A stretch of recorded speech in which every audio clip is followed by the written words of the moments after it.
Okay, welcome race fans. Here we are at Hawkstone Park for the Hawkstone International, brought to you by Ashbrook and Tough Sheets. It's been a long, cold, lonely winter if you're a motocross fan in the UK, but we're finally ready to kick it off in some style here at Hawkstone. It's cold, it's going to be wet and gnarly, but the racing is obviously going to be red hot. Sit back and enjoy this on mxn-tv.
Okay, welcome everybody out there. Hope you're nice and warm and comfy on your sofa or wherever you are in the world watching this.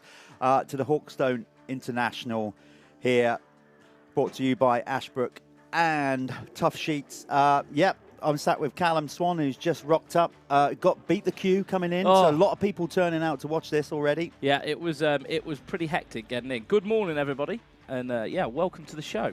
Yes, it's going to be a good one. As you can see, it's going to probably be a mudder. Now, British weather at this time of year is always unpredictable at the best of times. Typically, we've had quite a good run of weather recently, but we get here and there's been a lot of overnight rain. If we don't get any more rain throughout the day, this will actually become pretty good to watch. We're hoping that we don't get any more rain, obviously identifying riders, but there is going to be a level of carnage out there. There's going to be mistakes, particularly with it being a pre-season. Yeah, a lot of people obviously coming in as well, firing, ready to go, coming out of winter, wanting to prove a point as well. So it'd be good to actually see some of the names that, you know, they did well in the GPs. They're sort of coming up through the ranks. I've noticed this morning that we've got a really good EMX entry as well in the 125s. So we'll send them out, clear the track. Lucky them. Ready for the big boys. Lucky them. Just a quick update. So due to the weather, we're not going to be using the full hill. They've got 3 hills now at Hawkstone, effectively. You've got the long, medium, and short. So the famous old hill, we're not going all the way to the top, and that is more of a medical decision. Obviously, first aid. It's a pretty slippery up there. A lot of bedrock sand. So. Yeah, I was actually just talking to Stefan Everts because he just said, you know, why they're not using the hill, and it is down to the bedrock. I think it's just it can get pretty slippy up the top there, and we don't want any accidents right up the way up there. Yeah, it's going to be difficult for ambulances and everything else, so I can see why that decision's been made. That's exactly the reason. It's not because of the standard of rider. No. Every rider out on track would comfortably make it up the hill. It's more of that decision. It gets pretty slimy up there, so that's why we are not going all the way up the hill. You'll see on the screen there, the chestnut fencing will be pulled down, and it will go up that one to the right there. So that's the only real sort of track change. Got a load of action coming your way. Obviously, we're going to kick off very shortly with the EMX 125 practice in qualifying. That runs to about 9:25 if we're running on schedule. Then it will be the MX2 practice in qualifying. And then at 10:05, we get to the MX1. They will finish at 10:45. That will be everybody's practice and qualifying done. Then we're going to have about an hour interval where we've done some pre-record basically interviews yesterday. It was very... That'd be nice. We get some time off. We get some time off. Nice. It was very grey and gloomy yesterday. So hopefully just bear with it when you watch those interviews at the lunch break. It was pretty dingy. But we managed to speak to some top riders yesterday and get some insight. So that will keep you entertained during the interval. And then the first race will be the MX2 class at midday, and then we're just going to run. In fact, we're going to run, this is it now, this is uninterrupted live coverage, free of charge, of the Hawkstone International, brought to you by Ashbrook and Tough Sheet. Me and Jeff are in our luxury accommodated comms building of the back of a Sprinter van. Absolutely. It's very much smoke and mirrors, all this, what you're seeing. Yeah. You guys are more comfortable than us, put it that way. Absolutely. So, yeah, we're going to be bringing out the 125s anytime soon. They're going to get a start straight practice for 5 minutes.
Okay, welcome back. As you can see, the start straight gives you an idea of the amount of overnight rain that we've had. Pretty wet. Pretty wet, but not as wet as it was in 2020. No, definitely not. And I love how they've actually left the circuit with grass on as well. They've allowed the ground to sort of settle, but there's not been a lot of racing here recently, has there? So well, that's the thing. And track's had a bit of time to rest. To be fair, the Salop Club, who have been running here at Hawkstone for, well, ever. Since it's, yeah, for well over 50 years or more. If you don't learn a venue within 50 years of experience of knowing what to do with it, then you guess you never will. Yeah. So yeah, this is they've done all they can. As we said, car parks were filling up a lot this morning. You struggled to get in. Yeah. Obviously, part of the issue as well is the lot of rain that we said. So, but that's classic motocross for you, really. If anyone's planning to coming down, the grass isn't too bad. There's no cars getting stuck or anything.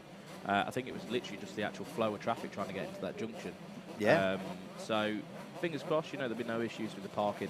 No one's going to, we've all had experience of bumpers being torn off and everything else, trying to get dragged through muddy fields, but it's not like that at the minute. The actual parking areas are pretty sturdy.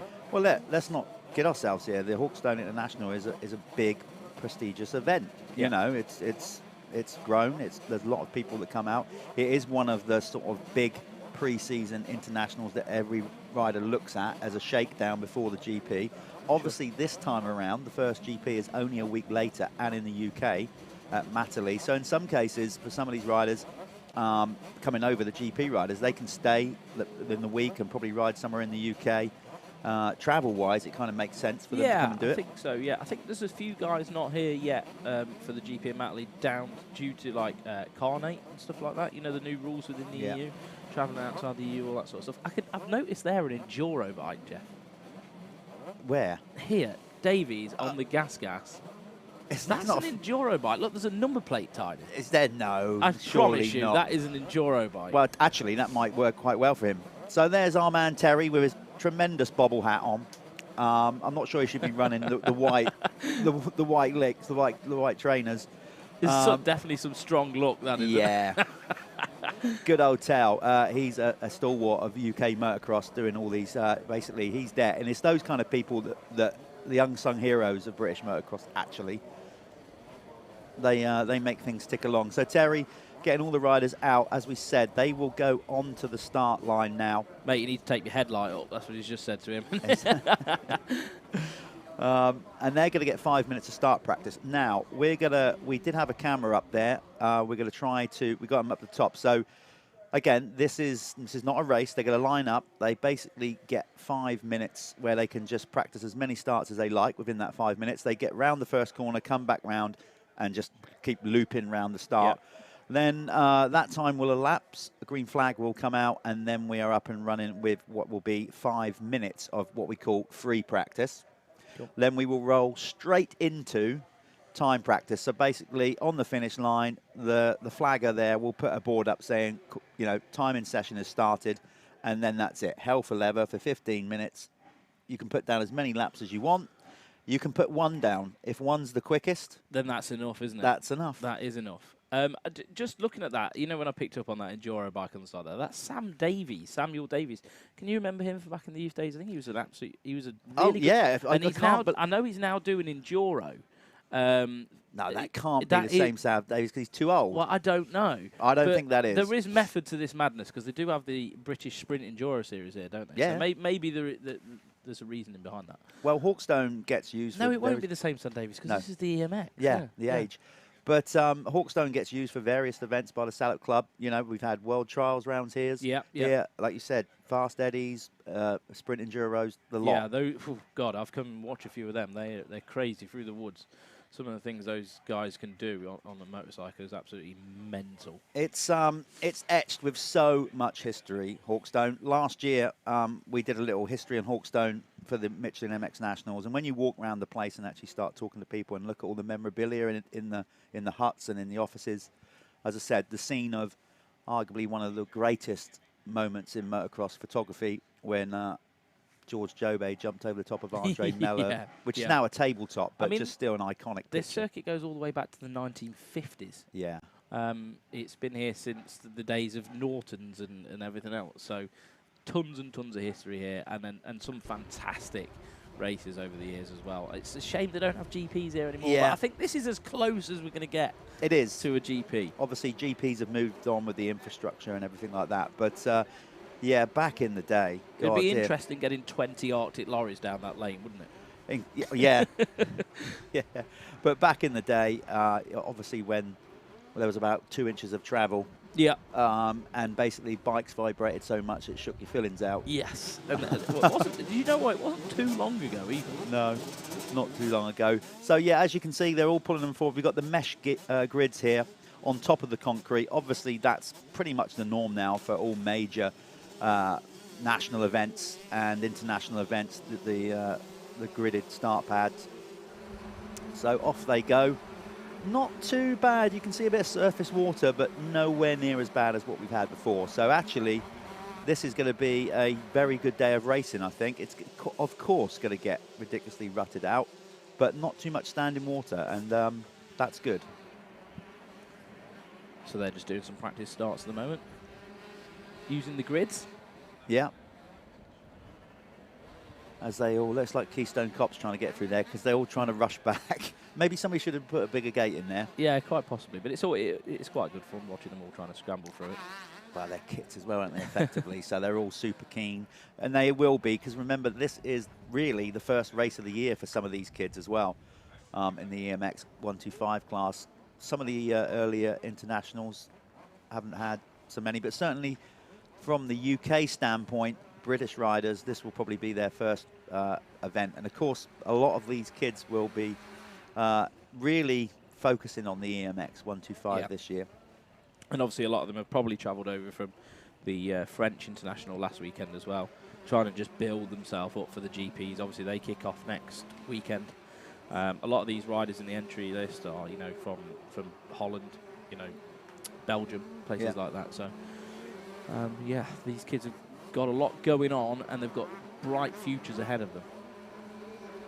They definitely have. And like I said, it's a hard one to call in this one. It always is at any pre-season because you're never really sure where people are at, how hard they're going to try. That's not to say that you don't get, like, really good racing going on, because obviously you still want to win. You want to go into your first championship event of the year in the right place, right frame of mind, with a lot of confidence. Yeah. So this pretty much being the last, well, it is the last international before GP start or an EMX series start for these kids. So we're going to, I think we are going to see a pretty much 90% of where they're actually at. Some of them will hold back a little bit, I'm sure. Yeah. don't want to. You know, there's different strategies, isn't there? I think like if you've got the confidence though, and if you believe you're a podium guy, then you're going to go full send, aren't you? But at the same token, if you're a championship, if you know you're a championship contender, EMX wise, do you want to do anything silly today? I don't know. So yeah, maybe some different strategies will be in play. Yeah, so just looking at the entry list, you got some names that I know. Well, for example, obviously when he entered this event, Liam Everts was down to do the EMX 125, Yeah, but clearly he's moved up to 250 MX2. at this point. Bobby Bruce was also down to ride, but I think Bobby is staying down in Spain at the minute, getting himself ready down there. But we've definitely got a good array of young UK talent, and as Callum said, riders from Belgium, Holland, which we go through. South Africa I've seen on there. That is a long way to Czech go. Republic. Yeah. There's some people, you know, coming from all over the world to come and race Hawks in this Yeah, weekend. Radek Rostovsky, Ryan De Beer. So there's some good names out there. Even as far away as Gloucester. Yeah. So this will be good, and it's always good with the EMX because, or youth riders, because, well, they're learning. And they make mistakes. Yeah, and they're the future of the sport. These guys here, you know, 1% of this 10% will make it. You know, then they'll be the next GP guys. Look at Liam Evans. You know, he's broke his way through. Now MX2, obviously good pedigree, good advice around him, I'd definitely say. So you'd like to think that he is going to be, I think maybe back end of this year, next year, he's going to want to be fighting for an MX2 title, isn't he? Yeah, there's some serious expectation there. I know they play it down, but come on. You know, if you're in Liam's shoes... There's a legacy to fill. Man. No pressure, Liam, if you're watching this Look, on your phone. yeah, kid, just go out and enjoy it. No pressure. You have fun. But, and I'm sure his family say the same. I'm sure they do. But still, like, no pressure, kid. Go and enjoy it. But by the way, Dad won 10 world titles. Granddad won about 4 or 5. Nothing to worry about. There is a legacy there, isn't there? I mean, it would be a massive story if he manages to pull it off one day. Indeed. Just seeing Rider 74 come off the line there. We don't actually have that on our list, so I don't know. There could be a late entry with that. But when we get the timing up, so later on we'll have the live timing on for qualifying, and because we're only going off the entry list that we've got here. So, but seeing number 74 there, just reminded me to give a shout out to Troy Willerton. Troy is not here riding, but he rides number 74 usually. And Troy has had a nasty accident and is currently in hospital recovering. So, Troy, we wish you all the best with a healthy and full recovery. Yeah, I know it was pretty gnarly for a few days, wasn't it? And I think he's slowly starting to pull through. Horrible when you hear things like that. It's such a small, tight-knit community, aren't we? And everybody sort of wants to see each other, you know, do well and not have to go through anything like that. These guys are just clearing the slop off the top of the track. That'll look a lot different, trust me, even after this practice. Yeah, it will soon start to rut out. The thing is that the water, whether it disperses or it starts to fall into the ruts. Yeah, going back to injuries and stuff like that, look, you know, we all know the risk of this sport. That's the beauty of it. That's why we do it. It's a challenge. It's one of the most demanding sports in the world. So everybody that steps on a motorcycle and starts racing motocross is fully aware of the risks involved. And we always pretty much have the best medical people on cover, you know, and it's a professional sport, bottom line. Just going to do a bit of a shout out as well before this gets going as well. You're not aware I'm going to do this, but a little one to a guy called Lewis Barker, who's actually a massive motocross fan. Dad, Billy Barker, suffering with leukemia at the moment. Absolutely terrible time for Lewis. So if you're watching Lewis, stay strong. I know chemotherapy is difficult, but we're all here behind you, and we're all here to support you. And if you need anything, you can always reach out to the community, and I'm sure you'll get some help. But yeah, big shout out. Stay strong, mate, and you can get through this. Absolutely. And Dad Billy, an absolute legend of the sport. Oh, yeah. You know, well, he's the only bath time reporter I've ever known. Anybody that basically does bath time reports or synopsis of what happened at the weekend in a bath. In a bath with a TV. With a TV and balanced over the bath. And cans of beer is a legend in my book. Oh, he's amazing. And he is the Elvis Presley of Matterley Basin, Yeah, isn't he? he was that did the whole Elvis thing out on the course, didn't he? Oh, I'm sure if he's watching this right now, he'll be losing his mind.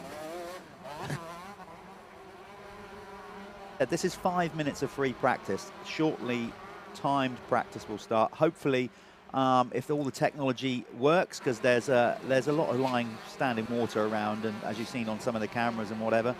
And to be fair, Hawkstone is not the best place for a 4G or signal. I think the guys have to actually bring in an aerial, don't they? A big sort of satellite dish. So the guys doing our live stream, Alpha Live, they've had to basically trunch all the way to the top of the hill with a mast. Yeah. You know, I think it might be one of them has to stand up there all day moving it around. Maybe. I saw on Facebook just the other day, before obviously we got everything over the line and announced the live streaming. Someone said, no, there's no way there'll be a live feed from Hawks and there's no signal. I was like, well, we'll make a way. But that's all been part of the procedure getting that together. So obviously this is a launch as well of mxn-tv. So what's happened is basically last year we covered the Michelin MX Nationals through the Michelin MX Nationals platform, but now we're opening it up to starting a new channel that's going to cover more than just the Michelin MX Nationals with live streaming, fingers crossed. Obviously we're doing this as a starter. So please go and like and subscribe to the page, basically, which you will either be watching it on mxn-tv YouTube or Facebook channel. And a massive shout out to Beer and Race Effects or RFX, sorry, and all their brands that have got involved to make this happen. So a massive shout out to them. We've got the likes of Bell, Oakley, Seven, Fly. They've got some massive brands, Beer, and because of them, we are actually putting this live stream together. So big shout out to them, and of course to the Salop Club for agreeing for us to do the live stream. It was obviously a decision made, and fair play to them to it. So as you see, Ezra Blackwell already in. Looks like he's already had a little bit of an off. If you look down the side of his leg there, looks like he's already had a little taste of some wet terra firma. Yeah, the track looks a bit greasy on the top, doesn't it? I mean, until it starts like biting in. I mean, it is pretty deep here, but I always remember when, God, years and years ago when I was racing, if you went out for first practice here, it always had that little weird greasy top, you know, like where the sand's quite packed underneath. So maybe just some little tiny errors, but they're not going to be pushing too hard just yet. Well, it's been effectively sealed up all over the winter. So, of course, we've had wet weather, but when you seal a sand circuit and let it sit there, eventually it compresses. It goes hard, yeah. Yeah, and naturally, over the years, Hawkstone has definitely got more hard pack underneath. Well, you can see the line of where the track would have been years ago, and how much, you know, it's probably a metre lower. Yeah, it's definitely, I mean, I've often thought how many tons of sand goes home each year on people's bikes. It'd be an awful lot. Yeah, and so Hawkstone, yeah, I know certainly I've taken a lot of sand home from here down the years. I've got some on my driveway, 100%, in the garage. I think I've taken about a metric ton in my eyes over the time I rode here. So it's always when you've done a wet race here and you come back and your top is full of it. Like, because it goes just down the front of the jersey, doesn't it? Yeah. I always remember the neck brace days when everyone had Liats and they opened up your jersey. It was almost like a bucket. Yeah, it's going to be tough going, but that's part of the appeal of Hawkstone. It is definitely, Hawkstone Park is one of the toughest circuits in the world, and straight up it is. I've been fortunate enough to ride a fair few tracks around the world, and I tell you, when you get into the thick of it at Hawkstone and it really starts getting chewed up, like, you know you've done a day's work. Yeah, definitely. I think even a couple of years ago we had a practice day here, didn't we, after one of the Nationals? And wow, that was even tough. Like, I mean, I know they fixed the track up a little bit, but I remember going home thinking, oh God, I'm glad I didn't race. Well, more for you for doing it. Well, yeah. I did actually think that. I thought, why did you not do that? Well, because I've got experience and I'm old. I'm like, it was rough still, yeah. It was pretty grim, to be fair, but it was good fun. Yeah, indeed. So it doesn't look like there's any. I think we should be into timing now. So hopefully, as I said, we'll be able to get the times up on screen. Yeah, it looks like they're starting to wick it up a little bit. I've got to ride it down there. There will be plenty of yellow flags today. Oh, he had some sponsors duct taped over there. Now, sometimes you don't know whether that's he's just trying to keep the graphics nice and fresh for the race, or there's been some sort of fallout. Yeah, maybe doing that. Smart move. But so this is a kind of new section for Hawkstone. They haven't added this. It's been about, what, a couple of years? They've basically put a new hill in. We used to have. I'm trying to figure out where this is. Oh, that's how you go up to the new, halfway up the new hill, and then Yeah. you turn and come back round, and you kind of turn back round and join. So, Okay. yeah, you can tell by the fresh chestnut fencing. Yeah, yeah. It's all brand new. No one's been ploughed through it yet. No, yet. Yeah, maybe it will happen, you know. There's a lot of variables in motocross, There is. often caused by other motocross riders. As we said, weather forecast is hit and miss at this stage. Really hoping that the worst of it's blown through, and if it has, you know what, this is going to be good. At the minute, we can identify the riders. Not too bad. I have to say, the track is in better shape, as in with dealing with the rain that I thought it would be. So, fingers crossed. I'm just going to try, Jeff, and yeah.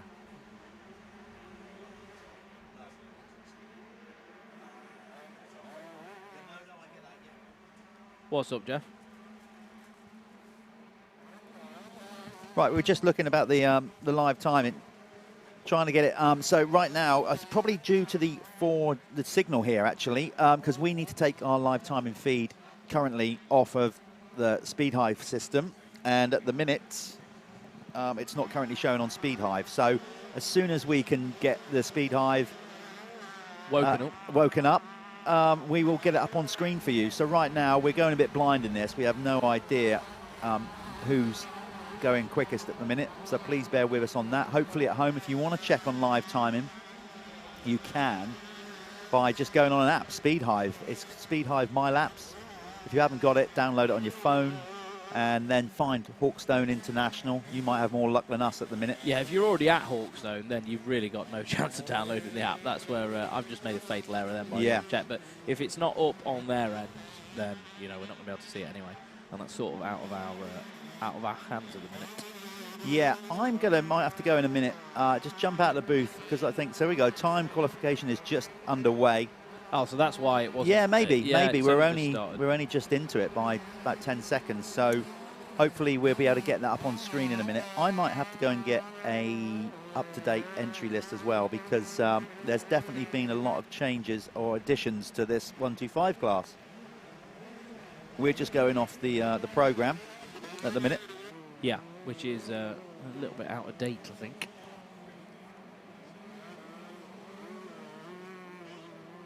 Definitely, because we've got riders out there that we can't currently identify. So if you're all right to hold fort for a minute, let me just quickly go and see if I can get a sheet, and we'll come back to you. In the meantime, Callum will entertain you. Is that, well, that's yeah, always been my job, bit of a jester. Yeah, could be like Robbie Williams. Go right. Go and get a sheet. So Jeff's gone now, and we'll continue with the EMX class. But obviously we are trying to get this timing and scoring sorted out. It is literally just down to the fact that it's not live yet on My Laps. So you're watching the Hawkstone International live on Facebook and YouTube. Thank you very much for joining us. My name's Callum Swan. I did well last year. I was doing some of the commentary with Jeff at the MX Nationals.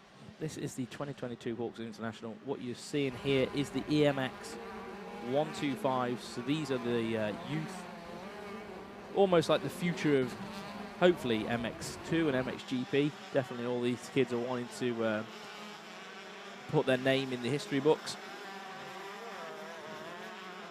Now you'll notice this guy right here, if you're new to motocross, he's wearing some sort of I don't know, like a bin liner almost over his jersey. It's literally just like a waterproof coat. Keep the rider sort of warm, really. It can be a bit of a boil in the bag though, once it starts getting hot. But some of the riders opt for those in these sort of conditions to keep the water away. And you'll notice a lot of riders today wearing roll-off goggle systems. So you'll see there's two little cartridges either side of the goggle. You'll see on this rider here, number 94. We'll get his name in a moment. Obviously, it'd be easier if I could see it without that waterproof jersey on, but they all are opting at the minute for roll-offs. And what that does, when the rider pulls it, it clears the goggle, clears the lens.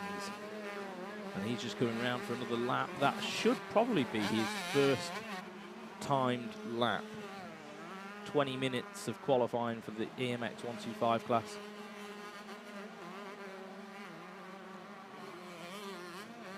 Nice tidy bit of riding there. See some of the pit crews urging their riders along. And you see he's just come through there, got the wheel in some of that slop, and it absolutely stops the bike almost dead. And he has to just get out the racing line for a moment and get himself back together.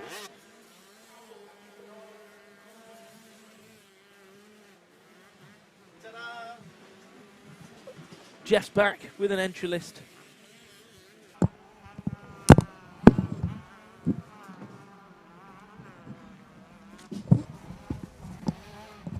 Jeff is back with a brand new track. What's going on?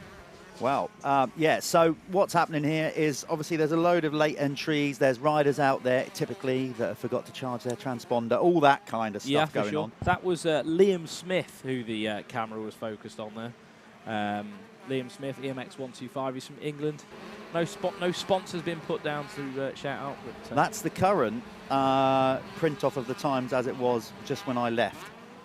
So it should be up on Speed Hive soon. Then we're going to do our very best to try and get the times up on screen. That is just a little technical issue out of our control at the minute. But it's currently Joe Brooks that's gone quickest with a time of 2:19.313 ahead of August Frisk from Sweden. He's number 961. Then Ollie Colmer is currently in third, number 956 on the GRT Impact KTM. Then it's Kazmir Henderson, looking good out there as well from Finland. The Finns are always strong. Any of those like they're just tough, aren't they? They seem to not be the Baltic region. They're just they used to ride in it as well, aren't they? In the cold and stuff, it sort of doesn't seem to phase them. So he's currently fourth. Charlie Griffiths, number 28, is in fifth. Tyler Hooley out there, 101 on his new ride with the AC United team in sixth. Then it's Reece Jones moving up from the 85s. Looking good on the SJP Moto Husqvarna. Then Ben Musto, Matt Gardner Racing KTM, looking good. Last year's Big Wheel 85 MX National Champion that went right down to the last race of the year. Yeah, really, really good that was, wasn't it? That was absolutely you don't get awesome. That often, but yeah, brilliant rider. Arguably the most exciting finish in the it Michelin, probably was. Yeah, Michelin MX Nationals last year for sure. Then it's Joel Fisher currently in ninth, number 711. And then Ashton Bowden, number 522. So good to see Ashton back. He's still been riding, but he's just sort of taken a year or so out of like serious competitive racing and to get to grips. But he will be quick. Still got youth on his side. Absolutely. James Barker currently in 11th, number 410. Then it's Ben Zeal in 12th, number 31.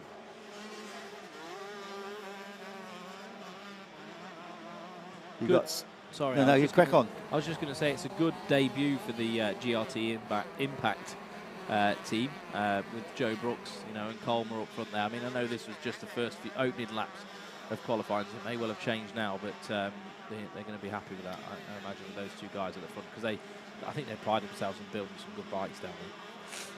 13th is a rider we'll probably struggle to get. We're calling varying names throughout the day. Saku Mansikimaki. Yeah, I mean, if Saku's parents are around and you want to pop down and let us know how to pronounce your surname. Let's just call him Saku. Saku. No, we get to grips with that. Wal Beanie, another talented British rider out there, currently in 14th, number 326. Then it's Max Smith for 15th, number 18. Yeah, so this is going to be good racing. Already, I'd say you've got the kind of what I would say the main protagonists in this class already showing speed at the front. As I said, we are working hard to try and get the timing up on screen.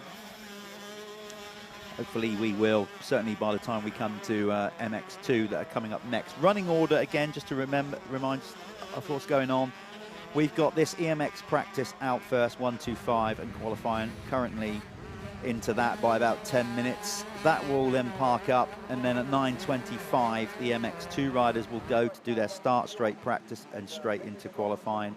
At 10:05, we see the MX1 practice in qualifying. Then we are going racing. Back to these guys. They're going to get 3 motos, the EMX 125 riders, shorter races, 15 minutes plus 1 lap. So they'll be the first race of the day. We will then take approximately an hour to 15-minute lunch break interval. But you guys, we've done a load of pre-recorded interviews you can watch. I managed to get myself out of that. Yeah, you did. You went to the Telford Bike Show yesterday, didn't you? I didn't actually go. Did you go? No, Okay. you know, I had all intentions of going to the Telford Bike Show. Do you know what? I don't actually know what I did yesterday. It was almost my little boy was being so naughty. And if you're watching this when you're older, Cooper, I swear to God, you gave Daddy a tough day. Oh dear. Yesterday. Well, there you go. That's the joys of being a parent. Oh yeah, it was definitely a challenging one. So you get a day off today. Today's easy, mate. I can come and sit in it. If anyone's watching this who can relate, you know, I'm in heaven. You know, I've got no one crawling all over me, no tantrums over jeans, literally jeans. Just lost his head over. I don't get it. I don't know where he gets it I'm from. like, mate, just put the jeans on, and just no. Yeah, so it was great fun. Must get it off now. Maybe, yeah, I think so. Yeah. Oh dear, already somebody's been collateral damage of a wet Hawkstone circuit, pushing their bike back. But yeah, anyway, we're going back to, so after the interval, so the first MX2 race will be coming off the line or scheduled for them to go down to the line at midday. Then it's going to be MX1 following them at 12:40. Then it's going to be back to the second EMX 125 race at 1:20. MX2 Moto 2 is at 1:45. Then it will be, weather permitting, the presentation of the top 3 overall in the MX2. Then we go to the MX1 Race 2 at 2:25, and again, there'll be the presentation for those guys. Then it will be the third EMX 125 race at 3:10. Oh, they're going to have some fun then, aren't they? The circuit will be just nice. Brutal. And then we finish at basically 3:50 is the Super Final, and that is where we take the top 20 MX1 riders, top 20 MX2 riders, and they go at it for the Super Final. Yeah. Do we have a split gate? Is one side dropping before the other side? I remember in years past that's been the case. Yeah, I think they might be doing that again. We'll have to it's check almost on like that. 5 seconds, or just bang, bang, isn't it? Yeah. So there we are. So you can see the checkered flags out. Let's get everybody over the line, and then... How long are these guys getting, Jeff, for their qualifying? They're basically getting 15 minutes. Yeah, it goes quick. Probably 20, isn't it, with the the starts and everything. Yeah. You can see obviously some of the brand in there. We've got Ashbrook, the title sponsors of this event, along with Tough Sheet. So thanks to those guys for getting behind the Hawkstone International. Loads of other sponsors, which we are going to flash up on screen throughout the broadcast. People helping out with the Hawkstone International. A big shout out to Beer, as I said, who have got involved to basically make this happen, along with RFX, Oakley 7, as you can see branded there at the finish, Fly, all those beer brands that are basically stepping in to make this happen. So thank you to them for that. So your partner, your lovely Kay, has just sent me a picture of her watching it in the nice warm conditions of her house with bacon rolls, sausages.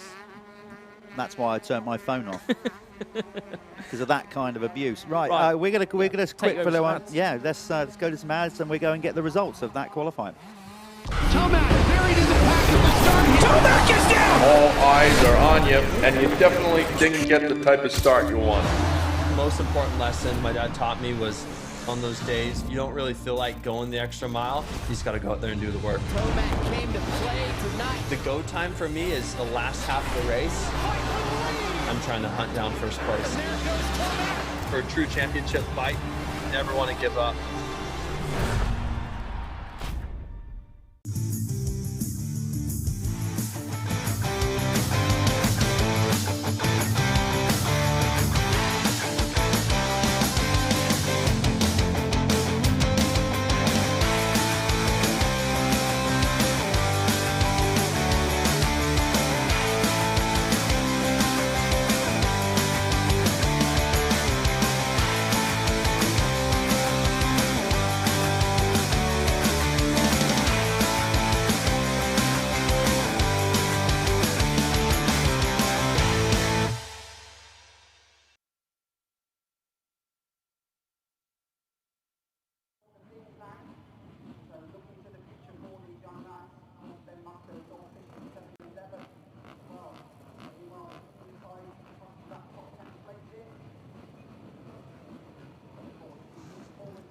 Okay, you can see the frantic movements in the Parc Ferme waiting zone.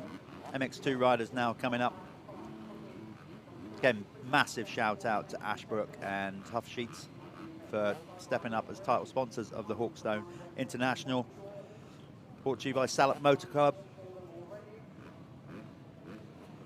There's loads of other brands involved as well to make this happen, as there is with any motocross event these days. It's not getting any easier, obviously, you know, with just the expense of insurances and things like that. So it takes a big commitment from any club, any personnel to lay on big events these days, and big up to the Salop Club for making it happen. Obviously last year it didn't happen, but we all know the reasons why. I'm not going to dwell on that. It's been a tough couple of years for all of us on planet Earth, so let's get back to trying to be positive and having a full motocross season ahead with some awesome racing, which I'm sure we will be, both domestically and worldwide. Again, MXGP start next week at Matterley, and I have to say one of the most exciting seasons to date last year, the way that certainly that MX1 title went down to the wire. MX2 would be brilliant again this year. Obviously, Tom VL looking to reclaim his title. You know, obviously, he didn't quite go to plan last year, and Tom is here today getting his final shakedown before Matterley next week. Also, Conrad Muse is out there on his new kind of privateer setup with support from Stebbins Superstore Car Centre. So he's put together basically his own kind of setup, and it's going to be interesting to see. Haven't actually had a chance to see his bike or go round, but I've seen a bit on social media.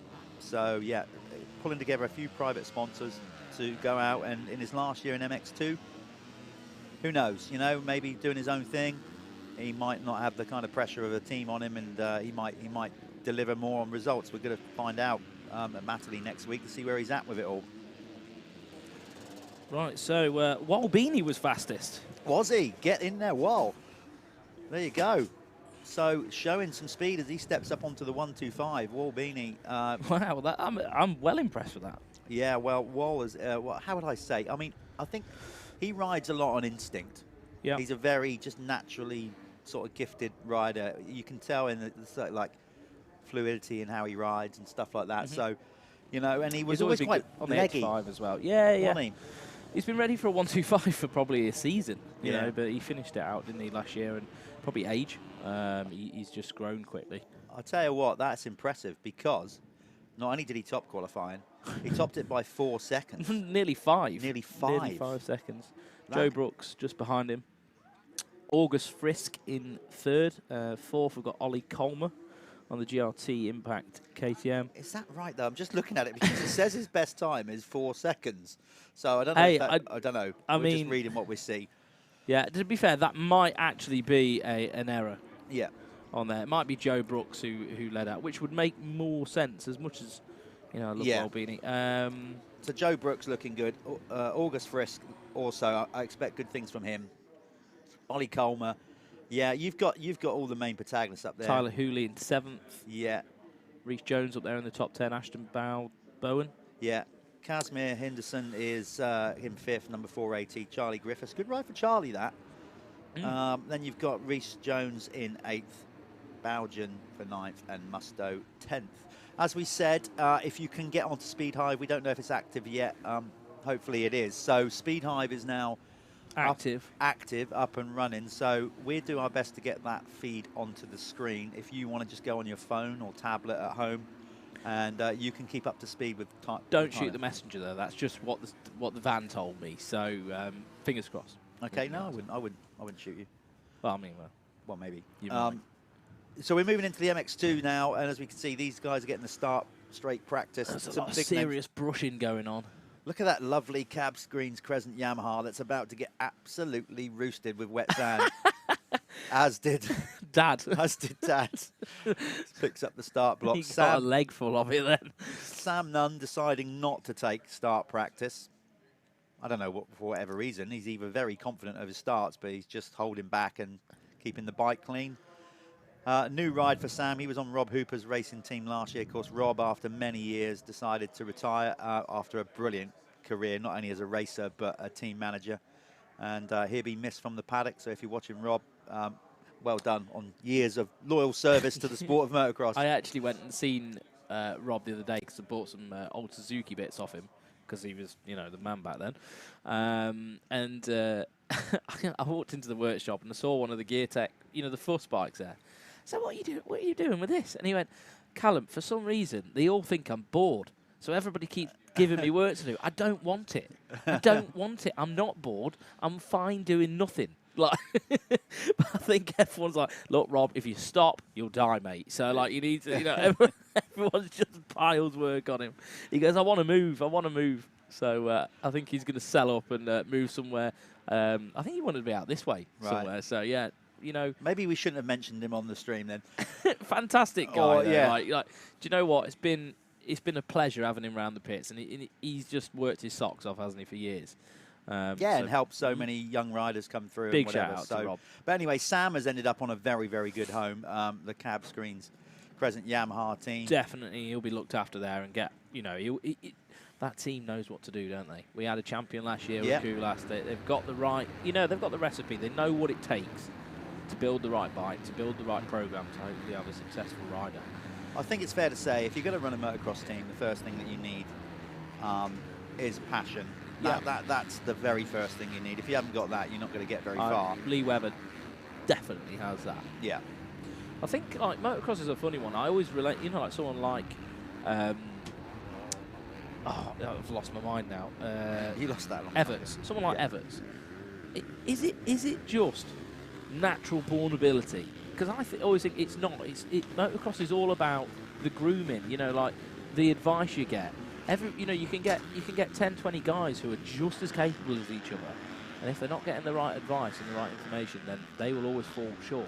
Look, we know we're biased, and probably most people watching this are obviously watching it because they're into the sport and they know it. But we're going to reiterate it throughout the day.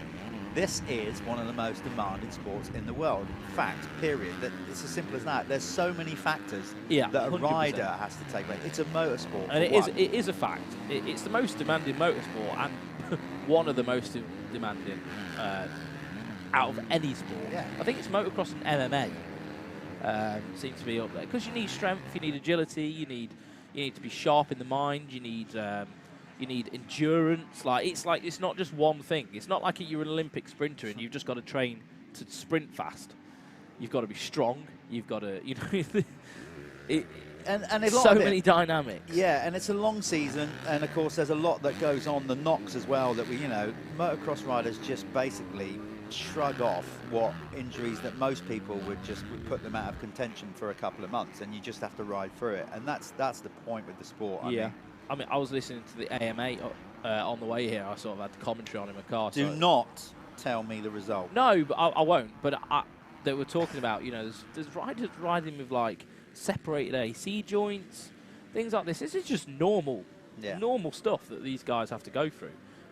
You know, if you have a little fracture or something, you just man up and get on with it.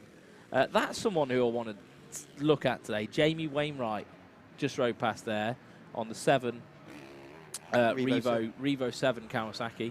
Obviously teammate in the States doing the Supercross. So do you know what I want to see? I haven't managed to get a chance to look at their bike yet, but I don't know whether in the UK they're running the electric water pump system. Now, I know this is a mad thing. You know how I love my little stuff like this? Yeah, go on. So you know in a normal setup you have an impeller in the engine that's turning the water.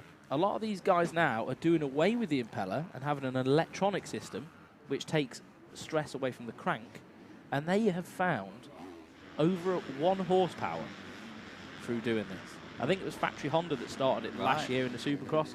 A lot of the teams have started doing it now, and I know Revo have been doing some nice 3D print-ups of these electronic water coolers. Yeah, because they're obviously running a new tuning thing, Mark, at Revo with MXology, isn't it? Is that yeah, what they're called? MXology, so they're doing their own engines, and I know they're working closely with Mitch Paynton as well at Pro Circuit. So that was a great little technical nugget. No, yeah, I mean, I'm not a massively technical guy. However, I get excited by it. I mean, I don't, you know, like my knowledge on the, you know, like what it does is limited.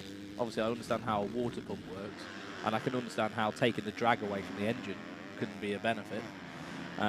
So yeah, I don't know. I'm going to take a look later and see whether Yeah, they've got you that will. going on. Obviously, we'll have the lunch break to. I know Walsh is definitely running. Yeah, we're going, and that's what we'll do. When the interval's on, me and Callum will have a quick route around the paddock as quickly as we can, because we've got a load of pre-recorded interviews from yesterday that we're going to run in the interval, so you guys can kick back and watch them. And we'll try and catch up with some of the riders, see what they're saying about the track just before they roll out for their first race.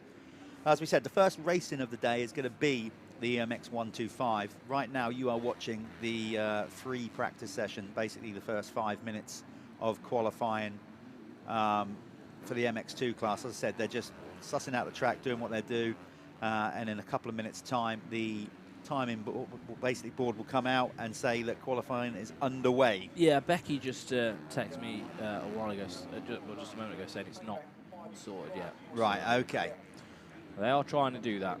Yeah, so we've obviously got timing at the venue here and going out. Yeah, and we'll bring it to you after the... but it has to say, the MX National, every event that comes here, Hawkstone, one of the most famous circuits in the world, brilliant. Not quite up to speed with a decent 4G signal. That's basically it, and internet. So we're doing what we can. I think it's just this part of the world, though. It's the nature of the terrain. It's very sort of hilly, isn't it? It's hard to get these signals around it. That's why they've had to have the mast, sort of our own mast, put up the top there. It's there's a lot of difficulties. What I would say, though, director Darren has just been in our ear saying they are working on it, and hopefully we will have the timing up soon. So the guys are working frantically in the background to bring that up on screen sometime shortly, which will not only help us, it will help you at home. Definitely. You can see the Hitachi Milwaukee bikes there with the umbrellas over, keeping the spare bike grips dry in case they need to jump on those spare bikes for whatever reason. As Carl McNichol pulls back out on track. He's on a new ride as well this year. Jamie Law there on 2-stroke. 250 2-stroke. Allowed in MX2. Yeah? Yeah, absolutely. Yeah. So that's good. Good to see some 2-strokes. You know, as I said, without getting sentimental, I'm not going to get all sentimental on you, but it's my era. Well, I've succumbed to it now, and I've told myself that's it. I'm just doing 2-strokes now. So I've got the RM 250 at home being sorted out. You know, they need a new gearbox every 35, 40 hours though, which is $1,000 a pop. Here's why I also love it. Right, I'm going to go. Really, I might start crying. Yeah. I might get emotional.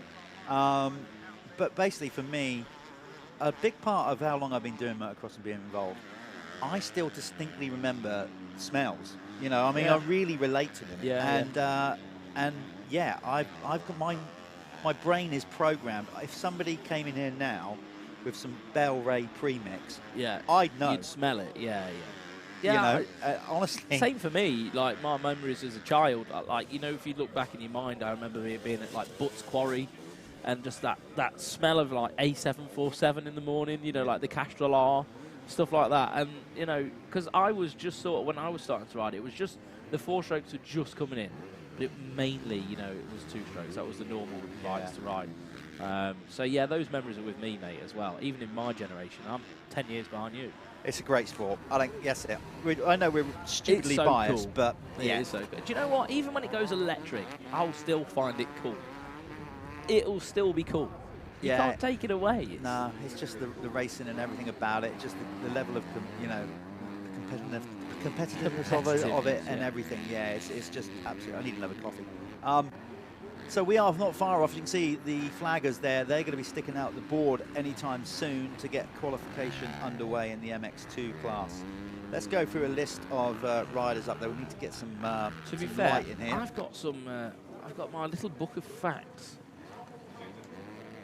He's got his little I can't book of open facts. the door because it's I have to get up. I'll open it. Sorry, that's not too much effort for it. There we go. Yeah, so we've obviously, this is going by the program again. We haven't got the printed out list of the current riders at the track. There'll be a few people that won't be out there now. We know that a few of the top riders, for whatever reason, are now not here. Rowan van der Moestik is one of them. I know he's not here this weekend, when obviously scheduled to be here. But we do definitely have still some amazing riders out there. We have Kay de Wolf is out there. I know, I've seen him already. Yeah, so Kay de Wolf. Tom Vial. Only 17 years old, Kay de Wolf. Yes. Very young. Big future in front of him. But soon enough, so we've got, Liam Evans should be out there circulating somewhere. We're still focusing on Jamie Law on the Apico Husqvarna 2-stroke at the minute. But obviously the riders, the cameramen are going to have to work hard when we get to racing and these riders start getting filled in. Be nice to get a little look at Conrad Muse's setup as well. Yeah. If we can find the 426 out there. We can see what he's running, whether he's a privateer. Yeah. That's it. Yeah, so we're trying to get our cameramen to follow or try and find number 426 out on circuit, Conrad Muse on his new ride. Obviously, from our standpoint, being biased towards British riders, this is an international event, granted, but with 2 Brits sat in the commentary box. For us, Conrad, we'd love to see him start his season well. And you know what? I hope all that's gone on, I mean, I don't know what's gone on. I'm not interested in the politics behind it. It's not my job. I hope it ignites him. Remember when Barsha had to do it? I always remember when Barsha sort of had to step back, do his own program. A lot of people forget about this, and he's built himself back up to being a factory rider. It's very difficult to do, but it's certainly possible. So I hope Conrad manages to do it. I don't think it's a decision that's been made lightly. It can't have been. It's his last year. It's his last year in MX2. And he'll want to make it a good one. Yeah, there's definitely some variables in the background, which is, none of our business. So to go off, and say, right, I'm going to do it on my own. There he is. That's Conrad Muse on screen. Running, like I said, he's in Fly again this year. A lot of brands coming from Beer and RFX. So getting behind him. Condog. Yeah. I don't know. I don't know why you did that. It just came from nowhere. It almost felt right. Les Vial. Now, if you go play by the traditional kind of rule book or rule of thumb, a lot of these guys are going to now try and lay down a really fast lap straight away before the track deteriorates further. So as soon as that board's come out, you can see them getting a run on the flag. You can see Roger Warren there in his commentary booth to the right. Roger is calling all the action for the actual event here. DJ Rog doing his thing. But yeah, these guys are going to now be laying down quick laps. So hopefully we will have the timing up soon. And there's Conrad. You can tell he's on a quick one. Looked like, was that Gifting behind him as well, potentially? So yeah, if we could find Kay de Wolf on the track as well, because I've been told that he's doing something pretty nifty before they go back up the hill. A different line, when they go past the mechanics area, he's doing some sort of cool double. So I do want to get my eyes on that. So if we can look at Kay de Wolf, number 74, on the Nestan Husqvarna factory racing bike, that'd be cool. Yeah, so Kay's out there as Elliot just come in and told us what he was doing. As Callum said, yeah, Kay de Wolf out there on the Husqvarna already, just doing things slightly different to other people. Yeah. Thing is, that's in an area where a lot of people are standing and all the mechanics, so I think it's only a matter of time before some of the riders get pulled in and say, right. There's Conrad on his Stebbings bike. So Stebbings, I think that's something to do with his girlfriend's parents, I don't know. So yeah, they're obviously raising the bar and offered some financial support to Conrad, so fingers crossed he can put it to good work, eh? Yeah, listen, he's shown signs of brilliance. We've seen that. And I think KTM will always have support there for him, and like they're well invested in Conrad. And Conrad will know this. He won't mind us saying it. He knows he's got to find a level of consistency which he hasn't found yet. Yeah. He's definitely got the speed, and it comes in drips and drabs, and that's the thing. For him to be a title contender, he needs to consistently be knocking around that top 5, putting it on the box where he can, and winning races. And obviously easier said than done, but if you're doing your own thing and you're a bit more relaxed about it in your own program, he's back training with Justin Morris. Of course, Justin was his trainer when he won the 85 Junior World Championship. I think he's just tried to bring everything back a little bit more in-house, hasn't he? A little bit more within his control. Yeah. From what I've looked at, from an outside standpoint, anyway. We've got one bike there that's been consumed by Hawkstone Park. This place is, if you've got anything any electronics are exposed or anything like that, when it's like this, you're done. Again, we need to get an up-to-date list. Still working on the live timing, folks, so bear with us. There's Tom Vial, the 2020 World 250 MX2 champion. Yeah, so, and obviously, let's not forget, you know, he was teammates with Rennie Hoffer as well, who sadly passed away in 2021. So he's going to want to bring his A game in, you know, remembrance to his teammate, and I think real good friend as well. So You've got to say, you know, I'd certainly, I don't know, MX2 is so tough. It's always tough to predict, but, you know, I haven't really thought about it much until we're actually watching these riders go round. But I would probably, if you ask me right now, I'd say Vial for the championship. Yeah, well, Tom Vial, most wins last season in MXGP. Yeah.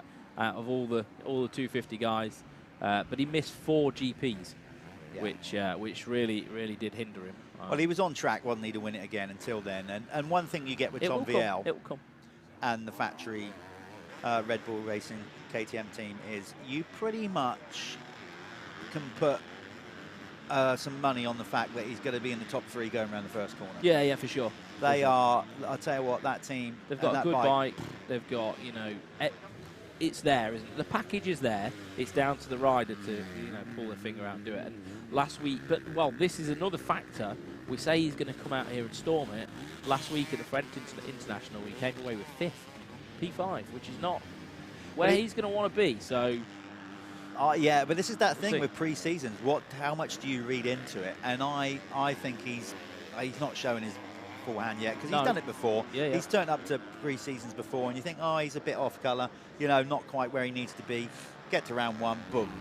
Yeah. Oh no. Yeah, for sure. Yeah, and it's the important factor, isn't it? You know, you've got to look at that percentage pie of what's important. You know, really, these races, it's all about building, isn't it? Making sure you're strong enough, making sure you can push on for 30 minutes in a moto. You know, there's a lot of factors that go into, like,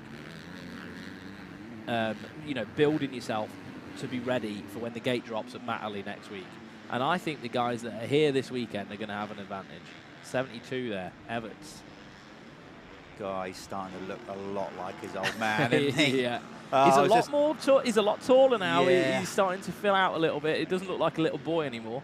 No, but just that just on the balls of the feet and the way they slightly arched back and like the hunch in the shoulders. Yeah, it honestly just looks like Stefan. Yeah, I mean, you know, I actually really do hope that he goes on and, you know, and does become a world champion and whatever, because we said, you know, I know they play it down. We spoke about it earlier in the broadcast, but man, you know, there's a lot of pressure on that kid's shoulders. There just is, just because of the family name. I think, just you know, from sitting here, if he had an option to be in the factory team right now, he would be fighting for a title. I think. You know, Dega Procross are going to put a fantastic package together. Yeah. But it isn't like being on the Red Bull factory KTM because of the budgets. Yeah. You know, I think when he gets a chance to step up to that seat, it's going to be game time. He's a Red Bull athlete. You know, Red Bull have taken him on. So everything's there. It's all sort of queuing up for that. Right, this is your shot now, dude. There's your bike. A shining example of that is Tom Vial. Yeah, for sure. You know, exactly. They signed Tom Vial and some people within the industry were gone, Tom Vial? Who's that? Really? Yeah. But, yeah. And then, you know, he just comes out and then, you know, he wins within a couple of years. It's all there, isn't it? It's all right. They go, look, here's the bike, here's everything you've got to win. Get it done. Same as if you look at the States at the Star Yamaha program. They've got that same sort of pedigree, that same sort of dominance. It's like, look, kids, there's the bike. Yeah. Get it done. You know, they got it going on now over there, that's for sure. But you know, I'm sure it's not too long before Honda and Kawasaki and they'll brands come. over there come back. It all comes in waves, doesn't it? You know, Yamaha would never. But certainly in MX2 in World Championship, you have to say, you know, KTM have been very dominant. The dominant. Yeah, and I think they have well over a decade. Yeah. The package is more solid, isn't it? However, I've been told this. The you know, the Star bikes now, the Yamahas, all of their engines are coming from Europe.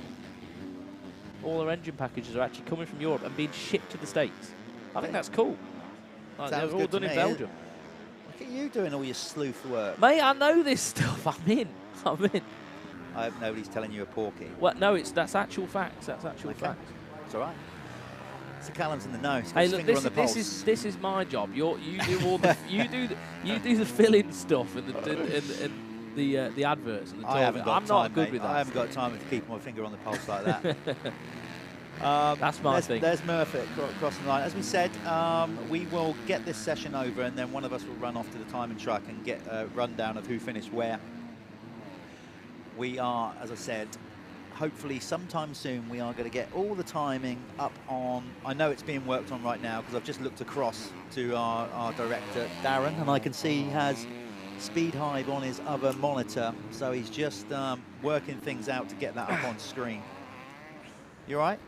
Yeah, I've just got this. They're like a protein weird. shake. It's like a protein water. Right. Yeah, it's good. So Stop being nosy about what I'm consuming. It's always a thing of yours, isn't it? well, it's because you make such a thing of it sat next to me. Anyway, whatever he's up to, let's get back to what's going on track. As we said, varying riders that are very much late entries in some of these classes. We've had some riders pull out as well, unfortunately. As we said, Rowan van der Moostik is on the FH. Grayson Kawasaki is not here for whatever reason. But Yeah, I don't think that's quite clear why he's not here. Obviously, teammates here. We can speculate what could be COVID, Yeah. could be an injury. It's definitely not a transport problem because the other rider's here. So, I mean, you can make your own assumptions, I suppose. Yeah, but we've still got some very big hitters, and you know, just the fact that we got Kay de Wolf and Tom Vial here, Conrad Muse. Rowan van der Moosdijk. No. Yeah, but we was meant to also have Thomas Kier Olsen. I don't think Thomas is here. Gianluca Fischetti, I don't think I've seen him. But we are still going to get some brilliant racing. And also in MX1 coming up next. We've got a lot of real good British interest in the MX1 coming up next. Ben Watson will be coming out on track shortly to, this will be his, as with all of them, final shakedown before Matterley next week for his new Kawasaki I'll be racing very team. interested to see how, you know, K Crestmakers can do today as well in that Hitachi spot. You know, 65cc world champion. Yeah. Actually, no, he's done a lot in the EMX stuff. I know he's got a lot of, like, you know, podiums in championships and EMX 85 stuff. He's never been that elite guy, but he's definitely knows what he's doing. And I think with the right guidance, maybe, and we all know that team's good. Yeah. You know, they know what they're doing. So he might be a better fit than Conrad. Who knows? And it might be able to make it work. Well, as I said, we're starting out on another season, which is great. Oh, another face plant. Can't see who that rider is. As we said, don't have all the names in front of us at the minute, so please bear with us. We certainly will come race time. There's Sam Nunn staying out of trouble. Track is actually in good nick, considering. I know, It really is. Yeah. It's it doesn't seem to be raining at the moment. It's holding off. Hopefully, fingers crossed, it can hold off for the day. It would just make it a little bit nicer, wouldn't it? I mean, I know we're going to stay dry in here. It's still cold. I might have to nip off and get a hat, you know. Experience shows again, Steve. I know. I've got one sat there in the van as well. I looked at it and was like, nah, I won't need that. It'll be warm where we're going. To be fair, you know, I need a hat most of the time. Well, As I said, I've got hair. been- However, in recent news, Callum is running out of ink. I'm going grey. Right. Yeah, I'm printing blanks, mate. I've been finding them. It happens to us all. Well, I just bypassed that bit. just all fell out before it turned grey. Anyway, enough about my hairline and Callum's hairline. Let's get back to this because there's only about a minute to go now in this MX2 qualifier. Tom Vial trying to stick in another quick one. As we said, when that flag drops, I'll run out of the booth and get the timing. I can go if you want. Should be good. To the door. You can stay sat down. Thank you, very generous. Finished the rest of my breakfast. But Vial, those new those new KTMs. We said about, obviously, you know, they've got dominant in MX2 over the last decade or so. Well, it's obviously, a totally new bike. these, obviously, yeah. these Oh, guys, sorry, mate. these guys. Oh, Tom making a bit of a mistake there. Yeah, it is a new bike. Obviously, you know, this is pretty much what's going to be, or certainly the look of them on sale for 2023.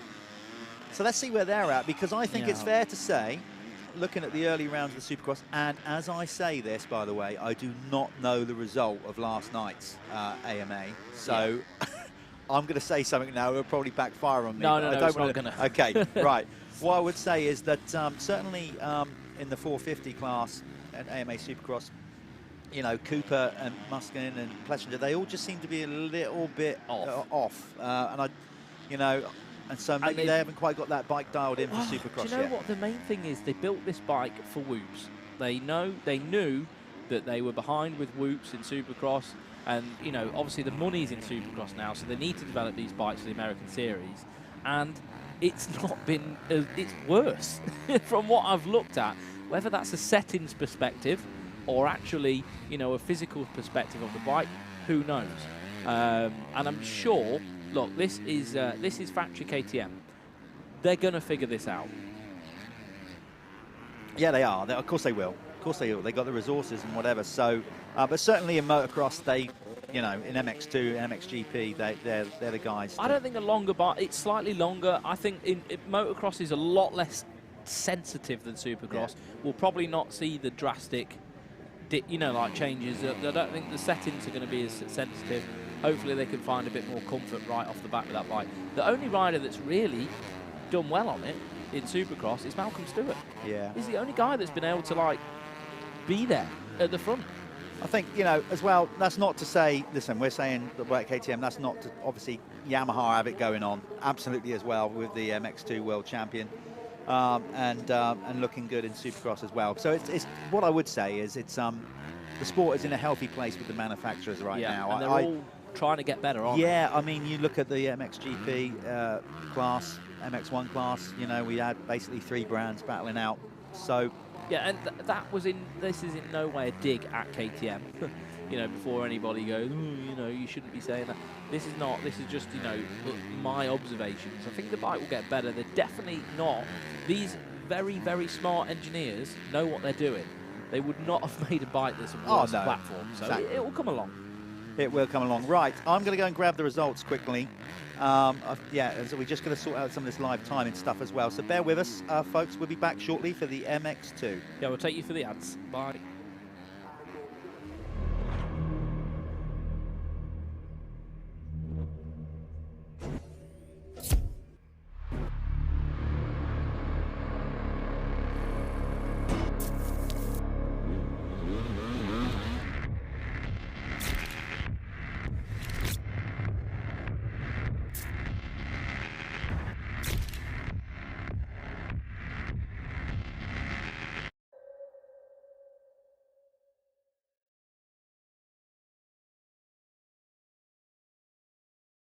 Great ride so far. I don't know if you know as much as championship rivals not having the best of races, but might well be an added surprise for when he comes back to the pits of Bush. He has got half a lap to go, just needs to keep his composure. The leaders are looking very, very close indeed as they go up towards the central stadium section of the course here with those two. Quite a fast course, it gets very tough, bumpy and gnarly.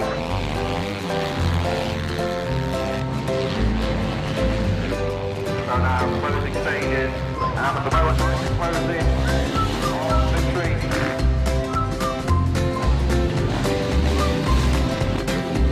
Continues to pull away from what wins the race.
The SB02 shoulder brace provides compression and support and is ideal for a wide range of shoulder injuries.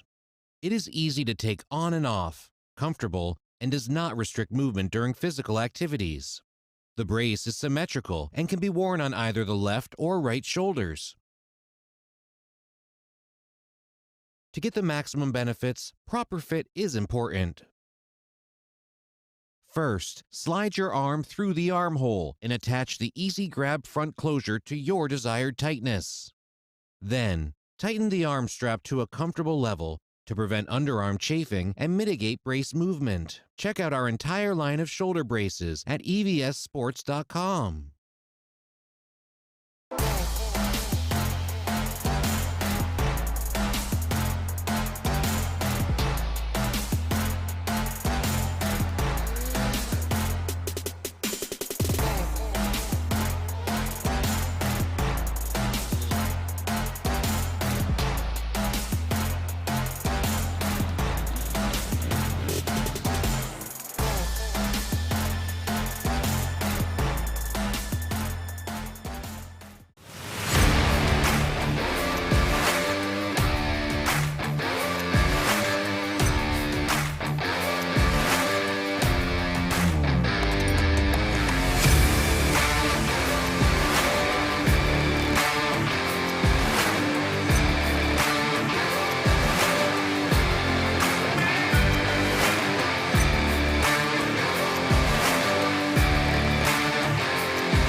Okay, you can see the MX1 riders on the line for their start practice. A little advert there from the Michelin MX Nationals, powered by Milwaukee.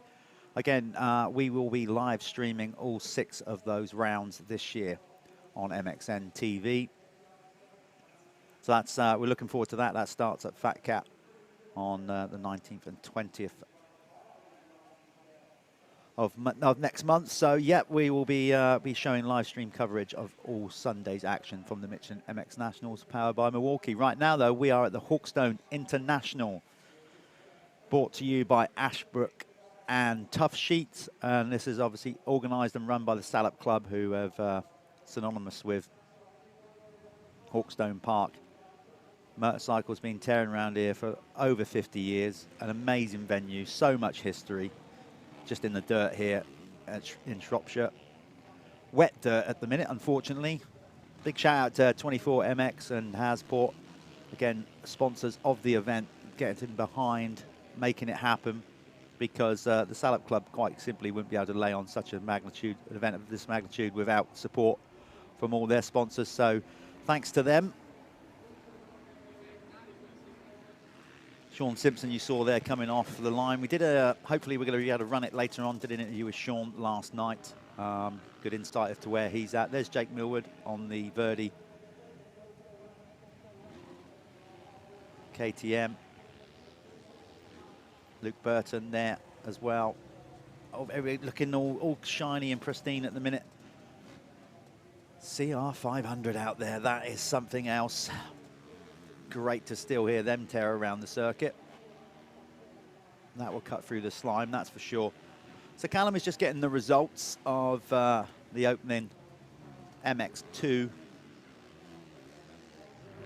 qualifying. The guys are now on circuit, so that's their start practice done. They're going to get, there's Ben Watson on his new ride, the Kawasaki Racing Team machine.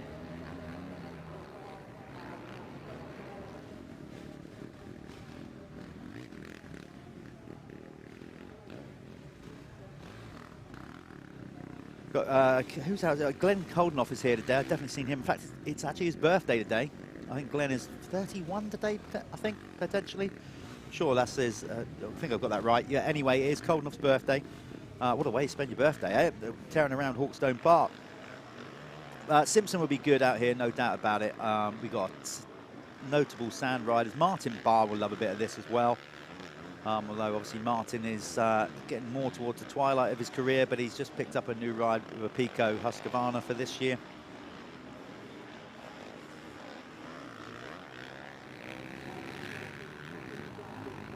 So what we do is we get them all over the line for the first lap. We are, as I said, we're getting much closer to getting the all the times up on screen.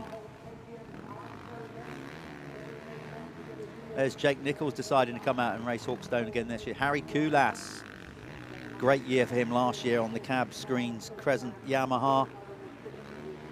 Didn't quite get the Revo British Championship in the bag, but he won the Michelin MX Nationals quite convincingly and just genuinely had a really solid year in contention for both the major domestic championships in the UK. So he'll also be fancying a bit of this round here. This MX1 is going to be a difficult one to call. Said the International is a difficult one to call anyway because, well, you just never know where they're at or how hard they're pushing. Obviously, you want to be on form going into your first race. You want to feel good. Your first championship race, I should say. But you also don't want to overcook it and then wreck your championship before you've even started. So, bit of a balancing act, but these guys have all got so much experience. They've been here many times before. It's more normally the EMX 125 class and the younger classes where those kind of rookie mistakes through youthful exuberance happen. These guys in MX1 got a bit more experience, been around the block a bit more. They know what they're doing.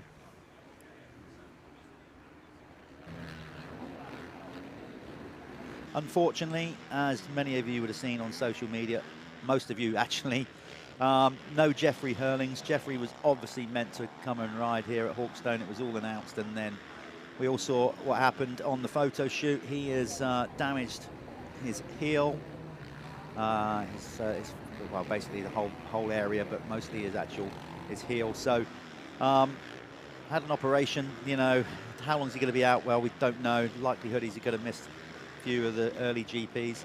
Roman Fevra, another rider, Kawasaki Racing Team, was meant to be here, but again, we all saw what happened to him at the Paris Supercross, and he's playing catch-up. In fact, they made an announcement this week that Fev is definitely going to miss the opening GP. At least he's back riding, but not up to speed, regards of obviously in any kind of position to push on. So two notable. Well, there you are. I mean, literally. One and two, you know, that was battling all the way to the final round, final race last year, both starting the 2022 season on the injured list. Yeah, so Kader Wolf topped the MX2 qualifying. However, little thing on this, he was actually faster than what it shows on the sheet, because I think when he came through the flag, it just quite had, it started on, they put the board out, but the timing hadn't caught up. Right. So they're trying to sort that out down in the time move now. But either way, Kader Wolf was fastest. Conrad Moose, second. Tom Vial in third there. Isaac Gift in fourth. Tim Edberg rounding out the top 5. Yeah, look at that. Liam Everts coming in 6th with a time of 2:15. So DeWolf was actually quicker than the 2:12.68 than he's recorded at. Conrad Muse 2:12.799. Tom Viel 2:12.85. Isaac Gifton 2:12.89. I mean, so you got 4 riders there all on the same second. It? Yeah, In for fact, sure. you got 4 riders there with no more than 3 tenths between Isaac them. Gifton as well. I mean, fair play. Yeah. So this is going to be good. Tim Egberg, as we said, in 5th on a 2:14, drops back a little bit then. Then it's Liam Everts there on the Digger Process KTM in 6th. K's and Makers is basically in 7th, number 33, for the Hitachi KTM fueled by Milwaukee team.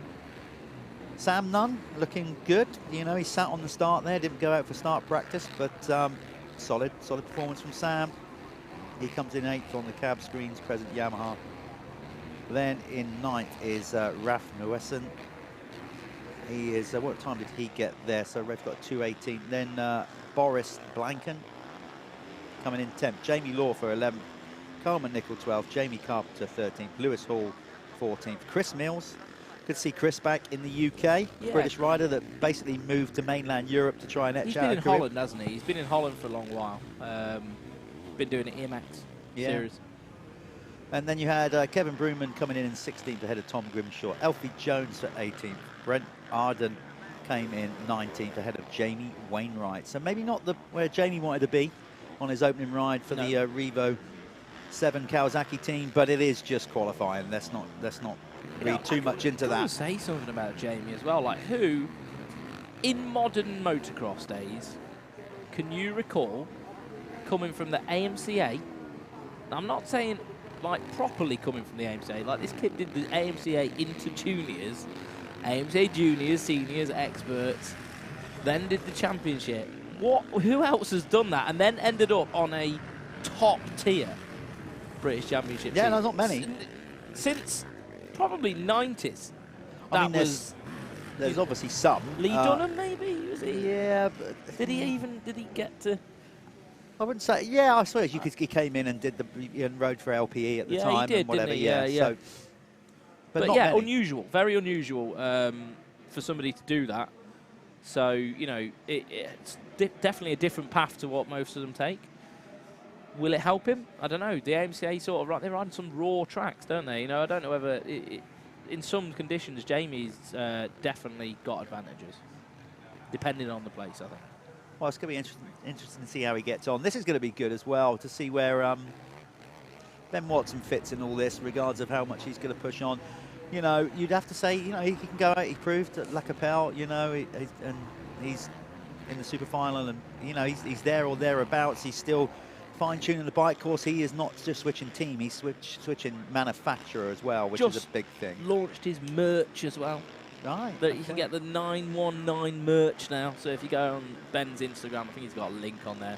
Some pretty cool stuff. Some nice T-shirt designs and things. I guess he's got his brother Ryan designing all that, has he? I said, mate, where's the XXL? Like, I need to be hooked up with this stuff. And you know, hopefully someone hears this and drops me in a tea. But I've noticed something interesting about between Febvre and Ben, both on the same team, same bikes, right? Ben has got the KYB set up in his bike. Febvre's shower. Why? I don't know. Well, I guess that's the beauty of it, you know, because the manufacturer, obviously now it's a full factory, you know, effort from Japan with, you know, getting more involved, basically. Obviously, you know, they are officially just known as Kawasaki Racing Team now. There's no monster backing or anything like that. So it's a real full factory effort. I spoke to Ben yesterday. That interview will come out during the interval between racing here, and you'll get to hear what he said. But the bottom line is, you know, they've got a lot more stuff disposable. And Kawasaki, of course, you know, they traditionally over the last few years have put each suspension brand on each model. Bike. So I guess they've just given them, you know, like a blank canvas and say, guys, right, what, you know, you can use either. Well, I thought it's preference. It's got to be preference. Yeah, my sort of feeling of that was Ben's come from Yamaha, where I believe the only option is KYB. So maybe he had some sort of base settings that he could carry over. You know what I mean? I mean, I know it's a different motorcycle and everything else, but shocks are normally you have to start from scratch. Forks tend to feel similar, you know, don't they? Like bike to bike. So I think maybe he had some sort of base set. That's my thought behind it, because surely for him it would just be an option. Do you want to go shower route? Do you want to go KRB route? So I don't know. You know, with my limited experience, to a degree, you know, I've never been a factory rider, but of course I've been privileged enough to be a test rider. I was actually a test rider for Kawasaki when they brought out the 450.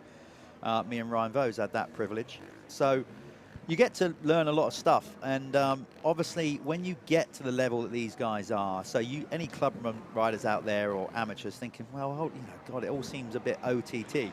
Trust me, it's not, because when you obviously get to this level, the riders are all so good. We're talking the fine margins are the difference between going out and winning a race or not even making the top 10. And bike setup becomes even more critical the better rider you are. You'd actually would have thought, oh, they're all good riders. They can just cope with whatever. Yeah. But that's not the case when you get to the level that they're at. It is literally the finer details that are going to make the difference. They're trying to find not even the tenths. Yeah. You know what I mean? Like often as well, it's comfort, isn't it? Like you're trying to find that place where when you're so out of your comfort zone, which these guys often are when they're having to push themselves. I mean, nobody's comfortable going the pace these guys are on a motocross bike, but they need to have those home comforts, those home feelings that make them feel a little bit secure. It's like a blanket, isn't it? Yeah. You want to feel safe doing something that's not safe in a weird way. Yeah, as I said, you know, you get to the higher echelons of the sport, and it's the margins that make the difference. Not only with the rider, of course, but with the bike as well. We've got riders out there, as we said, they're going to start doing the qualifying laps soon. I think that's Putnam, is it? I think that's Ben Putnam. It looks to be Ben, yeah. Yeah, on the Chambers Racing Husqvarna. So we've got Glenn Koldenoff is out there. We'll try and pick him up in a minute. Number 259 on the Yamaha is out there. It's his birthday today. Happy birthday, Glenn. So, we're going to try and find him and a few other notables in this MX1 class. Sean Simpson as well, if we could potentially, obviously we got to try and direct the guys with the cameras to try and find them on track. So if you've got number 259 Koldenoff out there. Sean Simpson, it would be good to see Sean going around, see where he's at. Now I think timing is about to start. So Putnam picks himself up. Away he goes. The track, as we said, 2 sessions deep so far. I'd say that's pretty good. They did a very good job in sealing the circuit, and actually that's quite hard underneath. Yeah, it's been sealed for months, though, hasn't it, Yeah. as well? Like, it's been left alone. So Hawkstone sort of laid to rest, isn't it, over the winter? They do take care of this place, and they have to. Slight change on the circuit there, you'll notice, Callum. They've basically flattened out what used to be a bit of a bomb hole, a bit of a sand pit there, and that used to cause quite a few crashes. Yeah, I'm glad they've taken that out, because it never flowed well. No, and it got pretty gnarly, and it was a blind spot for riders as well. You'd sort of come around that corner, you'd almost drop in, and you'd be like, oh, God, there's a guy just in the rut. Like, and then you're stuffed. Yeah. And I don't think it actually created better racing, you know? No, we called it a few times at the MX Nationals last year where riders, you know, the rider crashed in front of them, the marshal just got his flag out as quickly as he can, but it's still a blind spot, and a couple of guys came over and then landed on bikes that were stricken there. Yeah, I'm glad they've done something like that. Just saw Barry Turnbull come in shot then on the CR500 as well. Oh yeah, I saw Barry on the start line. Catch a little glimpse of him there. Yeah, there he is. There's Glenn Koldenoff. So I'm going to get my little notes up here. So again, you know, he made the change in 2021 to the Yamaha, of course. 123 GP races to his name. That's, yeah, you know, he's been around longer than you think. Eh? Yeah, a long time. I think, like, you know, he's been before even like Hurlins. Is he maybe a year older than Hurlins? I think. Well, I think he's 31 today, if I've got that right. Apologies maybe if I don't. A few years older than Jeff. Yeah. Then, yeah. I could be wrong with that. Yeah, he's been around for a long time. 4 GP wins. You know, he's never really shown his true potential. Well, it almost seems to take him too long to get get going. He's always one of the best guys at the end of the season. Consistently, yeah, you're right. He hasn't. Yeah, but his flashes are brilliant. Flashes Obviously, are brilliant. Notably, obviously, you know, Motocross of Nations at Redbud in the mud, smashed them. His I mean, Motocross literally went of 1-1. Nations performance, similar to this actually, sort of ground-wise, really, wasn't it? He's just phenomenal when the when the pressure comes onto him. I think, like in the MX Nations performances, he's just killed it for Team Netherlands. And Koldenoff still not shown what he's capable of. I don't believe. I think this season, with Febvre being out, Hurlins being out, there has never been a better chance for Glenn Koldenoff to get going and potentially, you know, be a world champion. I think he just, again, just that learning year with the team, the bike, finding his way. Because if you actually look at it, towards the back end of the year, he started to find a bit more. Yeah, he was ripping. Form. Yeah, so I think it could be a good year for Glenn Koldenoff. Certainly he wants to get off started well, and as you said, he can get some points on the board potentially over a couple of rivals there that won't be at Matterley for round 1. There's Jake Millward on screen as well on the Verde KTM team. Millward last year came alive really, didn't he? Some really good performances in the 450 class, otherwise known as Carrot. He can ride, and when I always think Millward does the best when it gets really technical. He's one of them riders that's able to like jump through stuff, you know, make really sort of quick reflex decisions. And often when we was at circuits last year with MX Nationals, if there was a track with like a gnarly jump, Canada Heights, where he was just launching off that ski jump, you know, he'll just do it. Yeah. You know, and that's where he can like sort of make some time up. But he's put it to Tommy and those guys. He has done. Oh, he can. There's no doubt about it. And I think that's potentially a confidence thing, you know, just to believing in himself more at the higher level. Maybe that's starting to come because as a youth rider, you know, he was pretty prolific, won a number of races and championships. Yeah. So maybe just that little bit more self-belief from Jake, and he can regularly run it in there with the guys. I have no doubt. I have no doubt. You know, he's a top 5 British Championship guy. Yeah. Behind him there, just sussing out the circuit, looked like Adam Sterry on the Saarholz KTM. Obviously a change of team for him too. He's going to be racing in the ADAC series, the German championship, as well as GPs. There's Adam, pretty number 811. He's always traditionally done well. Obviously from originally not from too far away from Hawkstone. He's brought up in basically North Wales area. Yeah, obviously MXGP now. Best result was 11th. I've got in my little notes section here. Last minute ride for that sort of Schultz KTM team. Schultz, yeah. German team. Yeah, sorry, yeah, it's a German team. I think it's predominantly going to be based around the ADAC series with selected GPs. So Adam, he's such a good rider, and again, one of those guys who's just slightly been, you know, he hasn't been able to just sort of have a break. Yeah, well, it's tough. I mean, MX1, it's serious. You know, obviously what over the years, the last decade or more, what used to be Youth Stream and now called In Front, you know, kind of work in this pyramid system, you know, and MX1 is brutally difficult. It's mad, isn't it? You see some guys like even Sterry. So Sterry's he's 11 to 16, 17 guy. If you was to see him on a normal track, he would blow your mind with the speed. You know what I mean? Absolutely blow your mind. And he'll go to a GP and be, you know, 5 seconds off the pace. It's just mad. It really is mad. And this is the craziness of our sport. And most of that is confidence. It's got to be in there. Here we go. Quite capable of being up there. Well done, guys, in production next to me, because I know you guys viewing at home are probably thinking, well, why haven't we got the timing up? Trust me, it's not a simple fix as you think.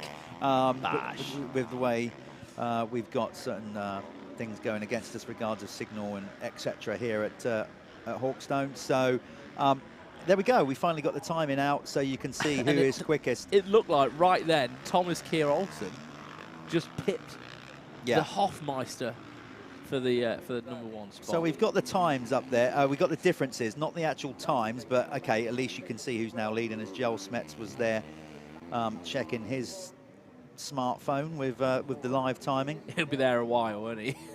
Yeah. So it's early. Did you see that little line jumping over the ski jump, using it as a landing? Apparently that's what Caden Wolf was Right. But you can see this is very early on in qualifying. This will inevitably change. Some of these riders will move up and down. And as I said, Gavin Stevenson just jumps into 8th there. You got British contingent, leading British rider at the minute, as you can see, is Sean Simpson in 4th on the SS24 machine. Again, doing his own thing. But Kelvin Villandren looking good. We were following him around on screen a little while ago. He was getting to grips with it. But again, the main protagonist you'd expect to be at the sharp end of qualifying. And as we said, the timing board goes out, and the rule of thumb, particularly in wet conditions, is to try and get a lap in as early as you can before the track deteriorates more. That's with any sand track really, but particularly if it's wet. Yeah. You don't want to be leaving it to like the last 5 minutes to put a good lap in. It's going to get beat up. It's going the track's going to slow down for sure. Just want to say, like, TKO, Thomas Kira Olsen, teammates to Liam Everts on that Dega Procross team. They was an EMX team for years. They must have got some sort of funding or whatever, or some sponsorship to progress now into MXGP and MX2, because I imagine the cost difference is quite substantial. So, you know, big shout out to the Dega Procross team, and cool to see almost a non-factory guy, you know, topping this qualifying session for the moment. Not anymore, because always the same, isn't it? Yes. Always the same. That always happens, commentator's curse, because Brent Van Donnick, number 32, is suddenly stuck it to the top of the pile. Try and find him on track. Right now you are watching Josh Bentley on the KX 450. We'll try and find number 32, see what he's going around. He's just pushed in a big lap, as has AJ. Amanis Jasikonis moves up to 5th. Yeah, Jasikonis needs to find his feet a little bit. He's on that Geben. Find his feet. He's got big feet. And he's so far away from them. But he's about... I always thought he had more to show. You know what I mean? Like, he had... Was it 20? He had a really good year, or 19, and it's sort of not, I don't know, got any better, if I'm honest. I'm going to be brutal honest. Yeah, well, he had that, obviously, and then last year, you know, he had that massive, you know, crash and injury and stuff like that. Yeah. You know, he lost a lot of momentum with that. But he's had a second in MXGP. He's had 3 podiums. So, hey, this kid, he's worth the money, isn't he? So we'll see whether he can, you know, get going. And obviously, with the switch from Husqvarna to Yamaha, I mean, it's worked for a lot of riders in the US. Obviously, that they've managed to figure that bike out. So I don't know. Maybe he can find something. I've always thought the Yamaha was better for a smaller rider, but we'll see. He's definitely got that, again, the skill set and the confidence if he gets rolling on it. He's a big guy though, and certain tracks I think, you know, you know, suit him better. Yeah. I mean, he's at the size where it does hinder slightly. There is a podium, you know, like a percentage pie of probably hindrance with him, where the bike literally is. The bikes are designed for a 5'10" guy. They are. When they're built, you know what I mean. There is a window, isn't there? So he will have to probably have some adaptions and stuff. He's got about an extra 3 feet. Literally, 3 feet to fit in somewhere. Like what is he? 6'7"? I don't know. 6'5"? I don't know. He's tall. He's very tall. Let's just say he's bigger than Ivan Drago. he's a big guy. Yeah, take it from there. So the guys, it looks like this one's starting to settle down. I don't think too many of these riders will overly worry about gate pick. No. It's a nice fair start at Hawkstone. You want to be on the right side, but I mean, like the top 10, you've got a pretty good, good shot. So if they're anywhere, you know, in the top 10, 15, then they should be happy with that. Can you see how much the track is just sinking those 450s? They come into that turn there, and if they get the front wheel in those berms, it just grabs the bike and just nicks all the power from it. And these are like 60, 70 horsepower dirt bikes. There was Olsen going through, number 19. He's currently now being pushed down to 3rd. We've only got 1 minute remaining, so I should imagine that TK Olsen, Thomas Kier, is on a flyer. There is number 45, Jake Nichols, on the Crendon Fast Track Hitachi Honda. Good to see Jake out. I think potentially Jake might be racing the GP next week. There was talk of it. Yeah, there was talk of it. I don't know if he's going to do it. Have we not got Tommy here this weekend? No, Tommy's sitting this one out. I guess, you know, for Tommy, he is now concentrating solely on domestic championships. Still got a fair way to go before the opening round of that. Does he, you know, probably an event that he feels he's not going to gain anything from. Yeah, no, I completely get it. I get it. And I think Nichols is in a bit of a different situation. He needs to race himself back up to the front, doesn't he? And he's going to want to be able to like push on the back of Tommy this year. Jake now, though, you know, he is the managing director of the TRU True plant. I've got my things here. So yeah, he's the managing director of that company now. You know, Ben's sticking it in there. He's got a proper real job, you know, as well as being a professional motocross rider. So it's yeah, it's a lot of factors. I can tell you right now as well. He put some serious hours into that company. If you just think he's on do you know what? If you just think he's on a jolly whatever, I'm telling you now, the guy works hard. I was his biggest critic when a few years ago he came out with "I'm having to work and this is what you know," and all this, and I was like, "Oh right, yeah, real life." But do you know what? Like from people that I know who know him, you're right. He's a grafter, and he really does put the work in for that company. Because I think his dad sort of wanting to pull back a little bit. Jake's sort of taking the reins. It's a massive company, massive. You know, and I'm talking like huge.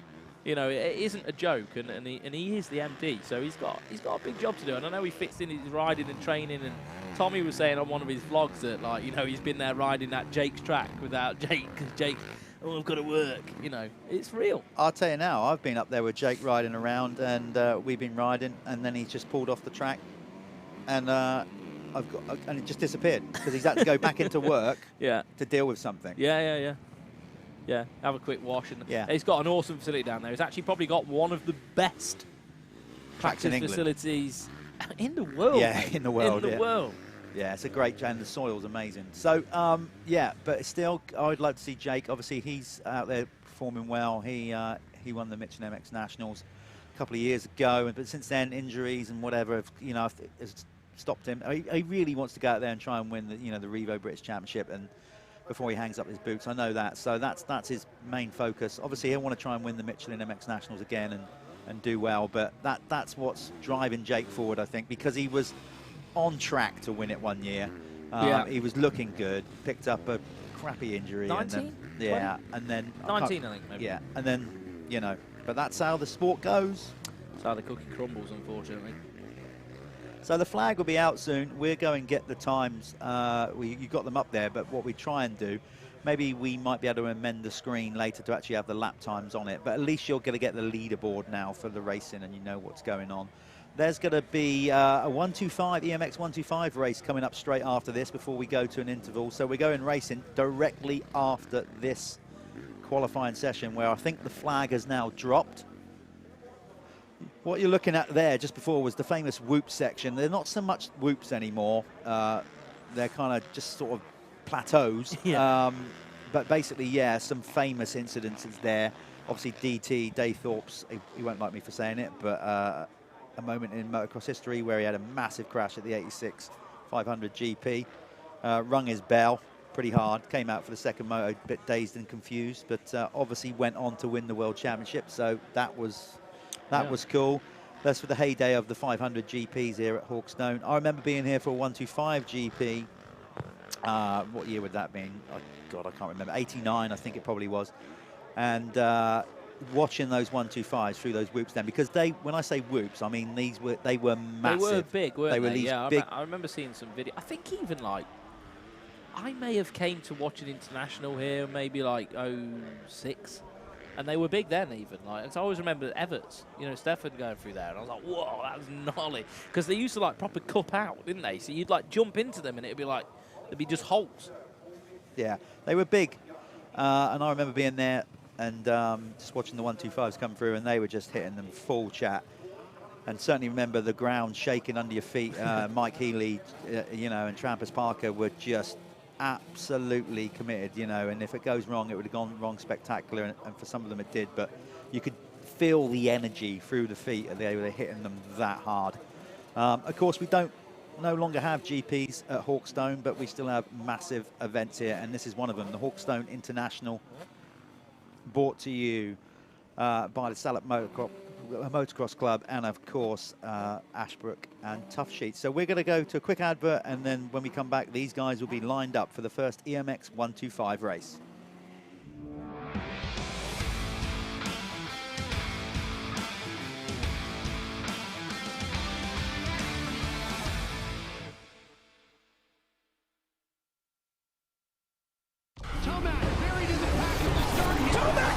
All eyes are on you, and you definitely didn't get the type of start you want. The most important lesson my dad taught me was on those days, you don't really feel like going the extra mile. You just got to go out there and do the work. Tomac came to play tonight. The go time for me is the last half of the race. I'm trying to hunt down first place. For a true championship fight, you never want to give up.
Great ride so far. I don't know if you know as much as championship rivals not having the best of races, but might well be an added surprise for when he goes back to the pits of bush. Has got half a lap to go, just needs to keep his composure. I believe it's looking very, very close indeed as they go up towards the central stadium section of the course here with those two. Quite a fast course, it gets very tough, bumpy and gnarly.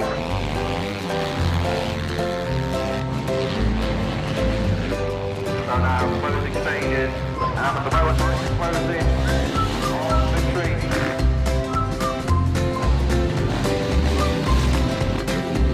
Continues to pull away from one wins the race.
Let's go racing. To Hawkstone race fans, this is the EMX 125. I might stand up for a minute, Jeff. Keep myself warm. We have got the MX1 qualifying, so taking the pole position for the race will be Brent Van Donnick on the Riley Jumbo team. He's from Belgium. Glenn Koldenoff will follow in second spot, the 259 on the Monster Energy factory Yamaha racing team. Thomas Kier Olsen in third, Dega Procross KTM, TKO teammate to Liam Everts in MX2.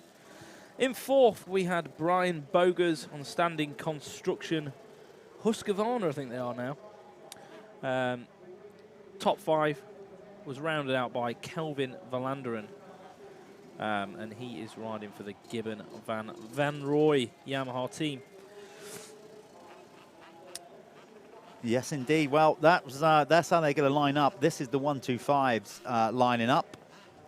So Joe Brooks, I think, was quickest. That was a slight timing glitch on our printout.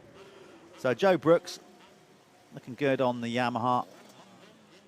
He lined up first. You got August Frisk, number 961 to look out for. Ollie Colmer, number 456. Casimir Henderson as well from Finland, number 480 on the Yamaha. Look out for him. So these are relatively young kids, of course, you know, ranging from realistically about sort of 14, 15 up to 17. They're going to be, well, it's any race you kind of, you know, if you're an out-and-out racer, you've got to manage nerves, no matter how many times you do it. It's first race of the year, though. You know, these guys will want to get off to a good start. And absolutely at the back of their mind, although they're young, they know the importance of a good start in any motocross race, but particularly opening race of the year on what is going to be a tough circuit. There's going to be a lot of wet sand flying about. So if you can put it in there in the top 5 around the first corner, you're going to make your race a hell of a lot easier. Definitely. And the EMX 125 is actually one of my favourite races to watch when I go and watch a GP. So exciting. The start, though, is so important for these kids. And like you were saying, this track is wet, it's heavy. They're on 125s. It's not like they've got a 450 and they can just pull themselves out of trouble. So it's all about the momentum. And if you can carry that momentum right from the start of the race, be in the sharp end, top 5, you know, I think that's going to be, you know, 45 to 65% of this race. Keep yourself clean, keep yourself in clean air. I know we obviously, you know, we have EMX 125 racing and the kids are amazing. They're awesome. And they are. They're great. And MX2, whatever. But there's a part of me, and again, it's old school talking here, but I really wish there was still a sort of 125 open championship where, like, older riders could still ride them. Because, you know, if you were like, old enough to be around when we had, you know, a 125 World Championship, or the 125 AMA Nationals. I've watched it, mate. Oh, my days. I've watched it, mate. It's unreal. It's a different level of race. I know it's a different type of racing. It's a momentum sport. Yeah. It's completely different. The way that you have to ride a 125 is totally different to riding anything else. You know, apart from 85s, I've noticed Chad Reed at the moment is riding a lot on a 125 to help his kid out. Yeah. On the 85, just to get that same feeling of like having to, you know, have progressive momentum over this whole circuit. Yeah, they are a beautiful thing to behold when they're ridden right. So the 125s, EMX 125s, are just about ready to set off here. Opening race here at the Hawkstone International. Brought to you by Ashbrook and Tough Sheet, as you can see, all the branding behind. Again, a big shout out to Beer and RFX and all the brands there. Oakley, Bell, Fly, 7. All these guys that have made this live stream happen. And as we launch mxn-tv, just starting out of it, it was a bit of a last-minute decision to even do this. As we grow mxn-tv, of course, we're going to be covering all the Michelin MX Nationals powered by Milwaukee this year, and potentially some other live events as well. So thanks for tuning in. Subscribe, and like the YouTube page and Facebook page, and we're definitely trying to do more of these live stream events going forward. But right now we are focusing on the Hawkstone International. A very healthy turnout of people. Car parks are full. So looking good there, and a lot of people coming out, braving the cold and wet weather. Here we go then. 15-second board is up. It's going to turn to 5. The gate will drop, and we are racing at the Hawkstone International, and we're pumped. Callum, calm down. Let's go! Calm down, boy. I remember the old whole shot. So here Who's we go. going to get it then? I'm excited. I'm bouncing the van. I can tell, yes. The drag into the Look first at that. corner, coming from the outside. It seems to be down the last few years that the outside favours. It's number 961 grabbing the whole shot. August Frisk. Yeah. So August, he was. Oh, big crash. Now, who was that? That wasn't Joe Brooks, was it? I couldn't quite Maybe, see that. yeah. Yeah. So August Frisk out in front made a great start from the outside. Now there was a time where it was favoured more in the middle or the inside, but the last couple of years, a lot of hole shots seem to come from the left-hand side of the gate. Yeah, I think they've changed the corner at the top side, isn't it? It's more open now. I used to have a nice little cheaty line on the inside. I used to put my back wheel in the sand, just off the concrete pad. Can't get away with that now, obviously. Trust you. So August Frisk riding on the GE68 bike, all the way from Sweden. Yeah. Again, the Swedish riders, they're used to, I mean, they get great summers, obviously, up there as well, but these kind of conditions, there's a lot of tracks in Sweden with sand and shaly type ground. Normal Wednesday practice day for him. These conditions. Got a bit of carnage as they come out the corners around the whoops. And we're going to struggle really to see some of these bikes. That is number 9, so... That was Carl Harris, not the DJ. Is there a DJ called Carl Harris or Something Kevin Harris? I don't know anyway. Yeah. I'm not in that loop, mate, if I'm honest. Well, I'm definitely not. That's why I would probably just make myself look a fool, but I don't really care. Do it on a daily basis, mates. You can see almost how slow these bikes look. Go around the track now. The track is so heavy. Believe me, these kids are pinned. Even the guys back there, they are wide open on these 125s. There'll be some parts like this that obviously are not so affected by the weather because this is up on the hill, so the water would have drained off. But there's certainly some places where it's going to be very heavy going. I have to say, said it in practice this morning, but the track is in great shape considering. It really has been heavy weather up here the last couple of days. The 7-11 Joel Fisher well up there as well off the start, so really good start for Joel. Yeah, well, hopefully we get the timing up on the screen soon. We're just trying to sort that out there. Again, just log in to Speed Hive. In the meantime, if you want to know what's going on, then get on your phone, get on your tablet and go on Speed Hive to see who's actually doing what in this race. But right now, August Frisk is leading. He's doing the business, isn't he? And look at him, clean. Not a speck of dirt on him. Mate, he's fully KTM'd up.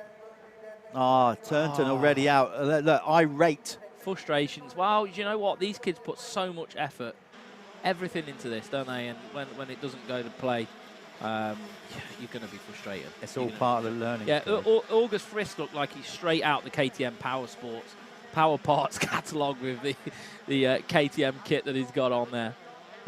So he is riding for JE68. There we go. We've got the timing screens up. Wall Beanie finds himself in second. Great performance for Wall there. He looked good in qualifying. Then Fisher, as you said. Then we got Casimir Henderson. He's in fourth. And of course, we would have Saku Mansaki. Mansaki Maikia. Yeah. Mansikamaka. Somebody can help us out with that name. Mansikamaka. I'm going with that. Yeah, Mackie. Okay, then we got Jones there in sixth. Bowden looking good as well in seventh. Joe Brooks, who was the quickest in qualifier as it turned out, back in eighth. I'd expect Brooks to move up. I really would. He's got, for a young kid, he's got what I would say mature head on his shoulders. Yeah, I think so. Henderson just getting around Fisher now. But, you know... Right on cue. good start for Fisher, though, this. Brooks already moving up. Yeah, Joe Brooks on the move. Good team, good package. He's got it all going for him, Joe. But what we'll start to get, potentially, this is where the 125 riders, it's be interesting to see their track craft. Because they're young, obviously, you know, a lot to learn, but so many of these riders now have riding coaches and, you know, support in that way. I'm going to be watching with intrigue their track craft, because a lot of them do still get into the habit of they see the sort of racing line and they get stuck into it. Yeah. Yeah, they don't. Easily done. I do it often when I ride. You walk the track at the end of the day and be like, oh, damn, how did I not see that? You was always very good at that, weren't you, I think? I'd say, yeah, in my career, that was one of my strong points that helped me out. It certainly wasn't fitness. I mean, I didn't have a career, I just did it for fun, but you actually did it. But I think you was good, from what I've looked at anyway, old racers, at being efficient. Very much. Yeah. I, you know, looking back on a career, you know, obviously I look back with genuinely no regrets, but maybe arguably, you know, could have trained harder and whatever. Yeah, but you could. It's also who you are, your personality, and you know, for me, started trying to train hard, push harder, and then started to just fall out of love with the sport a little bit late. Yeah. So for me, being energy efficient, but it's something I learned from a young age, being so short as well. I had to ride when I was younger with my feet up a lot and try not to hit too many bumps, and I think that's where it stemmed from. Looks like Brooks is actually reeling Fisher in for the moment. So Fisher, I've just noticed, trying to take some weird tight lines. I don't know where the method, there must be method in his madness, but just losing a little bit of momentum on the other side of the circuit there. Just takes a little look over. He could definitely hear Brooks behind him. Yeah, for the 125s, any bike really, you want to be keeping momentum. You don't want to be stopping and starting. Yeah, I don't know what, he just didn't seem to flow the track too good. I don't know whether it was just coming off line, making mistakes.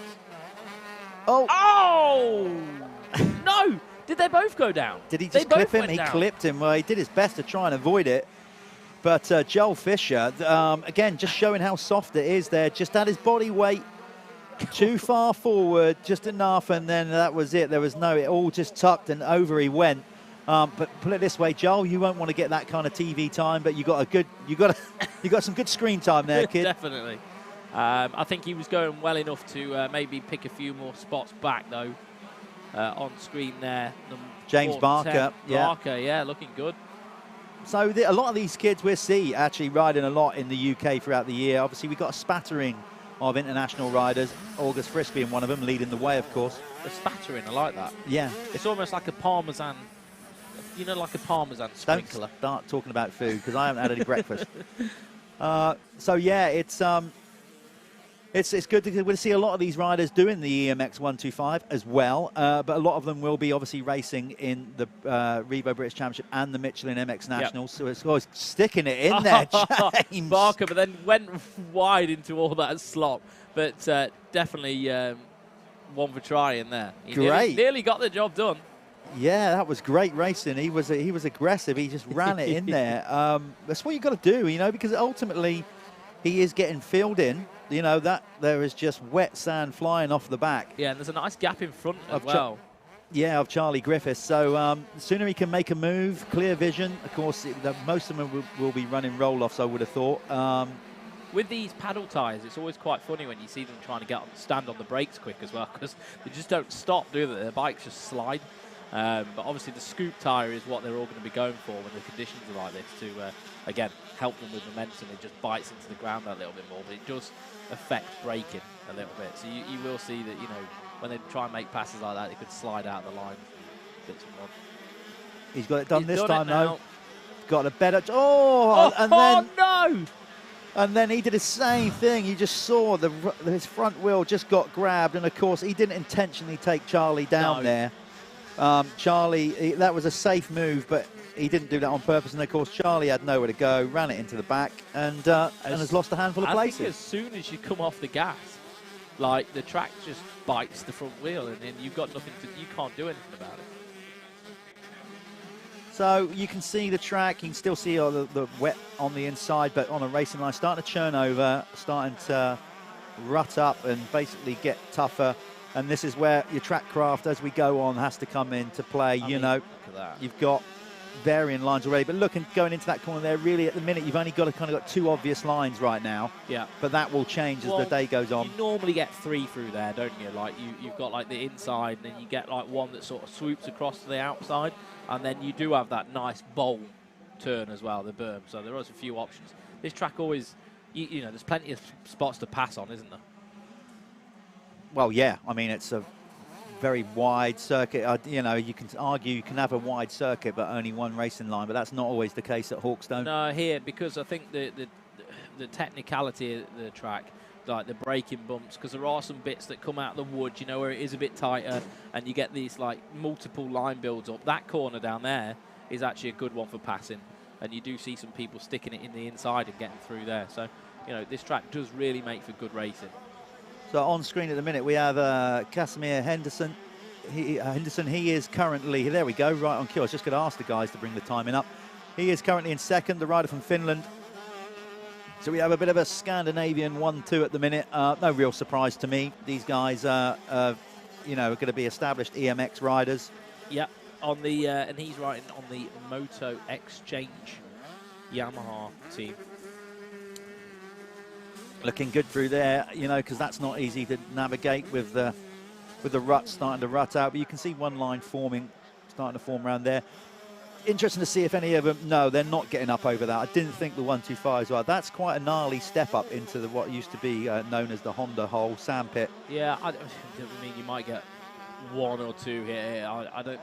It's just the track is very heavy, isn't it? I don't think the bikes will quite get. Well, the bigger bikes will, but the 125s, no, they're going to struggle to get up over that.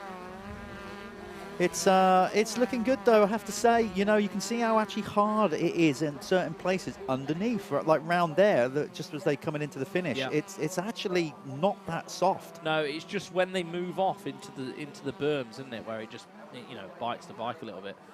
Nice. Difficult one to read, this one at the Hawkstone circuit. Was fast through there past the mechanics area. The Brits are being pipped at the minute. We've got Sweden and Finland ahead of us. Yeah, but, you know, a lot of these British riders, it's looking good for them, you know, as a warm-up precursor to where they're going to go. It's to see how far off they are off the pace. Obviously, August Frisk is in a class of his own at the minute. He has a 12-second lead, nearly 13 seconds. Walbini, another 5 seconds further back, roughly, from Henderson.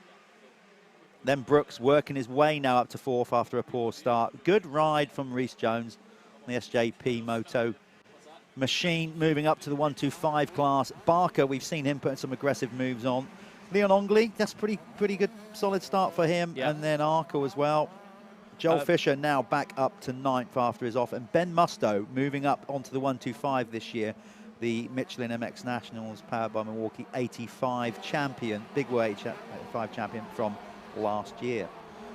Quick reminder to anybody watching, obviously this is a free stream. Obviously, free stream.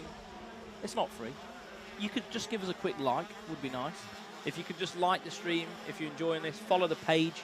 And if you are watching on YouTube, please subscribe. And then in the future, we can bring you some more of this fantastic stuff. Because if we get those likes, those subscribes, that gives us, you know, argument value with our sponsors. Absolutely. So, I like that, argument value. Argument value. Nothing in life is free. No. Right? So we pay for it through, you know, likes and subscribers. Absolutely. So if you could help us out with that, we can help you out by bringing you awesome, fantastic, free live stream motocross racing. Yeah, that's the big thing here. You know, we're not doing a pay-per-view. Yes, it's free to watch. Obviously, you've still got to pay your broadband and your electric and everything else. You've got to sell your soul in the process. But what we mean is, of course, we are running this so you can just log in, no complications, and just get watching the Hawkstone International. And arguably, we'll be looking to do more live stream events throughout the year. What we do know is we are definitely going to be broadcasting and showing all the Michelin MX Nationals, all 6 rounds live on mxn-tv throughout the year. Other announcements coming soon, the more we build this thing up, because we said we have just started out, and this was very much, in the grand scheme of things, a last-minute decision to come and do this at Hawkstone. So I was excited. This is a bucket list thing for me. I've got to admit, I was like playing it cool, like, oh yeah, you know, yeah, I'll be happy to do it. But deep down, I'm like, oh God, please pull this off. So I'm very privileged to be sat in here with Jeff in the freezing cold, out in the rain. It doesn't matter. It doesn't matter. I'm as cold as you guys stood out there. That's not going to wash it, you know. Like literally, whatever you're saying, people are just saying. No, I know. Shut up. But no. But I really do appreciate the opportunity, and thanks to everybody who's provided that for me.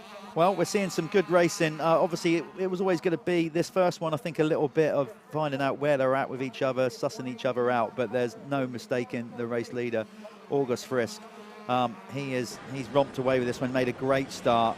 Got round that second corner out of trouble, stayed out of trouble, ridden his own race, and it looks like he's got it all completely in check. This hopefully will not be my first commentator's curse of the year, because normally you big up a rider, you say how good everything's going, and then it bites you. So it's constant, isn't it?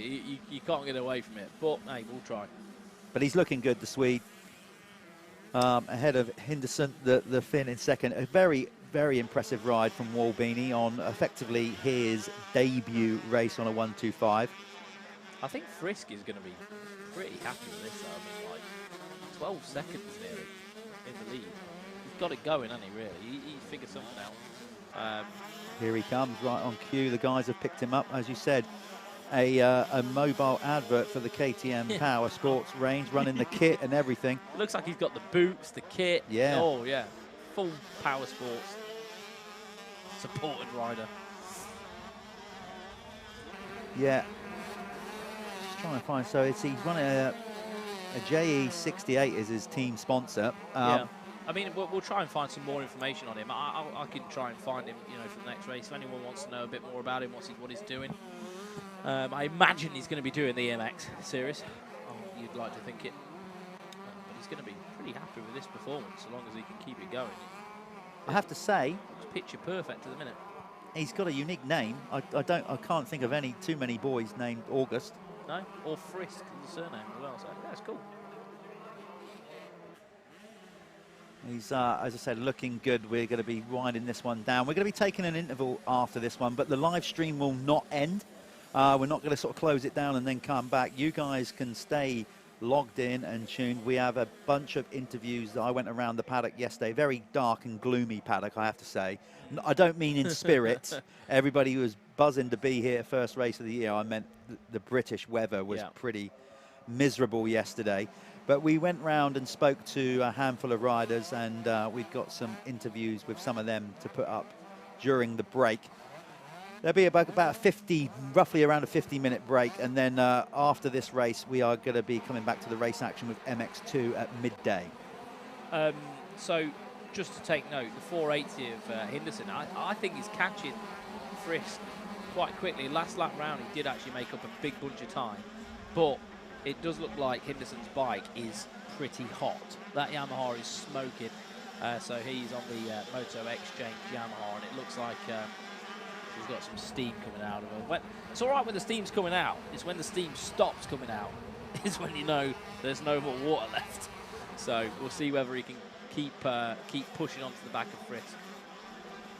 You know, couldn't quite see who crashed off the start of the second corner. It was a Yamaha. I think it might have been Henderson actually that went down. Maybe, yeah.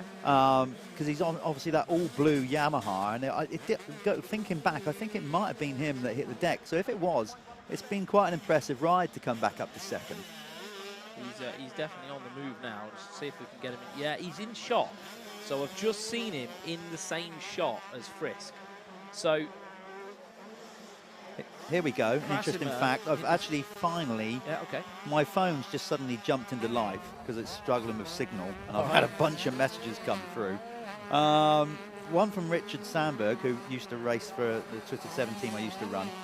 So he's given me a bit of information on August as well. He's 14 years of age, and he's on the same team as Isaac Gifton was before. And then Dave King of VMXDN fame said that August's dad also races at the at the Vets on a KX 500. Oh, right, cool.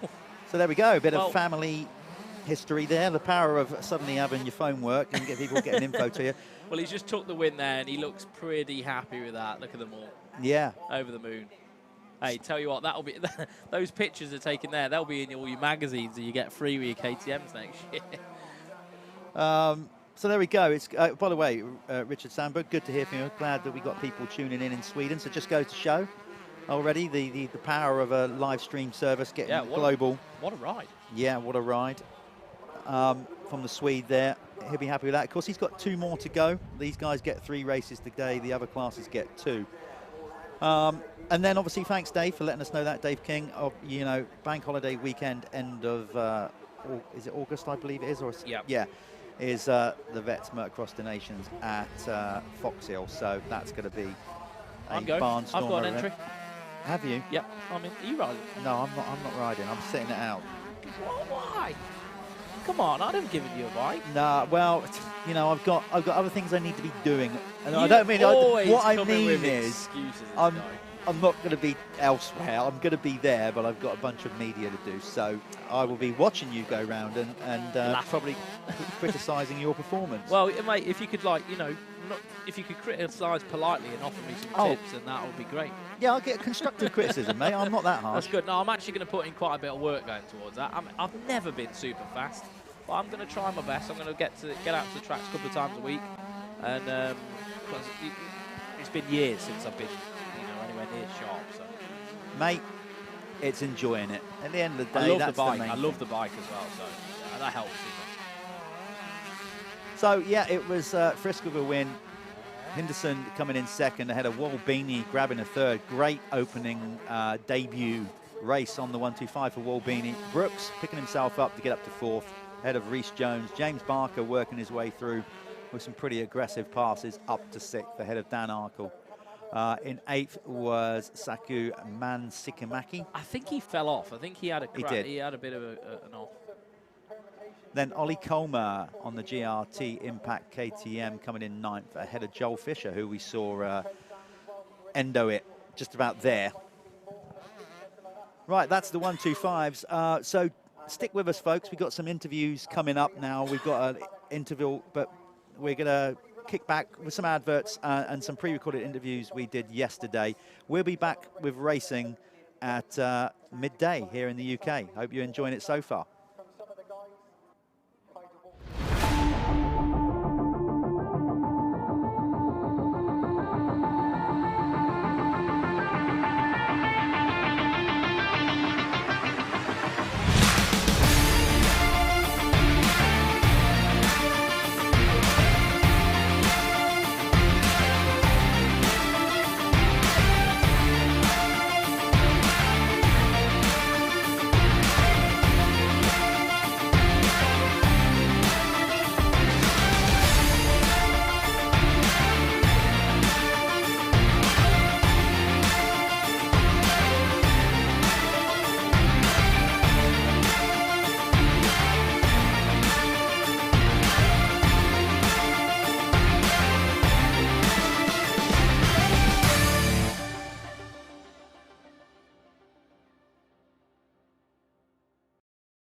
The SB02 shoulder brace provides compression and support and is ideal for a wide range of shoulder injuries. It is easy to take on and off, comfortable, and does not restrict movement during physical activities. The brace is symmetrical and can be worn on either the left or right shoulders. To get the maximum benefits, proper fit is important. First, slide your arm through the armhole and attach the easy grab front closure to your desired tightness. Then, tighten the arm strap to a comfortable level to prevent underarm chafing and mitigate brace movement. Check out our entire line of shoulder braces at evssports.com.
Right, it's Saturday here at Hawkstone. It's cold, especially if you've just come back from California. Not bragging or anything, but I'm here with Ben Watson. Now, Ben, obviously, new team. Let's talk about that straight off the bat. How's that going so far with the Kawasaki racing team? Yeah, no, really good. I mean, obviously I've been with a different brand for the last 4 years, so to come now, and even when I go training, racing, just put my leg over a different coloured bike is, you know, feels like a fresh start. So, of course, the bike's a big change, suspension, engine, everything, yeah, feels new to me. So, with the short off season, I'm still getting used to it, but yeah, it's a long year, a long season, so I've got time to keep learning with it. But so far, yeah, I'm really happy, and this is why we're here, just to keep learning, keep building, and yeah, get ready for the real season to start. I suppose it's not just, obviously, you got to get used to a new team, but let's not beat about the bush here. You're still a young pup, really, in MX1, you know, so yeah. Still learning the class, the level of competition. What did you take from last year? Yeah, no, the MXGP class is pretty savage.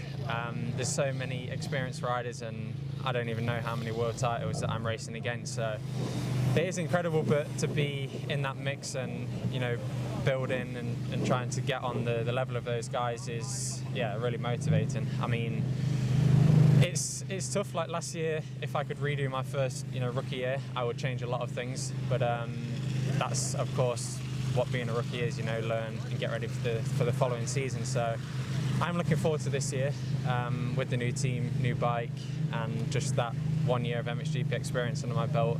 I think we can make some improvements and take another step this season.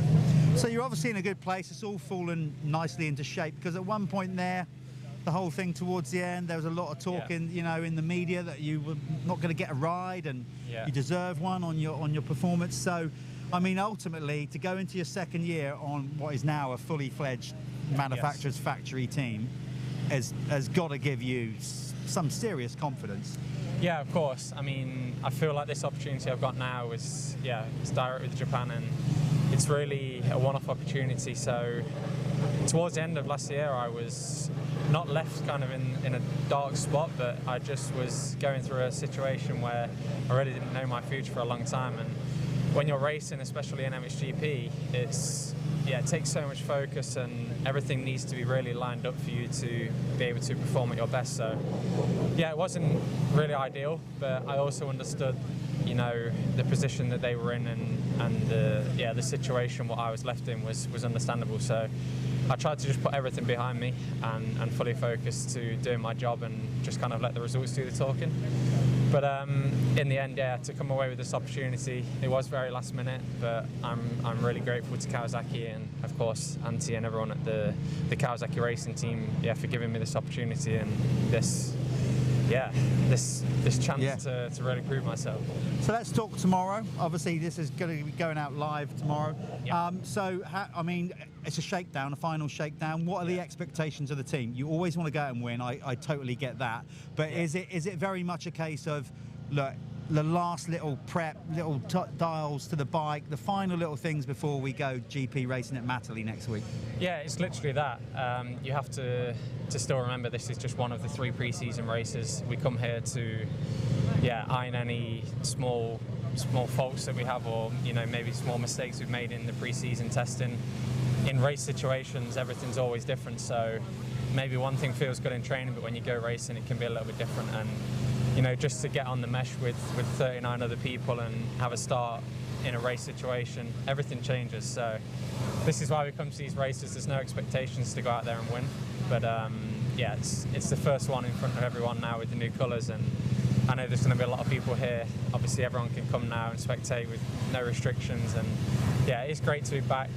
This is the first race for me with that feeling of, it's back to normality. So I'm going to go out there and enjoy it, learn. No pressure to get a result here. Of course, the big one in Matterley Basin is coming up next weekend, so we'll see. Yeah, we'll see. I've got to ask you this. We'll sign off with this. Obviously, now you're riding, like I said, for the Kawasaki racing team, but we all know the situation there and how Kimi Räikkönen is involved. Yeah. Have you spoken to Kimi? Have you hung out with him yet? What's he like to hang out with? Anything? I've got to ask because, you know. He's the man, isn't he? Formula One superstar. Yeah, no, we was together this week. I came over from Belgium on Tuesday evening, so he was at the workshop in Belgium Monday and Tuesday. We had some photos and stuff when we hung out. It was pretty cool because, of course, in the workshop in Belgium there's his F1 car, and it was cool to ask a few questions about his season and what he's doing his next step, because of course when you've raced F1, I know how it is. Even racing MXGP, you're so busy every single weekend, and for F1 I think it's another step again with the travelling and everything. Yeah. So it was interesting to hear his side, and someone so big to just be like a completely normal person was really nice. It was good to meet, get to know him, and Has he enjoy got? the season I together. guess he's got, because he's really passionate about the sport. So I suppose you can genuinely open up and have a conversation with him about that, and he seems really into it. Yeah, because we had the race bike sitting there, and he was sitting on Febvre's bike to see the levers and the bars and the setup, and then he'd sit on my bike and just feel the difference, and then the different handlebars, and he was so interested in like, what's this piece and should this not be like this to be a bit more. He's really interested, and also in the technical side, because F1 again with like aerodynamics and everything is just another level. So when he saw the bikes really close up in detail, and of course he rides himself, so he knows, and he's not stupid. So it was interesting. It was cool to hear his side of it, and for sure we're going to go racing and riding sometime together. I was going to say, you haven't got something in your contract where you can have a shot in one of his cars, can you? No, it does say he said he's got a few cars, and obviously the one in the workshop's more of like a show model. Yeah. But he's got some of the real things. So would be cool to see one day, I think. Well, listen, Ben, have a great day tomorrow. I hope it all goes to plan. Obviously, the final rundown, shakedown to Matterley. Stay safe out there, and enjoy your day's racing. Ben Watson. Thank you very much.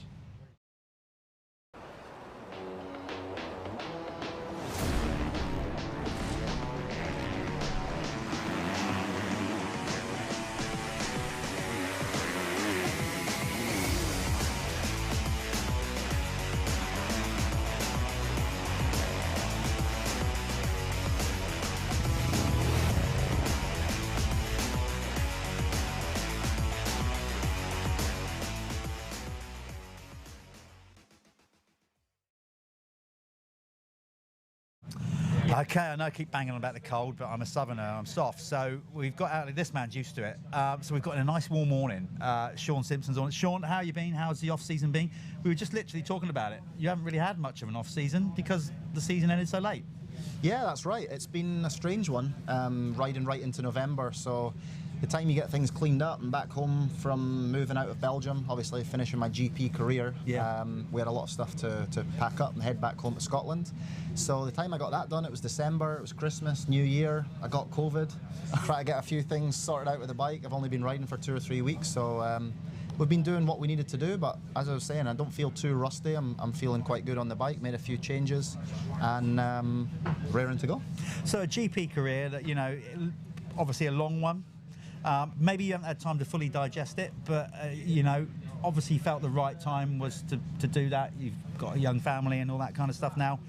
Looking back at it, are you happy how it went?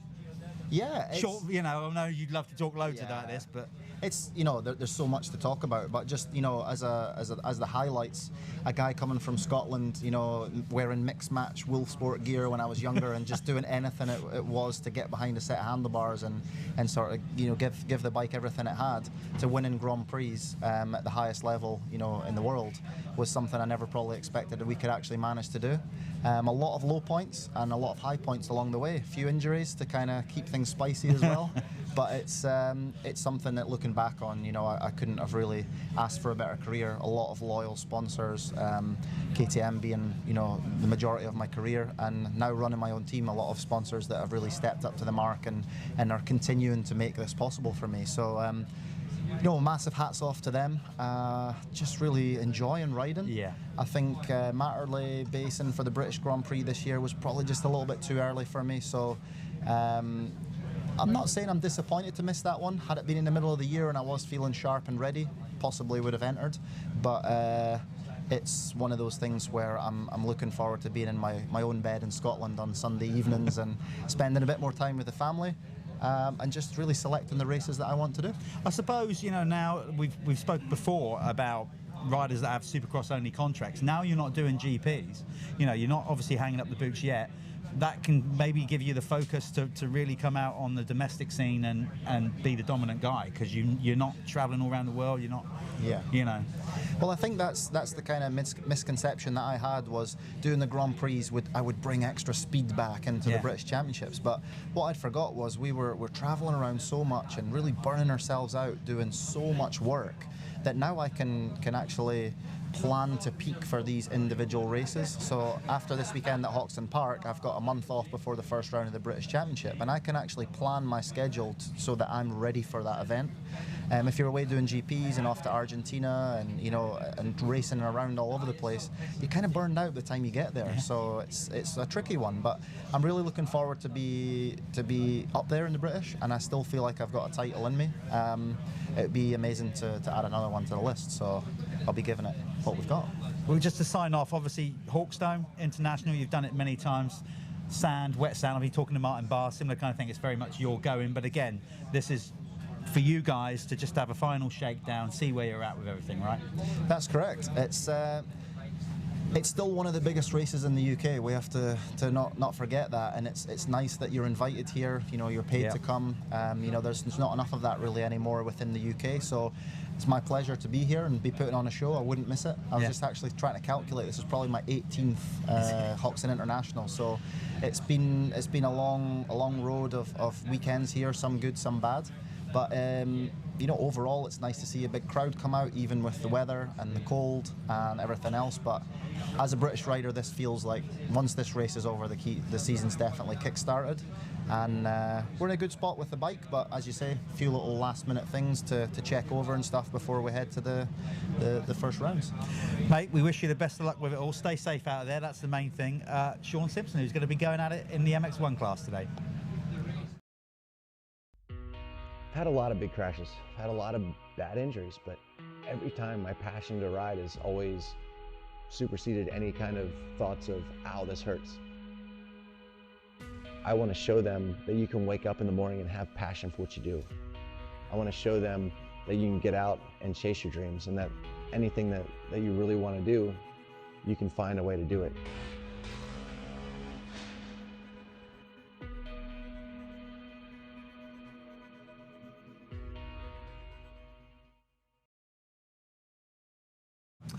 Okay, I know I keep banging on about the cold, but I'm a southerner, I'm soft. So we've got out, this man's used to it. So we've got a nice warm morning. Sean Simpson's on it. Sean, how you been?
Okay, well, it's Saturday night before Hawkstone International. It's going to be a mudder. We're pretty confident of that. The weather's not looking cool.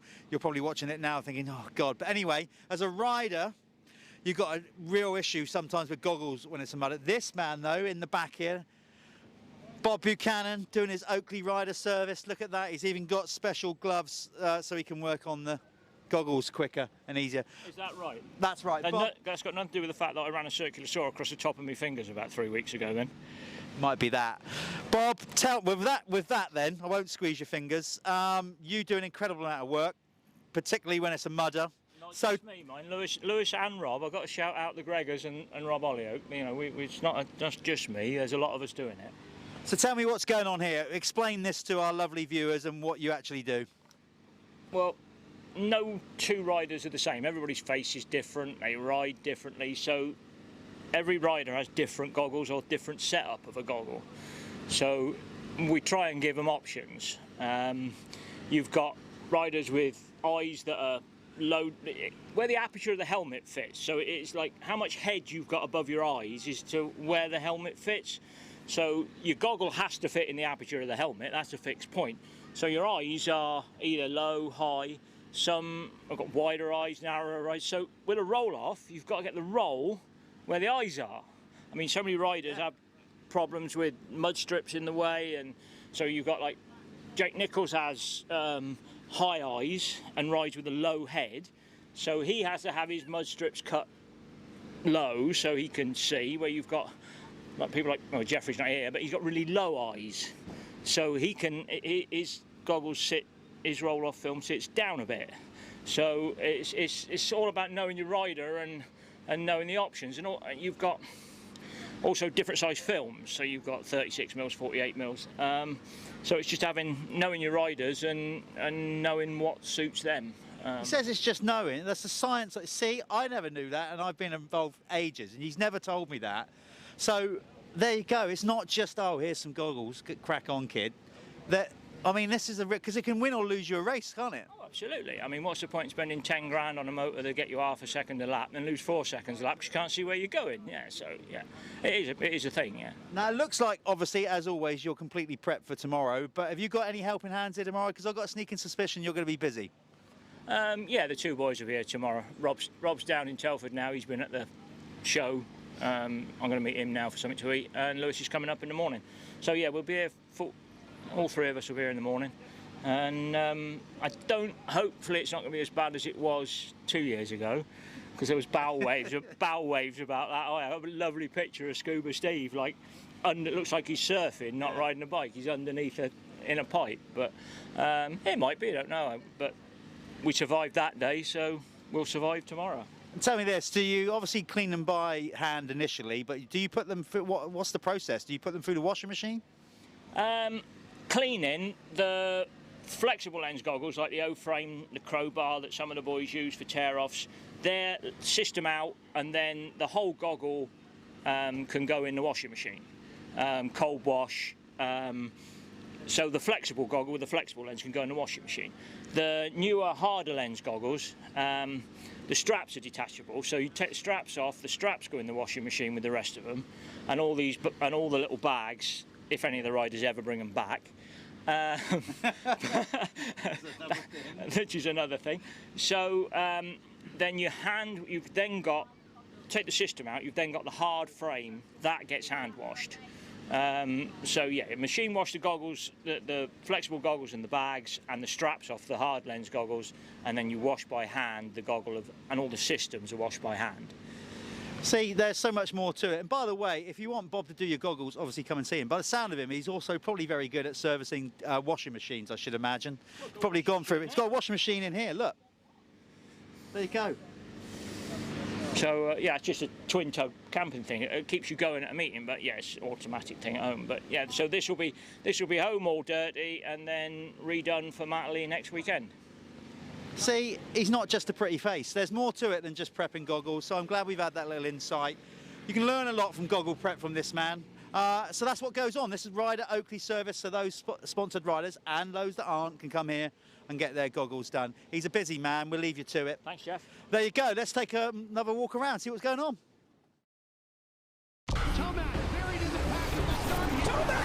All eyes are on you, and you definitely didn't get the type of start you want. The most important lesson my dad taught me was, on those days you don't really feel like going the extra mile, you just got to go out there and do the work. Tomac came to play tonight. The go time for me is the last half of the race. I'm trying to hunt down first place. For a true championship fight, you never want to give up.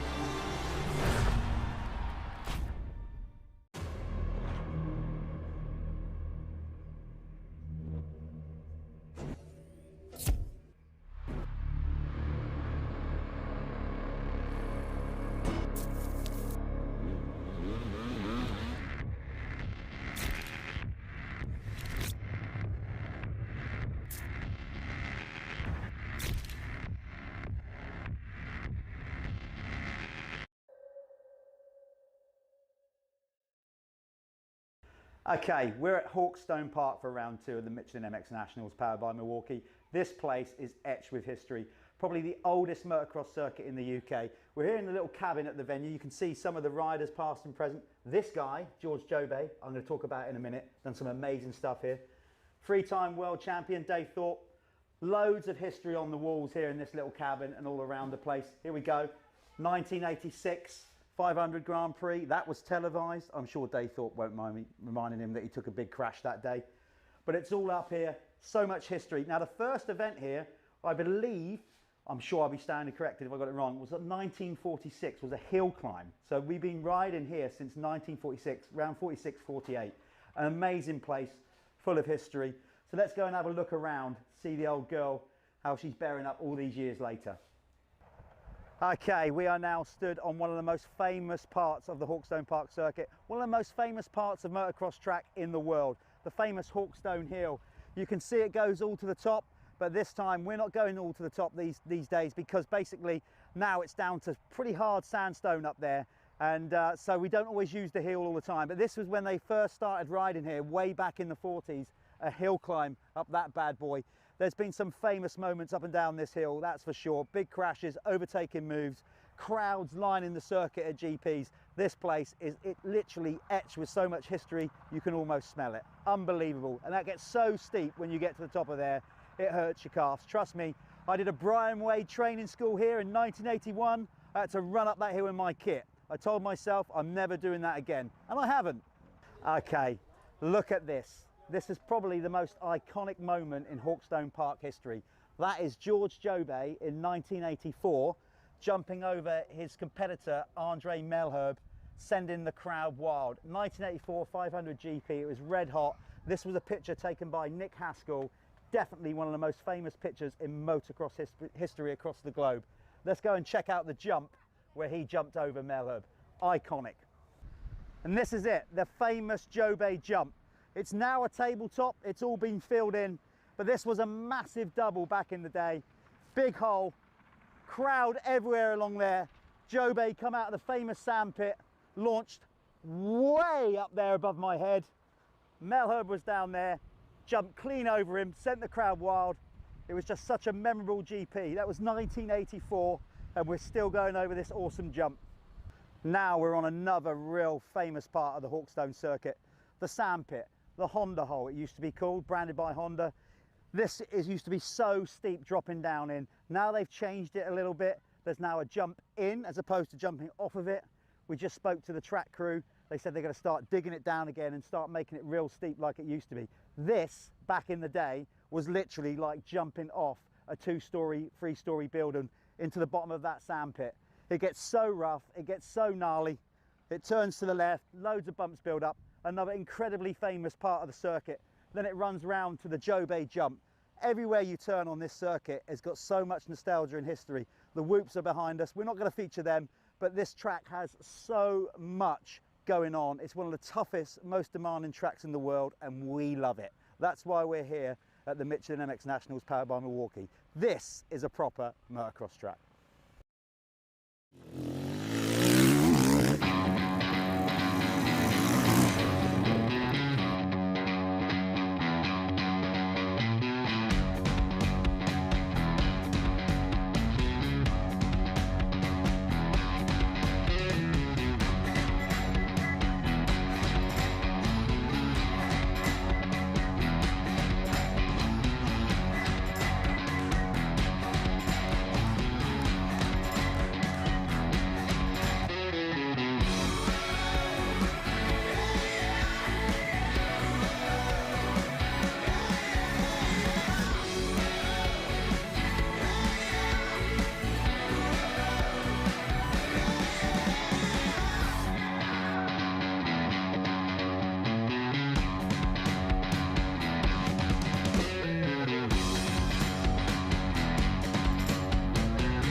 light fading fast here at Hawkstone, but we thought we'd come out and look at the track. They've sealed it up, so we've had a lot of rain already, so it's not too bad at the minute. Some riders going round. Martin Barr checking it out. Marty, come over quickly. So you've walked around half the circuit. Obviously, new team. Yeah. On a Pico for this year. So first and foremost, how's that going? Yeah, it's going really good. You know, a Pico Husqvarna has welcomed me in. I've feel part of the family already, and the prep's been going pretty decent. Not where I need to be just yet, but we've still got a few weeks before the championships to kick off. So, but yeah, as you said, we've walked half the track, and they've done a really good job. You know, as you were saying, the amount of rain that's came down today, the track's holding up brilliant. You know, I've got it really sealed, good and tight. So yeah, I think it's going to be good racing. Let's get straight to the point here. This is a bit of you, isn't it? I mean, let's be honest. You live in Northern Ireland. You've been riding sand tracks for most of your life and whatever. This is perfect for you. Yeah, for sure. You know, it gets good and technical, and that's the way I like it. You know, there's plenty of line choice, and as you were saying, we get a lot of rain back home in Northern Ireland and a lot of sand tracks. So. But yeah, we'll see how it goes. It's just all down to getting a good start, and you know, just kind of remember it's a long season. What I love, Marty, is that you know you're getting closer, you know, to the wrong side of being a motocross rider age-wise, and yet you're still loving it, aren't you? Yeah, that's the only thing I know. You know, it's my 30th year of racing. I started back in 1992 in a PW50, and you know, I still love it now. You know, coming through the gates, even loading the van up during the week and stuff, you're like, oh yes, going racing again. So yeah, as long as I still have that feeling, you know, I'll still be racing. Well, look, walk the rest of the track, go steady, because that's obviously, you know, your legs aren't getting any younger. I don't want you getting tired out walking all the track. And right, I'm not just as far on as you yet, Jeff. No, you're not. You're not. Look, have a great day tomorrow. I hope it all goes well for you. Okay, there's Martin Barr. He's out walking the track. So as we said, this area here, this used to be, well, it still is, the famous Honda hole, sand pit, bomb hole.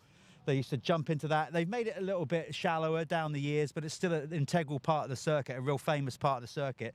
Then we come up onto this tabletop that we're stood on. This was arguably one of the greatest motocross photography moments in history. Basically back in, I think it was 1984, when Andre Mellor jumped over George Jobo's head, when this used to be a double. A real iconic spot in world motocross we're stood on right now. Different today, obviously fielding as a tabletop, and this would get really rutted out. As you heard Marty saying, as they go down, they go under the Ashbrook jump. Ashbrook, obviously title sponsor of the Hawkstone International, along with Tough Sheets. You can see now, we said we sealed it up. Excuse my wellies, I got to be honest, they are those cheapies that you get from Lidl. Other stores are available. But yeah, it's a bit squidgy, but it will chew up. But they've sealed it. They haven't churned it over, so hopefully we won't get too much rain over the weekend, although it is scheduled. But it's going to be an interesting international, this one, because riders are basically having a final shakedown, all the GP riders, before they go to Matterley next week, and a lot of the UK riders will also use it for that. So not everybody will show their hand, but they are starting to step it up. So it's going to be an interesting day's racing. Hopefully you'll get to see it all with a nice cup of tea, sat at home, or wherever you are in the world, watching it on MXN-TV. It's absolutely freezing here.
Okay, cruising around the paddock, and I've grabbed this man, Harry Kudas, who's I'm already in his bad books because he wants to go and park his car, and he said, can we do this quickly? So we're going to do it as quick as he rides. Harry, how's your off-season been? It's been good. Yeah, I had some time off in October, went to see some GPs in November, and yeah, stayed mostly in Estonia, but not at home, just going around. And yeah, then we had in December like training camp in Gran Canaria for cycling, which was quite nice. Christmas, New Year at home, quite easy. After New Year, we had skiing camp, cross-country skiing, which was quite nice to have like these camps this year, like something different. So yeah, physically I enjoyed a lot again training and these training camps. And mid-January I went to Belgium, take my stuff, yeah, took the bike and everything, and went to Spain and stayed there 2 weeks and raced last weekend in France. Obviously, 2 weeks is not enough, so I'm just really still building it up. This week I just rode quickly on the way in France and on the way to England, so yeah, this week has been quite easy.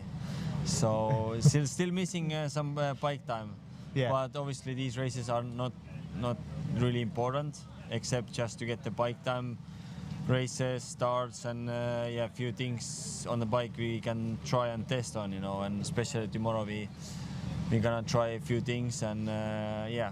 So yeah, overall it's good. I'm healthy. Yeah, that doesn't sound like an off season to me. That sounds like a season, what you've just gone through there. Like, you've been really busy. And of course, look, we Brits, we moan about the cold and whatever, but the Estonians are rock hard. Like, you know, he's been like skiing and shooting and doing all that. It's not even cold for you, is it? This is not even cold. No, this is cold. Is it cold? This one is colder than -20 Estonia, because in England it's so humid, you know. Yeah. And it's so wet everywhere, and it's like it's just humid. But the weather is dry there, and we went riding. Obviously went indoors, but I went riding between the Christmas, New Year, and after the skiing trip also, and we had -20 outside, but we went indoors. Obviously it was still cold to ride, but yeah, I mean, the weather is completely different. Like it can be like 10 degrees, you feel it completely different. Like, let's say here is 10 degrees, and then in Estonia you feel the same when it was like -5, you know. So you sold it well. So anybody, if you're thinking of going on a winter holiday, don't go to the Bahamas or anywhere like that. Just go to Estonia. It's warmer than the UK, right? Right. For sure. All right, well, have a good day tomorrow. I hope it all goes well. Go and get your car parked up, because I don't want to get on the wrong side of this dude. He's got that look in his eyes. All right, we'll let you go. It's just winter and it's getting dark early. It is. I'm late myself, so. Fair enough. Well, look, good luck tomorrow. I hope it all goes well for you. Thank you. Cheers.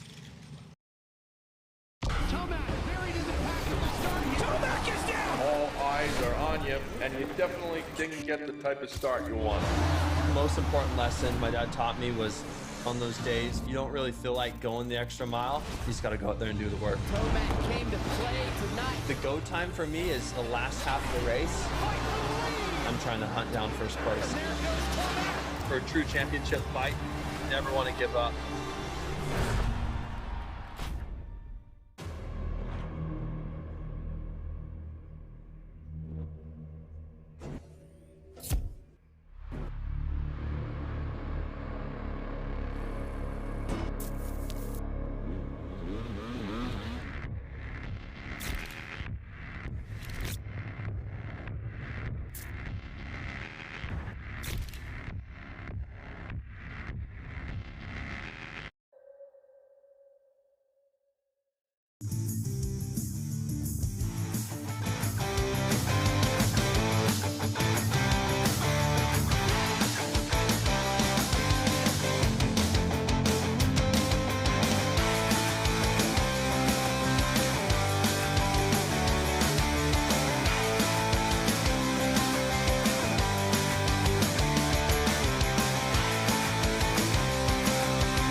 Welcome back, folks. Glad you've stuck with us throughout the interval. As we said, we went and caught up with some riders yesterday. Bit difficult to do today because they're in race trim, and of course the live feed, we can't pre-record too much stuff and get it out there. But you are now going to watch the Hawkstone International MX2 Moto 1. Brought to you by a service involved as well. Plastics and gear company, of course, SM Pro, Platinum wheels as well. So these are all the guys that have got behind the Hawkstone International, a lot of these sponsors that all contribute to make it happen and make the Salop Motor Club make this a reality as the now what is definitely one of the pre-season big international races.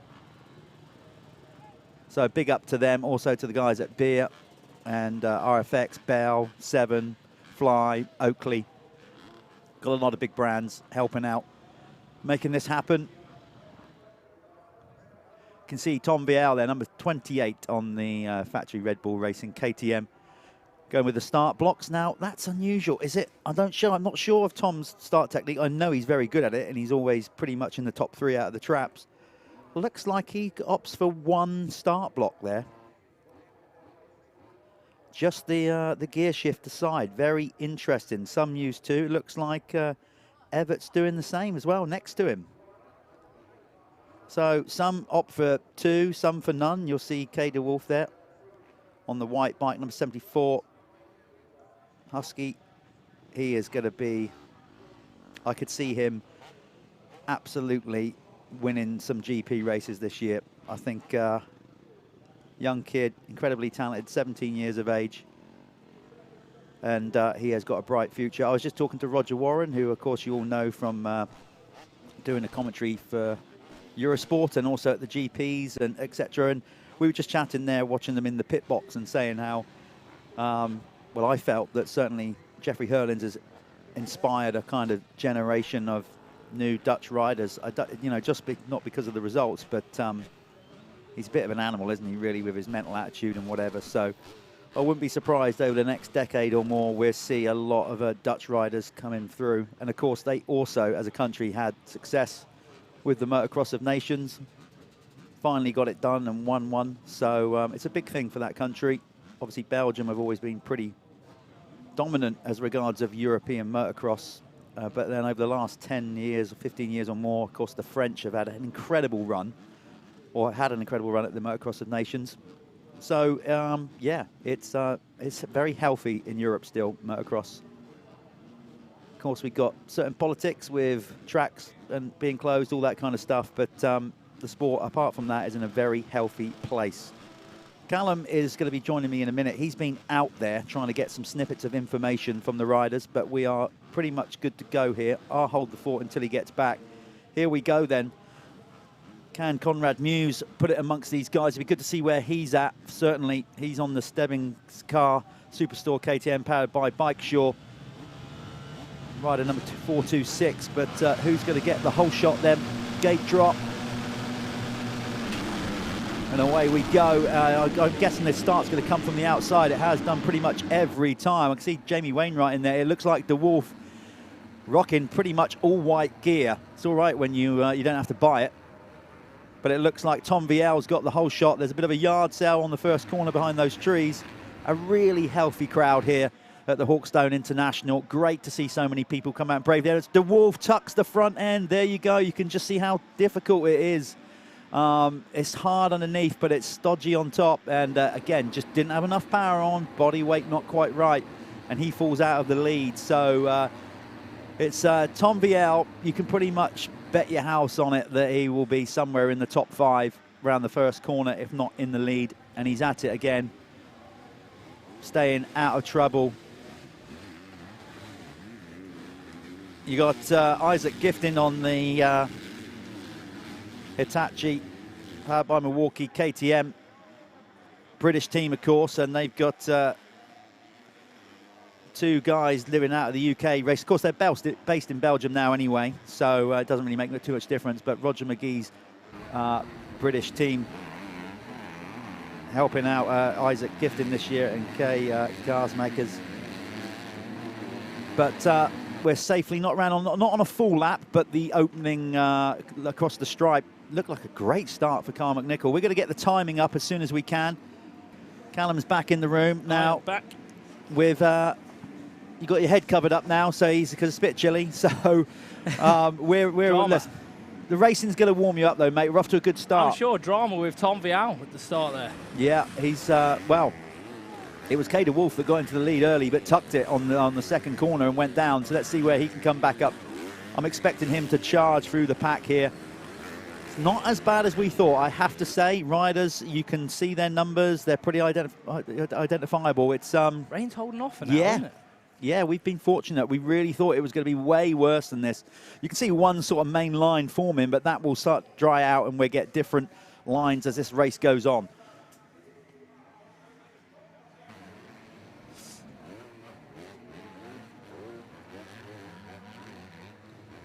So they're sorting themselves out on the first lap. This will be Jamie Wainwright made a good start, on that Revo 7 Kawasaki, I have to say. We've got timing and scoring up now. Jamie Wainwright is fourth. Fourth. Carl McNichol making a flyer as well. Yeah, really good. They've been developing that bike so much in the States. Obviously, through the Supercross season, I've been speaking to Mark just then. I've been doing a lot of work with Twisted Development.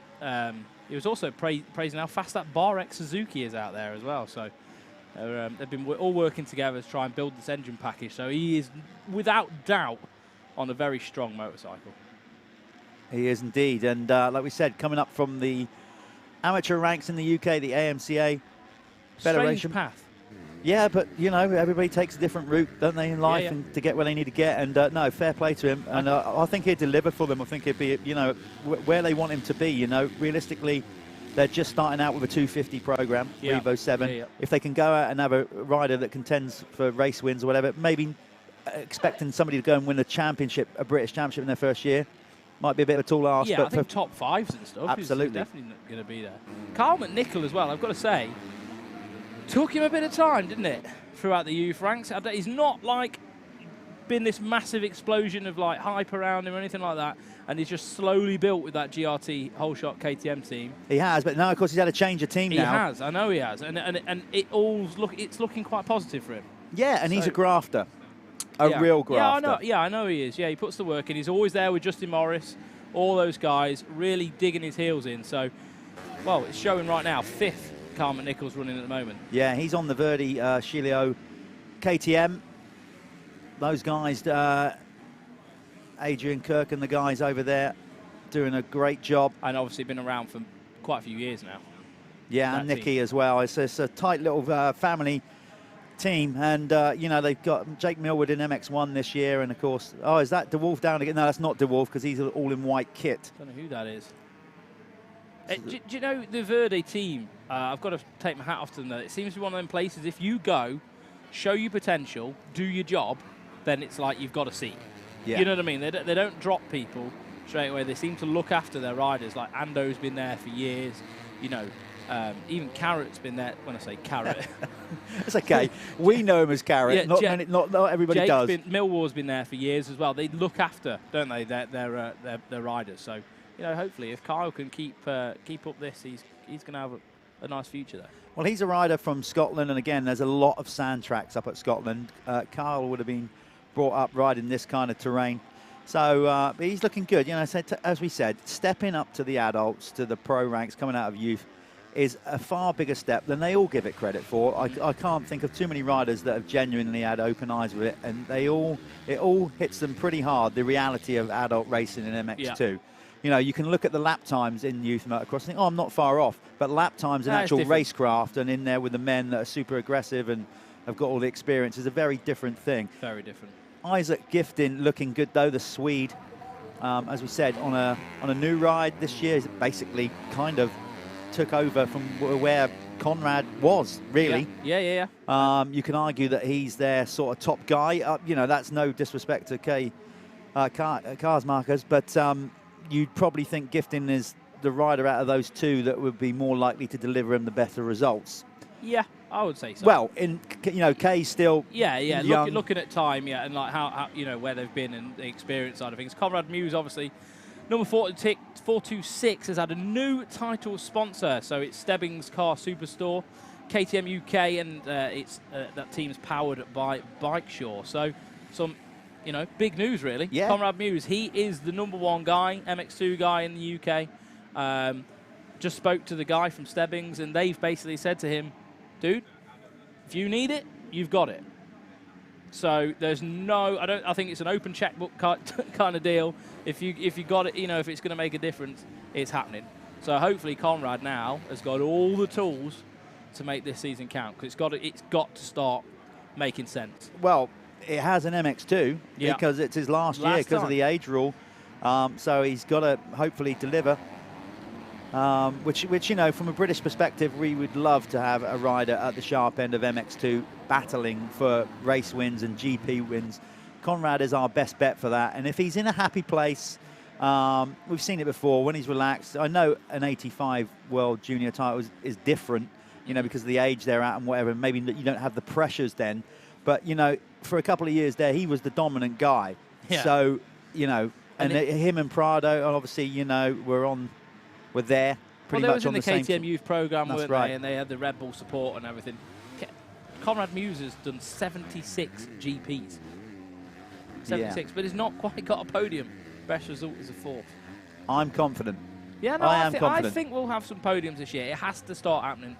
And he knows that. We don't need to tell him that. He knows that. He's got that. And hopefully, if he's got everything he needs, we can see something happening. Well, he's back with his trainer, Justin Morris, who he won that 85cc Junior World title on, and it's all happy camping down there, going back to basics almost, and, maybe, like we said, without getting caught up in the politics of it, maybe what suits Conrad is a smaller team, just that whole kind of thing of doing it himself might help him. More freedom, your own choices. You might not necessarily be so tied towards certain, suspension manufacturers, this and the other. I don't need just speculation.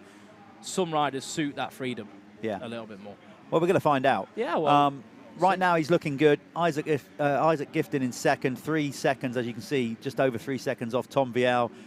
Tom, we are so used to seeing Tom Vial since he picked up that factory Red Bull KTM racing ride, being out in front, being dirt-free, immaculate. He won his World Championship, obviously, on incredible talent. But what definitely made the job easier for him was how quick he was out of the start. And he won so many races by getting the whole shot, throwing down some qualifying lap times, and just breaking enough out front to then manage the situation and bring it home. He's very good at leading a race, let's put it that way. Jamie Wainwright's Kawasaki's just started blowing out a load of smoke. It looked like steam, but you're going to get that here because the radiators get clogged up down there a little bit, and still a lot of racing get to go. It looks like Kay Wolf though has made his way through into 4th now. It's going to be quite a challenge for him to get further up the front. Conrad Mewes, Isaac Gifton, and Tom Vial are absolutely motoring at the minute. A little bit of a mistake there from the 40. Liam Everts in 6th. Looks like he's starting to close in here on, he is on Jamie Wainwright. So Jamie is going to come under some heat here.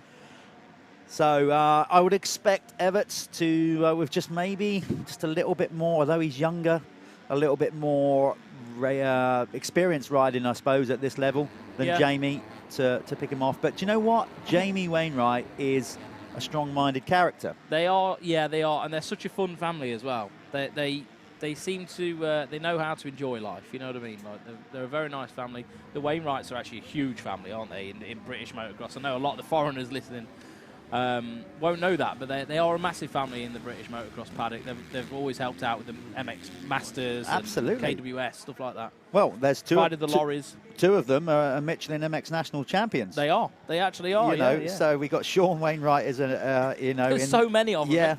In the amateur class, one at MX1. Yeah. And then Ben is a MX2 clubman champion. So yes. So there you are. People from around the world, Italy, America, all know now about the Wainwright dynasty. Yeah. And look at that bike just chuffing out some. So Everts goggle issues. Look, goggles are off already for Liam Everts. So this is going to. So right now, there's two ways of playing at it. Either is he trying to get rid of them.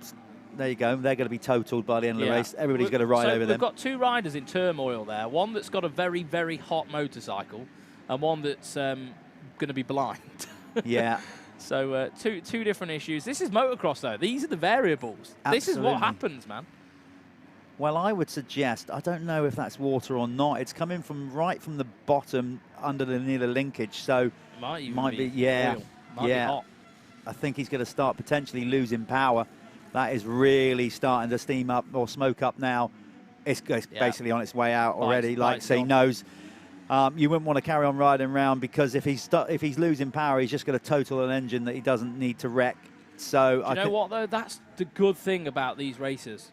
You know, this engine, it's all new development for this team. Like, they can now go back to the workshop. You know, they haven't wrecked any championship. And then, you know what I mean? Like, yeah, there you are. Look, it's a little smoking out of the pipes at the bottom. He's going to call that a day. We actually saw some flames burst out the back of the exhaust pipers there as well there. So, Jamie, as we said, they're developing the bike still and all this kind of stuff. You know, they'll be disappointed with that, yet at the same time, valuable information. Oh, yeah, without destroying a motor as well. Yeah. Kay DeWolf moving up after that get-up with the tiny little front-end tuck. It'd be probably, as a shakedown, you know, it doesn't really matter too much. It's not a championship thing, but he'd be a little bit disappointed with that, because he had the start. He had a clean track ahead of him and just a little front-end tuck pushed him back to fourth, and now he's got to work hard. He's actually quite a ways behind the top three, 12 seconds behind Muse. You know, like Kay DeWolf, he's 17 years old. You know, the team have invested in him since, like, I think, EMX. Yeah. You know, they've carried him through. There's a lot of expectations on this kid, so he also, you know, rides on them expectations himself. So he's going to want to perform. That was crazy. That was gifting, just about holding on it. You can see, right now, you can see at the bottom of the hill there how it changes and chews up. There's some, by the color of the sand, there's a few sort of like harder areas, and that jump at the bottom of the Hawkstone Hill, we've seen down the years, Callum, that gets honestly so chewed up. I can remember we did a front cover on Moto magazine back in the day of Stefan Everts going through there, a brilliant Paul Bliss picture, and I had to write the comment on it, and I remember thinking it's like the devil dragged his fingernails through the dirt. The ruts were so bad. They're up to the pegs, aren't they? Yeah, and they're hitting that at speed, so that becomes a real tricky jump through there. They actually start, once the track starts, you know, cupping out a little bit and developing, sometimes you get a little bump before it, and you'll see a lot of the riders that try and jump over it. I've seen that before. They'll sort of jump into that little corner and try and pop over that ski jump because of how gnarly it is. It's almost safer to try and jump over it. Well, that's what DeWolf was doing in practice. Yeah. The others have picked up on it. Tom VL, though, look at that, just sort of doing what he does, but Conrad Muse is on the move. He's looking good. He's gone past Isaac Gifting and is now actually, ignore what you see on the timing screen, because that was last lap around. It's about 3 seconds, isn't it? There's not a lot in it. Yeah, he's right there. 2 yeah. seconds. Oh, look. Did you see that little pop then? This could be a bigger day for Conrad Muse than anybody else, because if he comes out in this class, if he comes out with winning. Yeah. This is Tom Vial. This is the confidence booster. This is Tom Vial. Yeah. Come on. 27 race wins. 52 GPs. 14 GP wins. Tom Vial's the boy to beat. He is indeed. Sam Nunn was parked up there. That was the Wave Yellow. I'm not sure if that was a bike issue on his cab screens. Crescent Yamaha, or he's just binned it. But this is looking good for Muse right now. He has started back in about fourth, worked his way up to second, and he's now taken almost 4 seconds out of the race leader, Tom Vial, in 1 lap. Wow.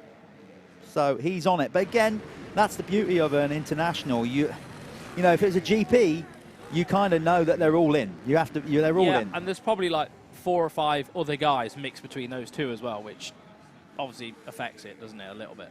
But Conrad's looking really good at the minute. And if anyone watches Conrad ride, just look at how it's irritatingly easy. How does he do that? It looks so easy. Looks so relaxed. But That's the thing, yeah. It's not fair. When things are going good, it really does look like. You could argue that with a lot of riders, but I think Conrad over the last couple of years, we've definitely seen the whole Jekyll and Hyde with his riding. Yeah. Looks like Vial has kind of responded, you know. I was about to say the same thing. I think he's come round, got the pit board message. There's Dan Bruffer. Was that riding in the shot there? Yeah. Number 33, Dan Bruff. Again, came out of retirement, really, Dan. He was away for a while. Did. You know, a regular rider now back on the Michelin MX Nationals Tour. It's good to have him involved with that. But he said he took some time out. And I think he had a kid and, and then life just got ahead of him. Yeah, but then I asked him why he came back, and he just said, well, because it's motocross, isn't it? Was basically his answer. Yeah. So there you go. And it's very addictive. But right now, Tom Vial looks like he's responded well. Those two have checked out a little bit over Gifting in third. Looks like Kay DeWolf has potentially dropped further back. I can't see he's got anything in the tank where he's going to close in. He'll probably just use it for testing and data and all that kind of stuff, and then maybe come out. Conrad is gaining so much time by doing that step up into the sandpit. Conrad's doing this thing round some of the corners. You can almost see how much weight is applying to his outside peg. He's almost standing him. Look, he almost stands himself out the seat to push that outside foot into the peg, which creates traction, doesn't it? You push your feet into the foot pegs, and it helps the rear wheel bite into the ground, which, believe it or not, underneath this, there is quite a hard base. That is Callum Swan's riding tip of the day, and I'm going to back it up because that is absolutely the case. For a lot of young kids watching, you'd probably think, well, that's a bit alien. Why would you? Surely you'd put weight on the inside leg if you're turning left. No. But incredibly, by putting weight on the outside, you'll be amazed how much better it makes a bike turn. I was never very good at doing that. I always find it I think you need to be quite strong and to be able short. to do it. Yeah. I'm short, but I don't know. I was never the best at doing it. I try. It's not without trying, and it's consciously there in my mind. But it's it's an art that some people are better at. Listen, in life you never stop learning, but particularly in motocross, every day's a school day when you're riding a motocross bike.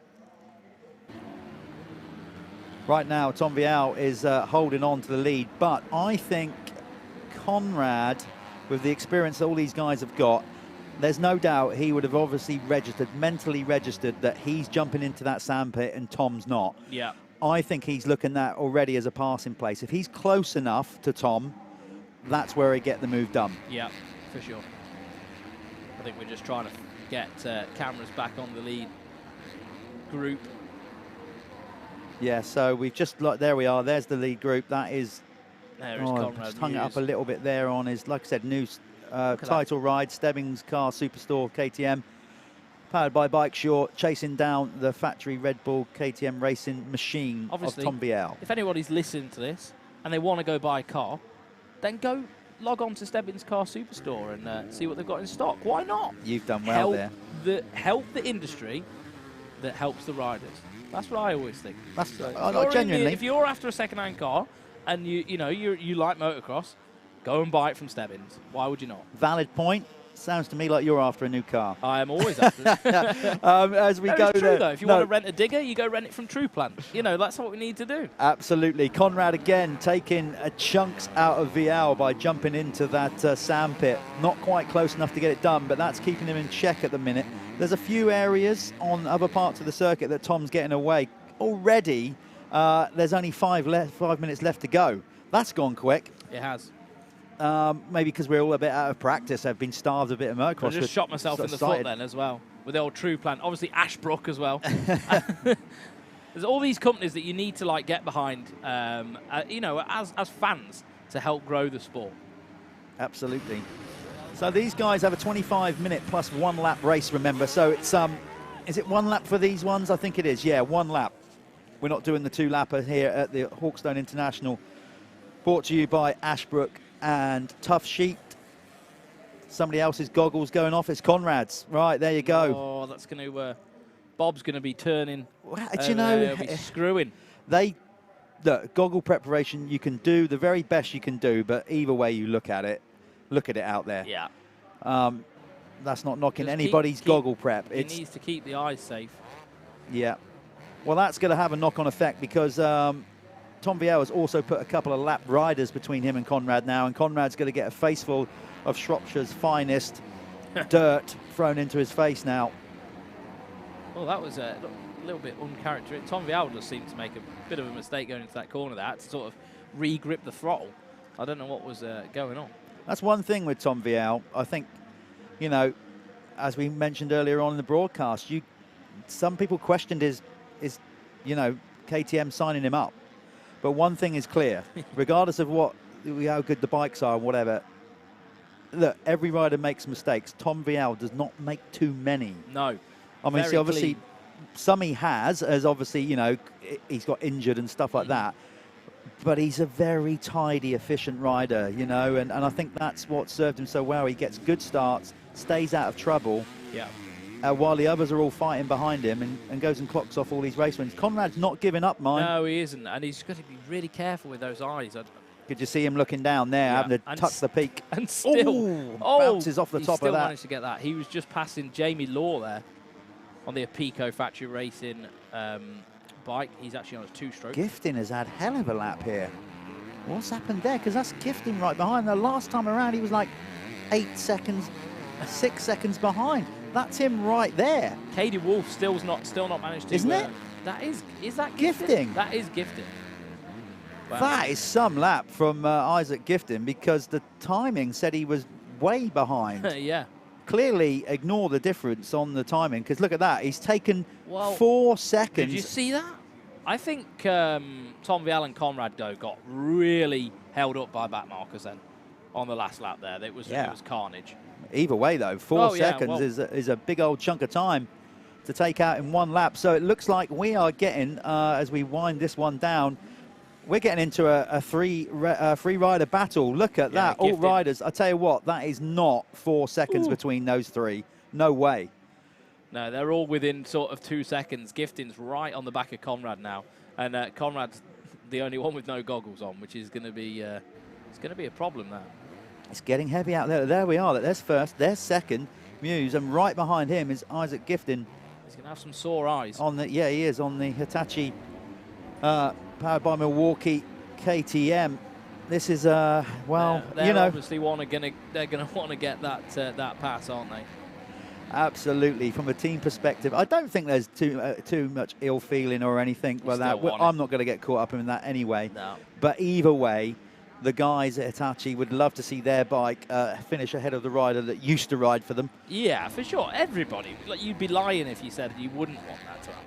Yeah, it's like the classic case of a footballer going back to his old stomping ground. He'll want to bang one in the net, won't he, and showboat in front of his what used to be his adoring fans. Yeah, so, for sure.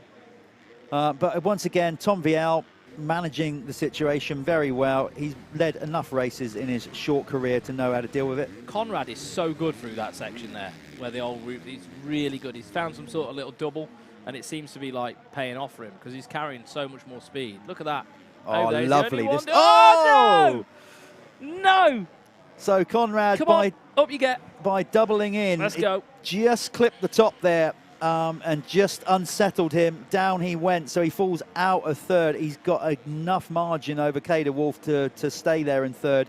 So now it's up to, well, look at this. Gifting has a nice run now with his goggles, remember. I think Gifting could actually win this moto. Like, he's come from, what, 10 seconds back? A long way back.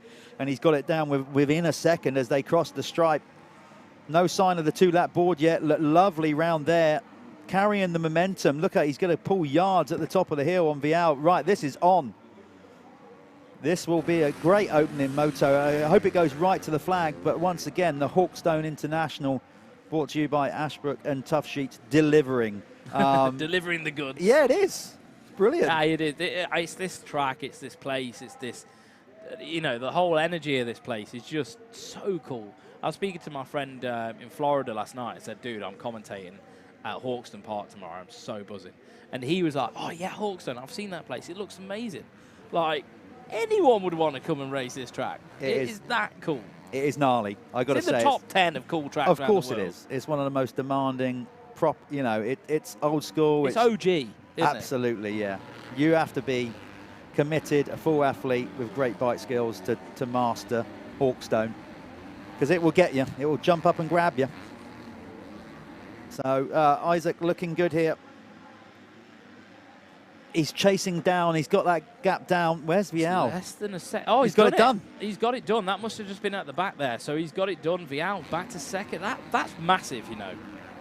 That's a support team passing a factory team and their top factory rider as well.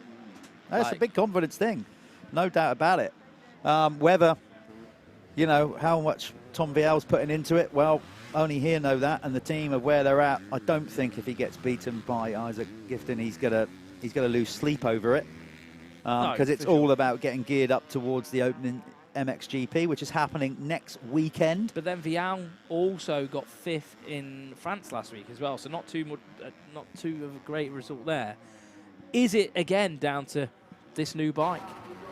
Well, you know, not quite there with it yet. I don't know. I'm just speculating, but you know, Gifton's still got another year on that on the old machinery, and you know, sometimes it's not a hindrance, is it? Because they get information from the factory probably a year later. Always, it's sort of delayed.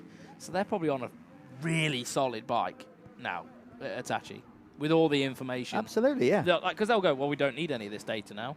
Or the old bike, you know, other teams, you guys can have this now. Well, he's making it work for him as he's gone into the lead and starts to check out.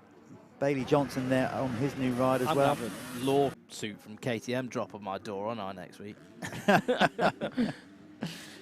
Yeah, so Bailey's starting to steam up a little bit on the on his new ride for Verdi. Youngster moving into the adult classes, coming off the back of a pretty solid youth career. He missed a year or so with racing, but came back pretty strongly last year. There he is, 119, trying not to get into the way of Tom Vial.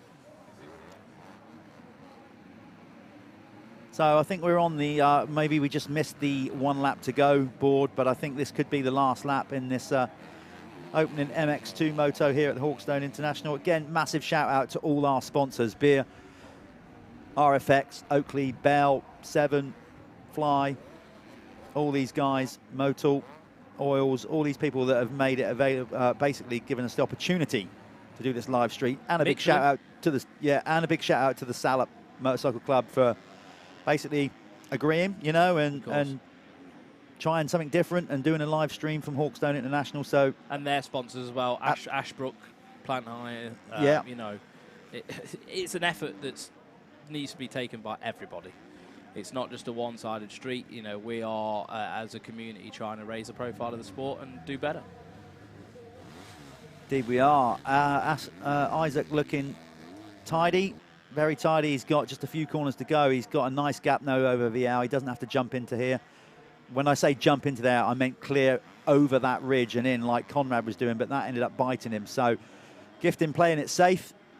Obviously feels confident enough on the rest of the circuit that he doesn't have to do that. Yeah, Cader Wolf looked right on the back of Conrad the last time through, so hopefully Conrad's been able to hold on to that spot. But it looks like it's going to be, I see somebody, was that Bry Connolly, the team manager, giving it the big fist in the air? Yes, and I think it was Brian. Look at that. Even, listen, it's a pre-season shakedown, but look what it means. Look what it means on the pit board as well. Yes, 5,000 calories or something. I think that's what he said. I don't know. Yes, something like that. Vial comes in second, and De Wolf picks off Conrad Muse on the last lap. Bailey Johnson is not sure whether to leave his bike and pick his goggles up or leave the goggles and attend to the bike. Alexander Brown there giving him a bit of a... Yeah, Zander, obviously a top rider, youth rider in his day, but injury caught up with him, and he stayed in the industry by becoming a mechanic. So he's pleased with that. The team are obviously pumped. Yeah, big deal. Good start to the season. It is a big deal. Yeah, absolutely. So Liam Everts comes in 5th ahead of Carl McNichol. Solid ride for McNichol, got to say. Beating Egberg and Cars Masters. Yeah. Conrad Muse just being pushed off the podium, look there, on the last lap. I imagine had something to do with not being able to see. Yeah, that normally hampers your progress. Absolutely. So Chris Mills coming in 10th, as I said, coming back to the UK. So good to see him. Good to see the kids hanging over the fence there, look. A shout out to Raf Newison, who was in there in 9th. That was Bailey Johnson crossing the line for 13th, not Boris. Well, it's Johnson anyway. It's Johnson, isn't it? Not Johnston. So there you go. You can see the running order. Carpenter came in 11th. Tom Grimshaw on the Chambers, Husqvarna for 12th. Then Johnson. Then Jamie Law on the Apico 2-stroke Husqvarna. Bruman. And then Arden for 16th. Lewis Hall. He's taken a bit of time off the bike recently. So I don't think he's going to be too happy with that. No, but he's basically taken about a month off, so he's a little bit behind the 8 ball.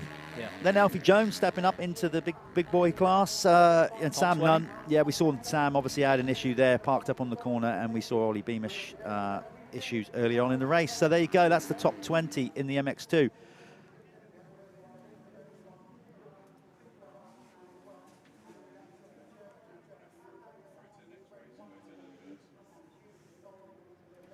Okay, well, we're going to see these guys in the pit box as the MX-1 start to come down. We're going to just quickly throw to a few adverts, and then we'll be back with the MX-1 Moto 1. Let's go.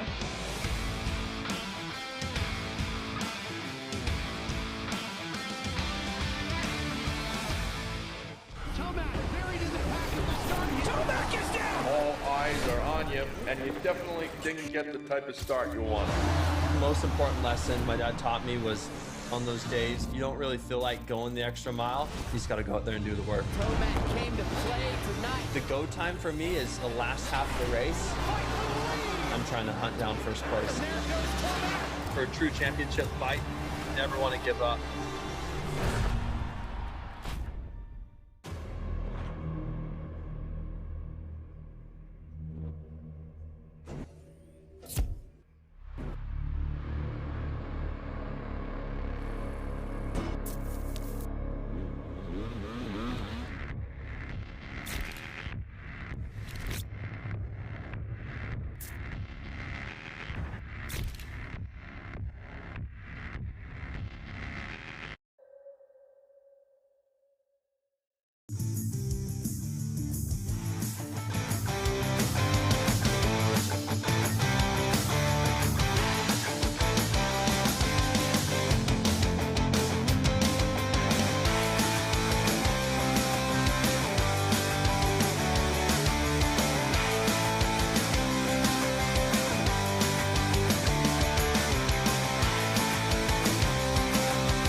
Great ride so far. I don't know if you know as much as championship rivals not having the best of races, but might well be an added surprise when he goes back to the pits of Bush. Has got half a lap to go, just needs to keep his composure. The lead is looking very, very close indeed as they go up towards the central stadium section of the course here with those two. Quite a fast course against very tough, bumpy and gnarly.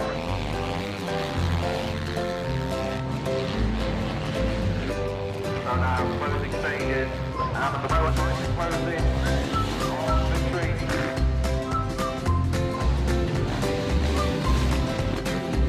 Continues to pull away from one wins the race.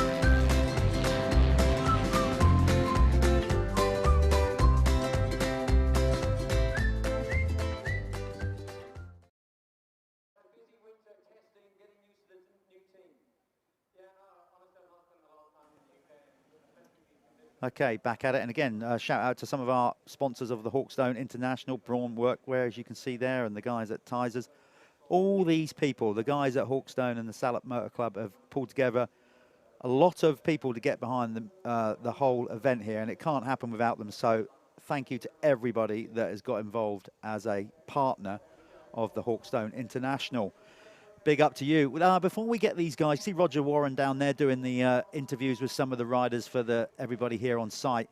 Talking of the famous Hawkstone circuit, we actually have got some onboard footage from last year's Michelin MX Nationals. So we're going to throw to that and give you a little taste of what it's like to be in the mix on a slightly drier Hawkstone park. So if we're going to try and get this crammed in before these guys go to the line, so as soon as we pull it up, you'll get a view of what it's like.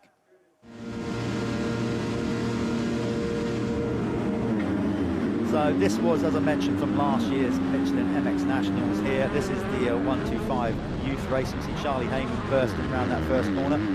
A very drier circuit. This was on day one of the Michelin MX Nationals last year. But you get a sense of the size of the jumps, the speed and the width. These guys, it's a flowing circuit. It's not necessarily as fast as you think. The terrain gets so cut up. This is very early on in the weekend, so the track not that rough, as you can see. But already you've seen the action from the first two races here today, and it's cut up a lot more than this right now because of the moisture in the circuit. But you'll see there's plenty of choice to go around this circuit. You don't get too many, what I would say, sort of one-line corners. I mean, look at the ruts you've got to choose through there as you go through the whoops. This corner, sweeping right-hander that leads round up to the famous sandpit. Multiple lines. This bit will get really roughed out. This is the jump that Conrad Muse clipped the top and just crashed on. Then they launch out, a face full of sand in your face to deal with, over what used to be the big double jump, the famous double jump, under the equally as famous bridge. Inside, outside here leads you up to this next section. Now this last year, this had more of a drop into it and more of a jump out.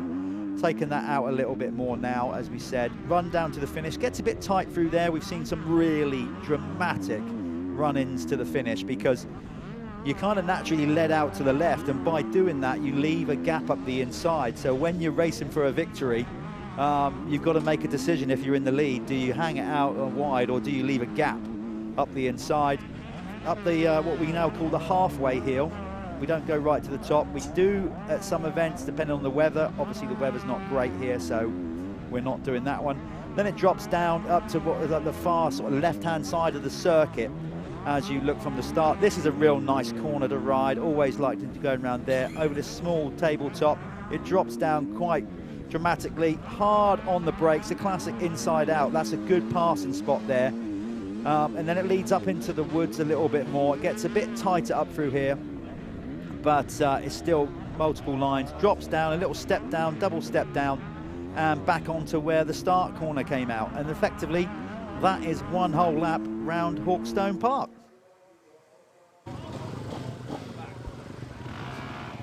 Back. And he's back. So now back to real time, and is Kelvin Verlanderen. Obviously, he's got a marker down there, seeing if there's space down the bottom. Looking good for him. There's Sean Simpson, goggles in mouth, like some kind of golden retriever. And there's Ben Watson. This will be interesting to see where Ben's at on the new Kawasaki racing team. I say it's new for Ben, obviously, yeah. But also kind of new for Kawasaki as well. For the last number of years, yeah, for the last number of years, the Kawasaki effort has been run out of Belgium. This is ice. Well, they've dropped the ice one, but effectively, yeah, Kimi Räikkönen and Antti Pirinen, team manager of that, what used to obviously run ice one, are now picked up the running Kawasaki's official effort. Yeah, yeah, which is so cool. Kimi Räikkönen obviously being a Formula One driver, a very, very famous Formula One driver, and has been known for some of his comms back to the pits and stuff. Quite funny, actually, if you want to look at Kimi Räikkönen's expulsion. I always liked Kimi, but for that very reason, because he so was honest. Yeah, because he didn't get caught up in too much of the corporate stuff. He wouldn't. If they asked him to do something he didn't want to do, he just said no. Yeah. No. But was that your impression of Kimi Räikkönen? It's just. I don't straight recall away. him sounding like that. It was a good effort. Not quite executed. Stop talking to me. But it's great to have Kimi in the sport. And I tell you what, he is a massive fan. There's a lot of Finnish guys that are. I know he's friends with the former Liverpool football captain Sami Hyppia. And Sammy, they go out riding, because Sammy's, sometimes you see him rock up at a GP. Kimi loves his dirt bike. Yeah.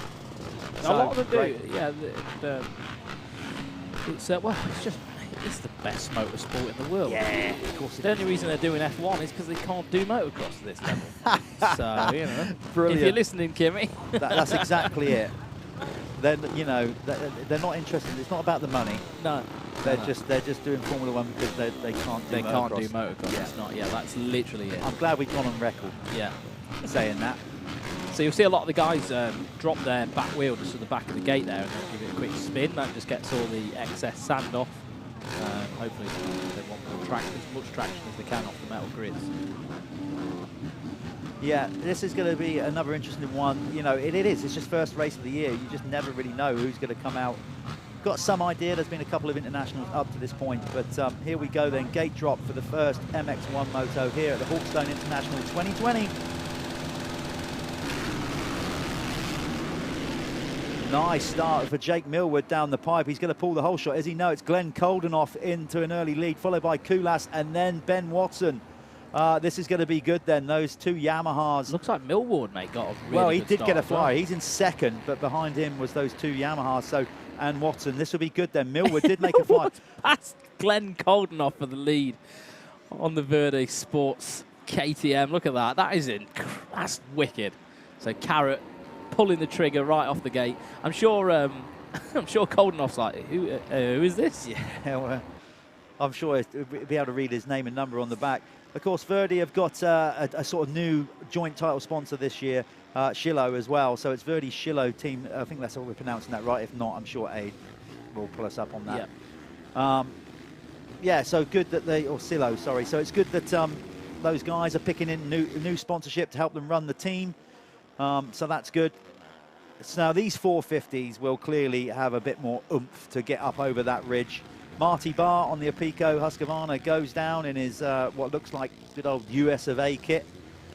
Doesn't look like oh, some look, sort of he's got the front brakes. Is it front brake or was it his starting device? Maybe. Looked like his starting device was stuck on. Probably got some sand in there. No. Yeah, so the old launch control playing havoc for Marty Barr. We get a bit of a one-line situation going on around there, as in dry line at the minute. Some of them taking up the inside. There's Van Donnick. Simpson just ahead of him in that quite impressive and Larry FXR get up. Yeah, they do some pretty cool kits, don't they? I actually like the FXR stuff. It's pretty cool. Right on Talking cue. about FXR. I think that's a South African rider, I believe. I'll find him. Yeah, well, you're looking at the wrong class for one.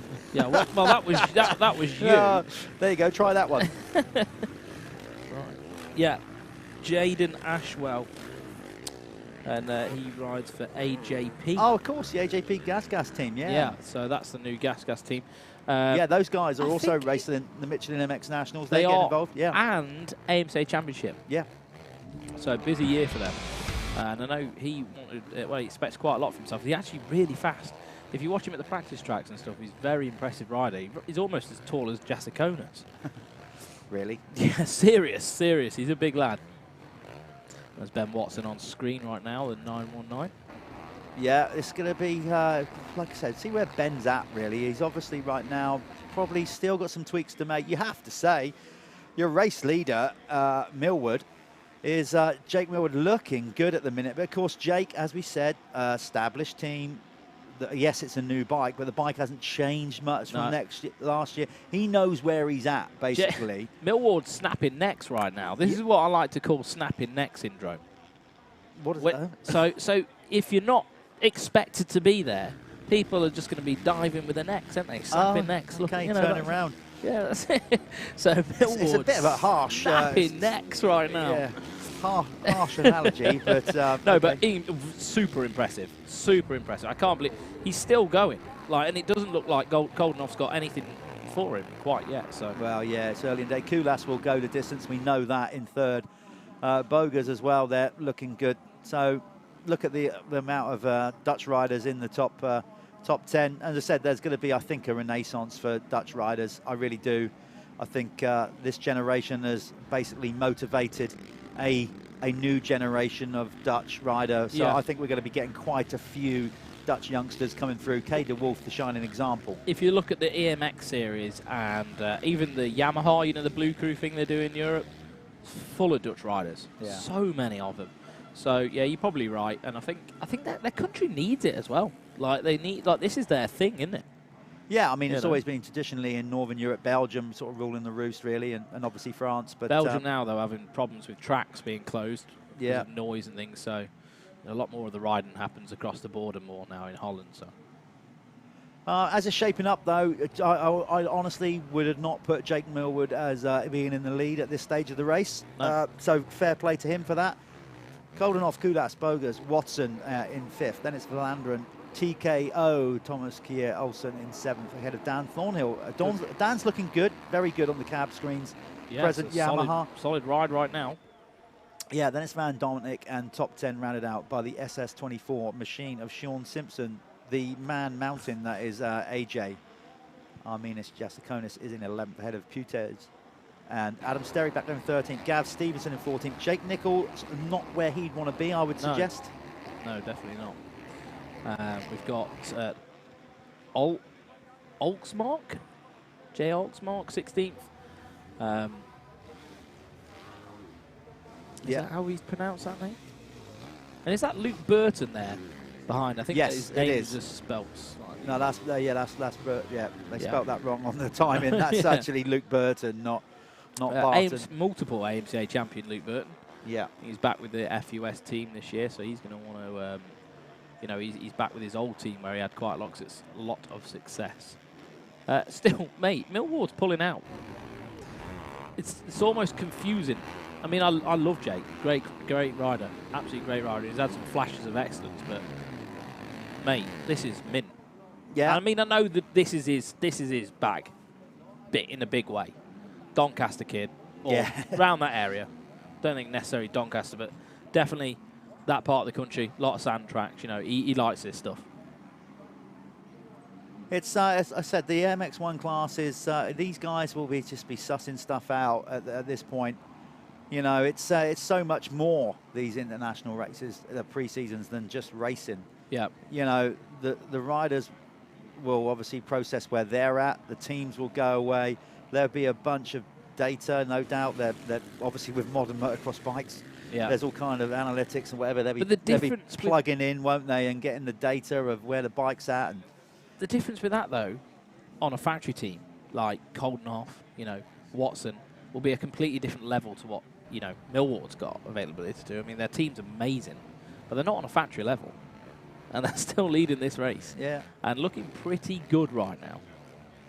That is one of the wonders of the sport. You could argue that the factory riders normally work their way to the top, but in other forms of motorsport, you'd more never often see that. than not, you pretty much always see like the powerhouse teams 100%. at the front. Yeah, and very rare will you get. Never see that. Very rare will you see a privateer, jump into the lead of an F1 race. No, hopefully Jake manages to get out at Matterley next weekend as well. I think he lives down that way now with his partner. I know obviously he was raised in the Sheffield area, but I think he lives down there now, near Matterley. So all right. I imagine he will do it if he's got the opportunity. He's definitely proven that he's got the speed right now.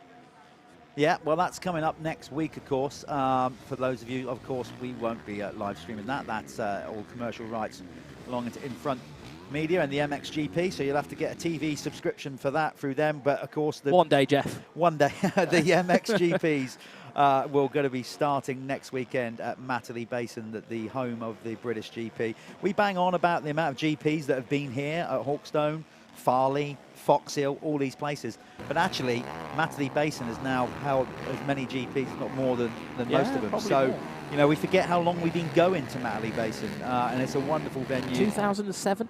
Yeah, well, I think the Motocross Nations 06, 06, yeah. So we've been going there a long time, and kudos to Steve Dixon and his team for basically putting their balls on the line and making it happen. I remember 2006. I remember having a laser Stefan Everts helmet, right?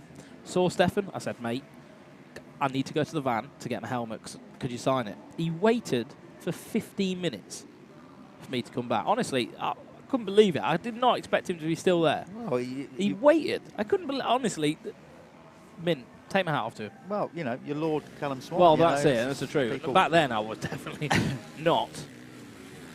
No, there's some good people in this sport, and that's the other thing we love about it is it's so accessible. You pay your money to come in. You can get close and up personal to the riders.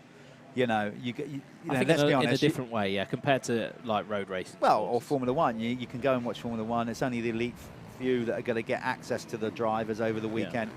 The beauty of our sport is, you you can get close to the track. You can meet and greet the riders. Yeah, they'll be just walking around with everybody. You can just go and, you know, have a chat with them and grab them. They might have their headphones in. Just give them a nudge on the shoulder, grab them, ask them a question. They'll be there.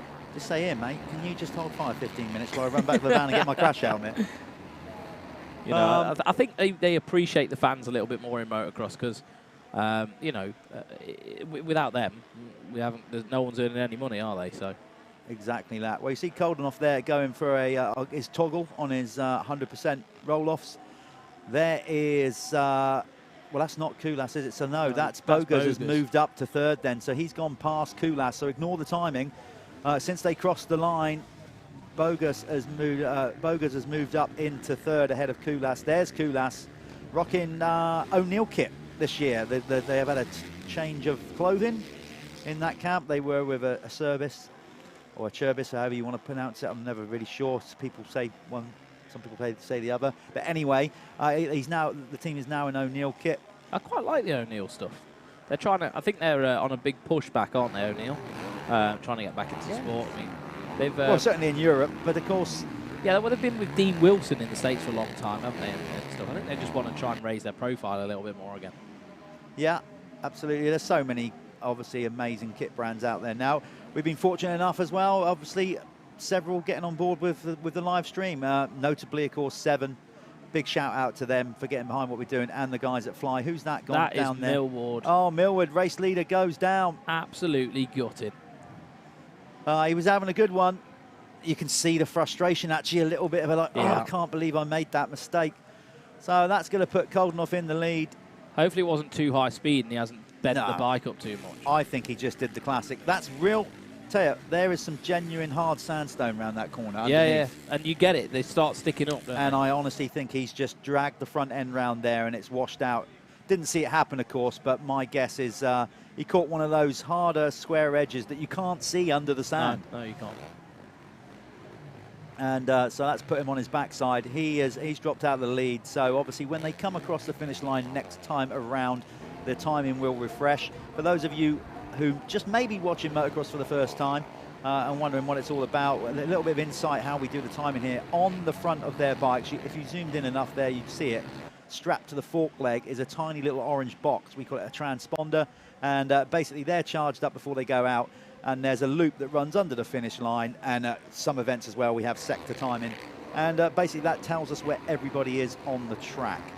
So that's how we do the timing with these guys. The traditional lap scoring days there as backup. I wouldn't want to be doing lap scoring a day because you got a job to see the numbers on the bike.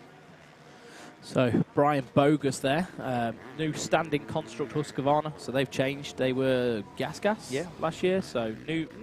Well, they've new bike, not new bike. You know, they've changed quite a lot in the last year because they went from KTM to gas. They've just gone through all the KTM group. Yeah, I think they are the team where it's like, right, okay, we've got an allocation of these bikes, then that's where the support goes to, isn't it? And I'm sure they're welcome of it. Yeah, for sure. And so Bogus, number 189, 52 MXGPs, and best result is a 6th in the MXGP series. And he's just announced a baby on the way, due on Christmas Day, and it said it's a boy. No, they announced it on Christmas Day. It's just a boy, and they're having a boy in January. So he's got a little boy on the way, Brian Bogus. So get your sleep in whilst you can, Brian, because that's all going to change, mate. I'm sure he'll be fine with that, just fine. Watson's starting to get a bit of a move on now, coming good, as we've seen Ben do so many times before. That's probably one thing that, if you talk openly and candidly with Ben, he'd probably say, do you know what? I just need to get a bit better at starts and race pace in the first 5-10 minutes. Once he gets into the swing of it, Ben Watson can go some. There's no doubt about it. But at the minute, you could argue that he just gives up a little bit too much time to some of his rivals at the start of the race. So just had a little bit of a WhatsApp message from Mel Pocock. Used to be a top rider back in the day, didn't he? Praising our MXGP coverage. MXGP? MXGP class, isn't it? You're trying to MX1. Get that gig, aren't you? MX1 coverage. Yeah, cheers, Mel. I appreciate your positive comments. Anybody else wants to comment? If you're watching on Facebook, YouTube, drop a comment in there. Make sure you subscribe. Like and subscribe. Yeah, indeed. like and subscribe if you can. We need this. You know, like the more likes, the more subscriptions, the bigger argument we have with sponsors, and we can make this bigger and better for you in years to come. Because that's the goal, isn't it? That's the greater goal, mate. We need to raise motocross into a professional limelight within the UK. Well, absolutely, and you can say, you know, there's the argument about, okay, with live streaming events, it would potentially stop people coming out. I don't see it that way. No, not you at know, all. you watch, for example, music festivals online or whatever. That doesn't stop you not wanting to go there. Yeah, they might want to stop F1 on the TV because, you know, it might stop people from buying tickets. How backwards is that thinking? Yeah, well, you know, so hopefully we'll do a lot more of these. Ben, just about nearly tucking the front end in there, but I think maybe... he's not good, to be fair. Well, he's leggy. He's up to third. He's no one that's leggy. You can rely on those paddle his way around when we get in conditions like this. You don't want to. Obviously, the technique is to ride very much feet up as much as you can, be energy efficient, but let's be honest, with a bike squirming around underneath you like you're trying to ride a snake at a rodeo. Yeah. You Some of these lines look just vile. I'm watching it. Would you like to do a lap round there right now? Listen, pal, I'm telling you straight. I've done my laps around Hawkstone, so the answer to that is no. Absolutely. I loved it then. I wouldn't love it now. All right. I think there just comes an age where you think, do you know what? I'm done with this sport. It's great as it's been, but that doesn't look so appealing to me these days. They do like the odd clubman race here and stuff like that throughout the year, and I'm always like, nah, I'm good. Yeah. I'm good. So it looks like Ben Watson is starting to smoke up as well there, steam up for whatever reason, not sure, maybe clogged radiators. Of course, those factory bikes have fans on the radiators and stuff like that to keep the ventilation running through, but if the front end of those rads are clogged right up, that might be causing an issue, and that's the problem. Another reason for getting out in front and staying out of trouble. And basically you can see the rad grills there. Obviously, again, if you're new to the sport, so the water-cooled models and the rads are on the side, the front side of the bike, basically just in front of the rider's knees. And they're going to get a lot of the sand and roost off the rear wheel of the tyres in front, and then... Yeah, especially these scooped tyres as well. Yeah. And then basically the fins on the radiator get clogged up, therefore struggles for getting air in and water in on the coolant. And they start to get hot, particularly a modern four-stroke. Yeah, I mean, they do have, you'll see a lot of them are running nets, like you would see on the front of Kulas's bike there. If you really do look hard, they do have like nets that cover the radiator louvers, but they're only going to take so much, aren't they? Yeah. And then they'll start blocking up themselves. So like, they're designed to, the sand will hit on it and it'll fall off. But when the sand is wet like this, they can actually start blocking up, and it's actually worse than not having them on. So it can play both ways with that. Some people will choose to run them, some teams will choose to not run them. So you're running order where you can see it on your screen, but let's quickly go through it. Koldenhoff leading the way ahead of Bogers. Then Watson up to third now. Kulas dropping back to fourth, but still a solid ride for him. Valandren is in fifth. Then it's TKO, Thomas Pierre Olsen. Brent Van Donnick there. Jasakonis moving up slowly up to seventh. Simpson, I think he'd be okay with that because Sean has... he announced his retirement. Well, yeah, there is that. But, you know, what I mean is, speaking to Sean yesterday, he was like, you know, he kind of came into it knowing he's a little bit behind where he should be or whatever. So I think he'd be okay with that. Well, I imagine, it's Sean, so, you know, he's an active guy, but he would have been a bit more of a couch potato, not knowing that he wasn't racing. You know, so he's probably had 2 months. He'll be 2 months behind, won't he? And he, like you said, he'll know that, and he'll have work to do. Top 10 today. 2 top 10s would be great. Getting into the Super Final, that's where you want to be. I don't think Sean will be too... Yeah, like you said, I don't think he'll be too disappointed with that. No. You've got to be happy, haven't you, with that, I suppose. The guys in front of him are all GP riders. Yeah, I think... top 20 GP riders, so... Listen, it's going to be... It's an odd off-season anyway, because we all know how messed up the world has been through the last couple of years, but we're trying to get what we'd call a regular motocross calendar back on schedule. So with that in mind, these guys went deeper into the year with their race schedule last year than ever before, and now we're trying to get it back on track, and we're starting, here we are, you know, in February riding. Some of these guys have had no off-season at all. Not a lot. And they've changed teams a lot of them as well. Yeah. You know, so they've had no time to rest the body. They've had no time to really test and get used to their new environment. This is tested. They're probably testing here. Yeah. You know, this, and there we are. Ben's now lost his goggles. This is going to be a thing. The track's in that weird place where it's not wet, but it's not dry. It's sort of like that sticky sand, isn't it? You know what I mean? Like there is like an element of like a little bit of clay in this dirt and sand as well. So you can see the backs of the jerseys and everything. It's just sticky, horrible mess. It's gone to that middle ground now where it is going to start clogging up radiators, clogging up goggles, and everything else. And I don't think it's going to get much better throughout the day, if I'm honest. No, probably not. Well, to be fair, it is not the heavy rain that we expected. So in that sense, big rock seen rolling out of the rut there. But yeah, it's not as bad as we thought. We thought we were in for far worse than this at this stage. And, you know, we're already coming to the end of the first block of racing for the big bike. So not too bad in that respect. Goggles, definite issue. If you were watching during the interval, you'd have seen the feature that we did with Bob Buchanan yesterday. A real insight to actually how important goggle preparation is and what you can do, particularly in conditions like this. As Bob said, you know, you can have $4,000 spent on tuning a motor, but what use is that if you can't see where you're going? Yeah. No, he's right. He's right. And he does such a good job of the goggles, doesn't he? I went over there then when we was having a break, and he's got like a couple of the dirty ones on the table there, just because I know he gets of it. He loves it, doesn't he? He's like, look at that, look at that, look at that, clear vision.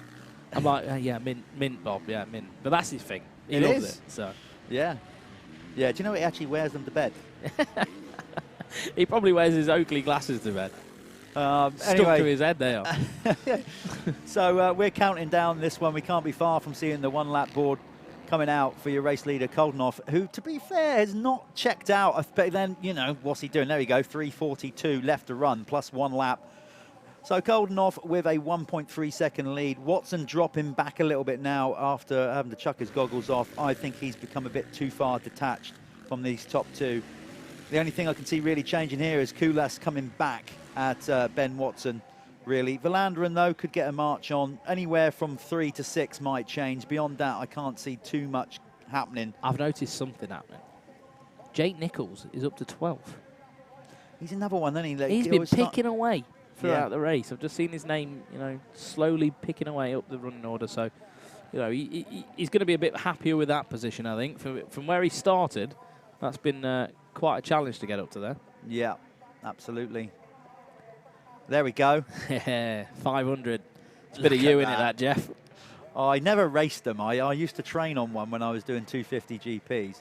A track locals near me would know. In some, yeah, it was a place called Babylon Hill. So it was a private bit of land. Never got graded at all. Really? Yeah, Nasty. playground. Yeah, it was kind of our version of Carlsbad, I suppose. Yeah, man, I got plenty of blisters riding up there on a 500, I can tell you. I was listening to a story the other day about when Honda actually developed the auto gearbox, and apparently it worked amazing in the 500s, but it was sort of like the end of that sort of, you know, having the 500 GPs, and then they ran them in the 250s, and it did work good. They couldn't get it to work in Supercross, though, could they? No. But it was, yeah, that's mad. They were trying stuff like that then. Yeah, I remember that. And it's gone now. Like, why are we not doing it now? That looks like Gav Stevenson. It is Gav, isn't it? Yeah. Oh, no. So, Gav, this is, well, look, there's another. This is motocross in wet sand, basically. That's what you get. No matter how much technology we throw at it, and all these teams do, you still, to not have the overheating problem, it's luck of the, you know, nobody's ever really mastered it 100%, have they, you know? No. And nothing to, I mean, how are you going to stop the radiators from clogging them? You're not, even if these electronic water pumps coming in now, they're not even going to stop it, because all you're doing is moving boiling water around the system. There's no way of cooling it quicker, really. So, yeah, I don't know. It's just a factor, isn't it? Something you've got to deal with. Until we go electric, we're going to have overheating. And then we'll probably have it then. Yeah, I don't know. you'd have like the battery cells overheating, and I think you'll always have it. But that's, again, it's a gnarly sport. It's motorsport. It's part and parcel of it. You know, how many, I'm sure people out there watching, you know, there's got to be a percentage of, I don't know, like 70 or 80 people at some point have had a mechanical or technical issue that's cost them a race result. Yeah, 100. Yeah, You know, without a doubt. You know what you get. You Even know. these factory teams. It's irrelevant. And that is actually part of the beauty of motorsport, you know. Things can go wrong, whatever. It's not when you're on the receiving end of something like that happening. It's one of the most frustrating things in the world. Stephen Clark's messaged me, can I have a shout out? So he's watching with Adam Wells and Andy as well. So yeah, big shout out to Stephen Clark. He is, you know, a British Championship rider. Done some AMA Supercross. Adam does some racing as well. So yeah, there you are, boys. I know you'll like that one. And enjoy the rest of your day. I've got no signal and battery on mine, so luckily I'm not getting. Mine's dipping in and out. Yeah, we might make the occasional shout out, but I would just like to reiterate, it's you know, it's a professional gig. Well, no, we're not that professional. Well, you're telling me off. No, I'm not telling you off. What I'm saying is, I'm not encouraging loads of people to now start messaging you. That's no. Well,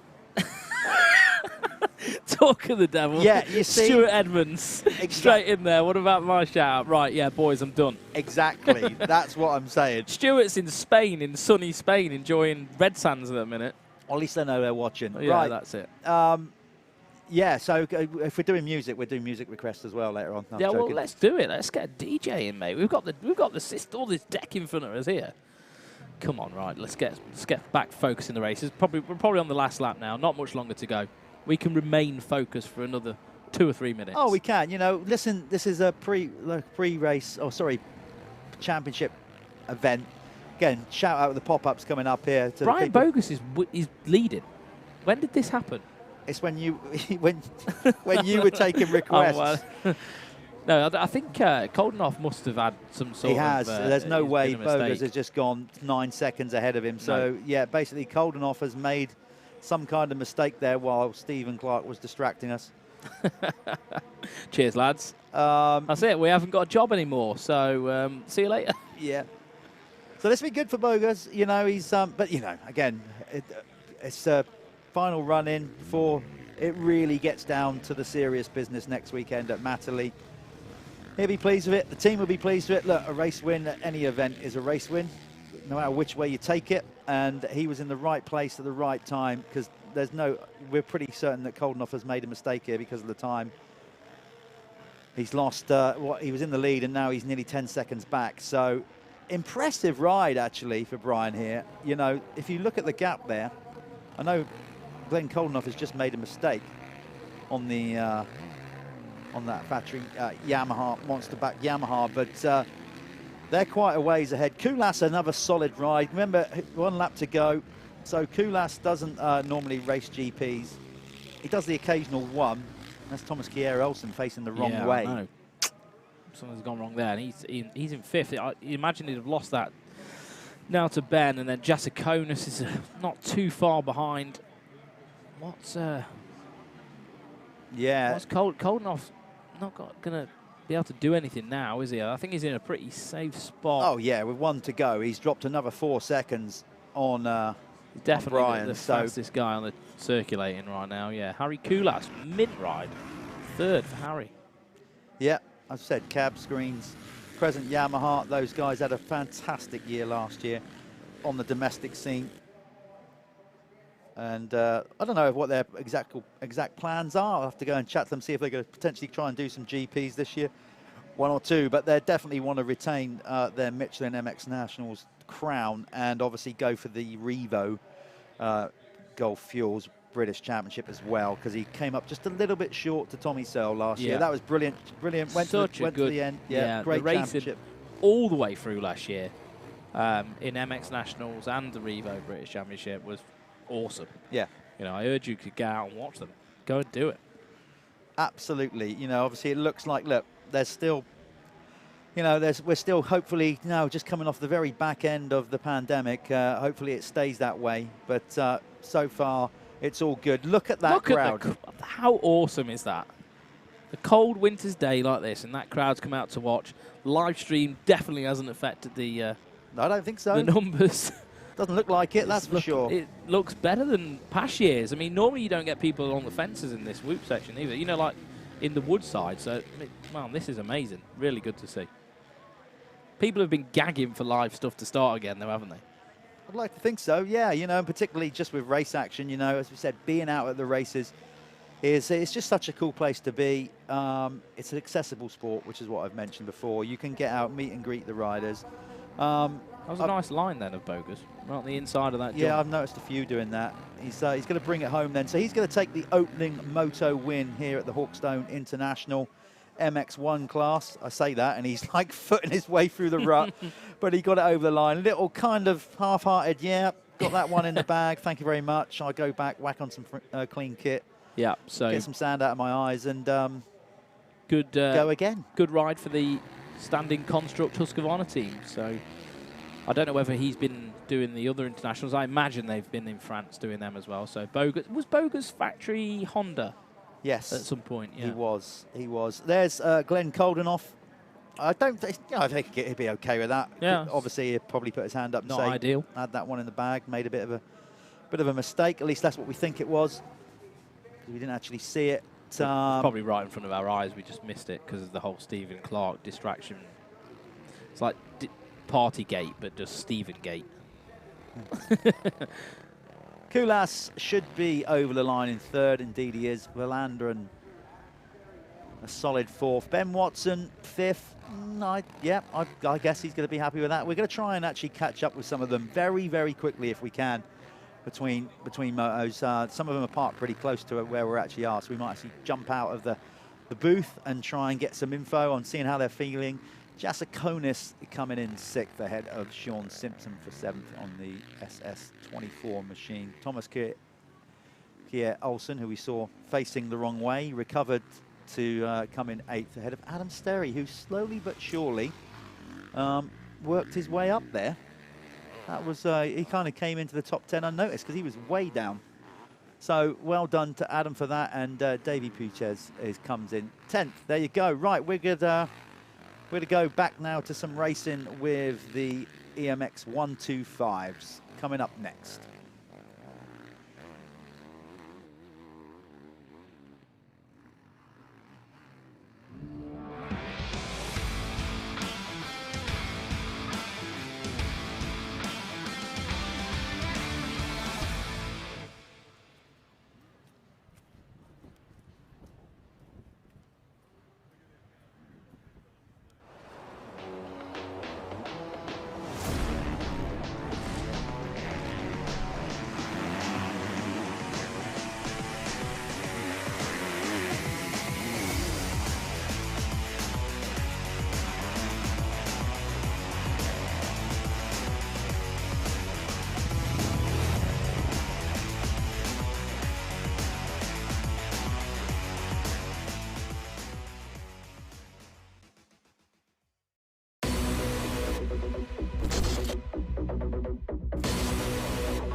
And you definitely didn't get the type of start you wanted. Most important lesson my dad taught me was on those days, you don't really feel like going the extra mile. You just got to go out there and do the work. Came to play tonight. The go time for me is the last half of the race. I'm trying to hunt down first place. For a true championship fight, never want to give up.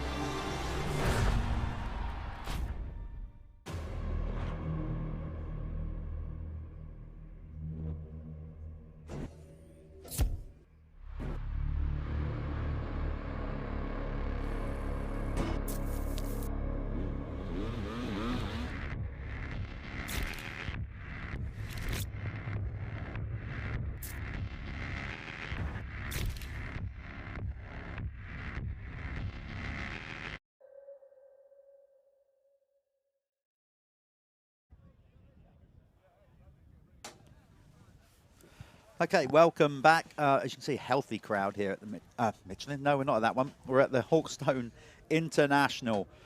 And long may this event stay on the calendar and be as well supported as it has been. I'm just going to get some light in here. Lights are gone out. There we go. We're in a little dark box. Right, I can see what I'm saying now. Just going to give you a rundown of where we're at with the timetable. So you have just witnessed the opening MX1 Moto. Coming up next, if it's still on schedule, which we're hoping it is, we're not in control of the actual event. No. But right now, it should be coming out about 1 is the second EMX 125 race. That is up next. That's 15 minutes plus 1 lap. That will then be followed by the second MX2 race. That is obviously 250 machines, both 2-stroke and 4-stroke. Some of the best riders in the world, in world motocross, will be rolling out in that one. That is 25 minutes plus 1 lap. Then it will be the presentation for the top 3 in the MX2 class, which we're going to try to get access to, but whether we can get cameras down to the podium in time, we'll see. If not, no worries. We will obviously try and bring it to you. And then at 2:25, we have the second MX1 race. Again, there'll be a short presentation after that. Then it will be the final EMX 125 race. The kids, as effectively as we call them, they're young men, of course. They get the EMX 125 race 3, 15 minutes plus 1 lap. And then we finish the racing today at 10 to 4, all being well, with the MX1 and MX2 Super Final. That's where we take the top 20 overall after their 2 races in MX1 and MX2, and we put them together in what we call a Super Final. So basically, you've got all the best riders. Admittedly, the MX2 riders are going to have to work hard to win. They're going to be on bikes with effectively nearly half the power on a very power-sapping sand circuit. Yeah, I think they do drop the gate staggered, though. They do, don't they? Yeah. 450s We'll have on to one check. side. Yeah, I don't know whether they'll do that. I know they have done that before, or they'll start the 450s on the outside or something like that. I don't know. They will do something to even it up. So August Frisk obviously destroyed this one. He's been having his broccoli, hasn't he? He's been eating his greens, that kid. He destroyed the first EMX 125 race. So back to the line again, and let's see whether he can back it up. Of course, if you're liking what you're seeing, and do you know what? Even if you're not, go and subscribe to mxn-tv, you know, because you don't have to come back and watch it. Hopefully, you're really enjoying what we're doing. As we said, we threw this together pretty darn quick. This wasn't going to happen. About a week, wasn't it? Trust me, it was very much a last-minute Well, it's call. like people would message me, why has it not been announced? Why has it not? Well, because it wasn't done. That's why. Like, it was very last minute. But we've made the decision to obviously as well launch effectively a new platform in mxn-tv. Obviously working with the guys at Alpha Live on production with this, so big up them for getting involved with us and trying to elevate the sport in the UK. So yeah, a new platform, mxn-tv. Please go and like, subscribe, because we're going to look to do more of these live streaming, and beyond that as well, more video content, just more behind the scenes stuff that goes on in the world of motocross going forward. It's very early days with us, as we said. It was kind of one of those decisions with all of us involved where we've gone, shall we? Yeah, let's go for it. Let's without too much sort of like, and then sort of just go for it, you know. And we're kind of now we've started it. We're now going to sit down after this weekend and start making some genuine plans on more events throughout the year. So we are really thankful of you guys tuning in all over the world for this, our sort of first official production on MXN TV. Of course, we covered the Michelin MX Nationals last year, but we ran that off through their YouTube page. And where this is, I can't stress enough, this is very much an independent thing. Yeah, so we can go and cover other events. You're doing MX Nationals next year. I might pop in on a few or whatever. You will, you're jumping. I'm definitely going to, yeah, I mean, like, can't keep me away, mate. But, yeah, I've got, you know, other commitments. Totally. We've said, you know, these mxn-tv things, like we'll make it work, won't we? Absolutely. Yeah. You know, we'll do our very best. It would be good to have you alongside me for them, whatever we decide to do. But yeah. Let's fill the schedule, mate. Well, we're making a start with this, and we really hope that all you guys at home, as we said, or wherever you're watching, that you're enjoying it. Yeah. Or even if they want an event live streamed. Absolutely. Come on. Yeah. Shout up. We'll be there. Absolutely. This is the EMX 125 Moto 2 coming up. And as we said, for these kids, young men, a steep old learning curve on a day like this at the best of times. But, you know, tough going, but it's a tough sport. So I think you can learn a lot on days like this. Like it's, especially for these kids, it's an opportunity to race like an iconic track. Almost up to GP spec track, really. Let's see who's going to get the start. Oh, look at that. Nice wheelie down there. Was that August again? That was one. He was, yeah, I think it was. That was August Frisk power wheeling up the up the start straight. Who's going to get it? Yeah, there I think that's him there in that. He's back in 4th or 5th. So the opening moto winner, Frisk, is back a little bit. There you go. So it's, was that 419? Was that Joe Brooks moving in there? I think it might have been, you know.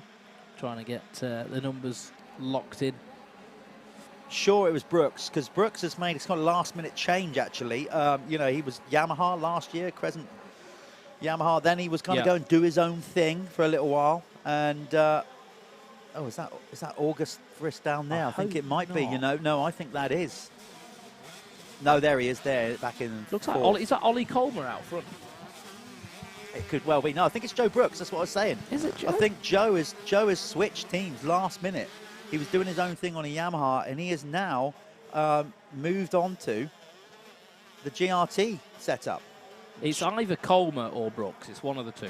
Well, we're going to find out. Well, that's not Colmer, because there's Ollie there. Yeah. So it's right. Joe Brooks.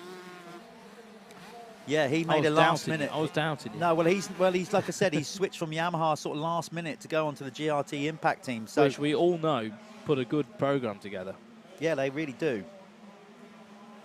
A few more lines starting to open up now, because that race line, what we call race line, that was drying out. Yes, it will get slightly drier, but with it, it will get rougher. Charlie Griffiths with another good start.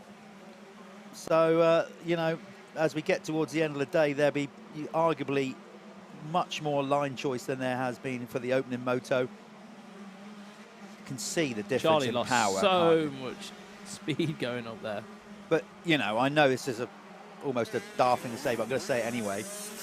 You know, compared with obviously the 450s, you can just see the absolute difference in power. This track's just absolutely robbing these 125s of everything, isn't it, at the minute? That's very awkward there. That is probably the most one-line section of the track, just that little bit through there. You're not going to pass through there very easy, no. No, but the rest of it, it's pretty fair game, isn't it? It is indeed. Lots of choice to take.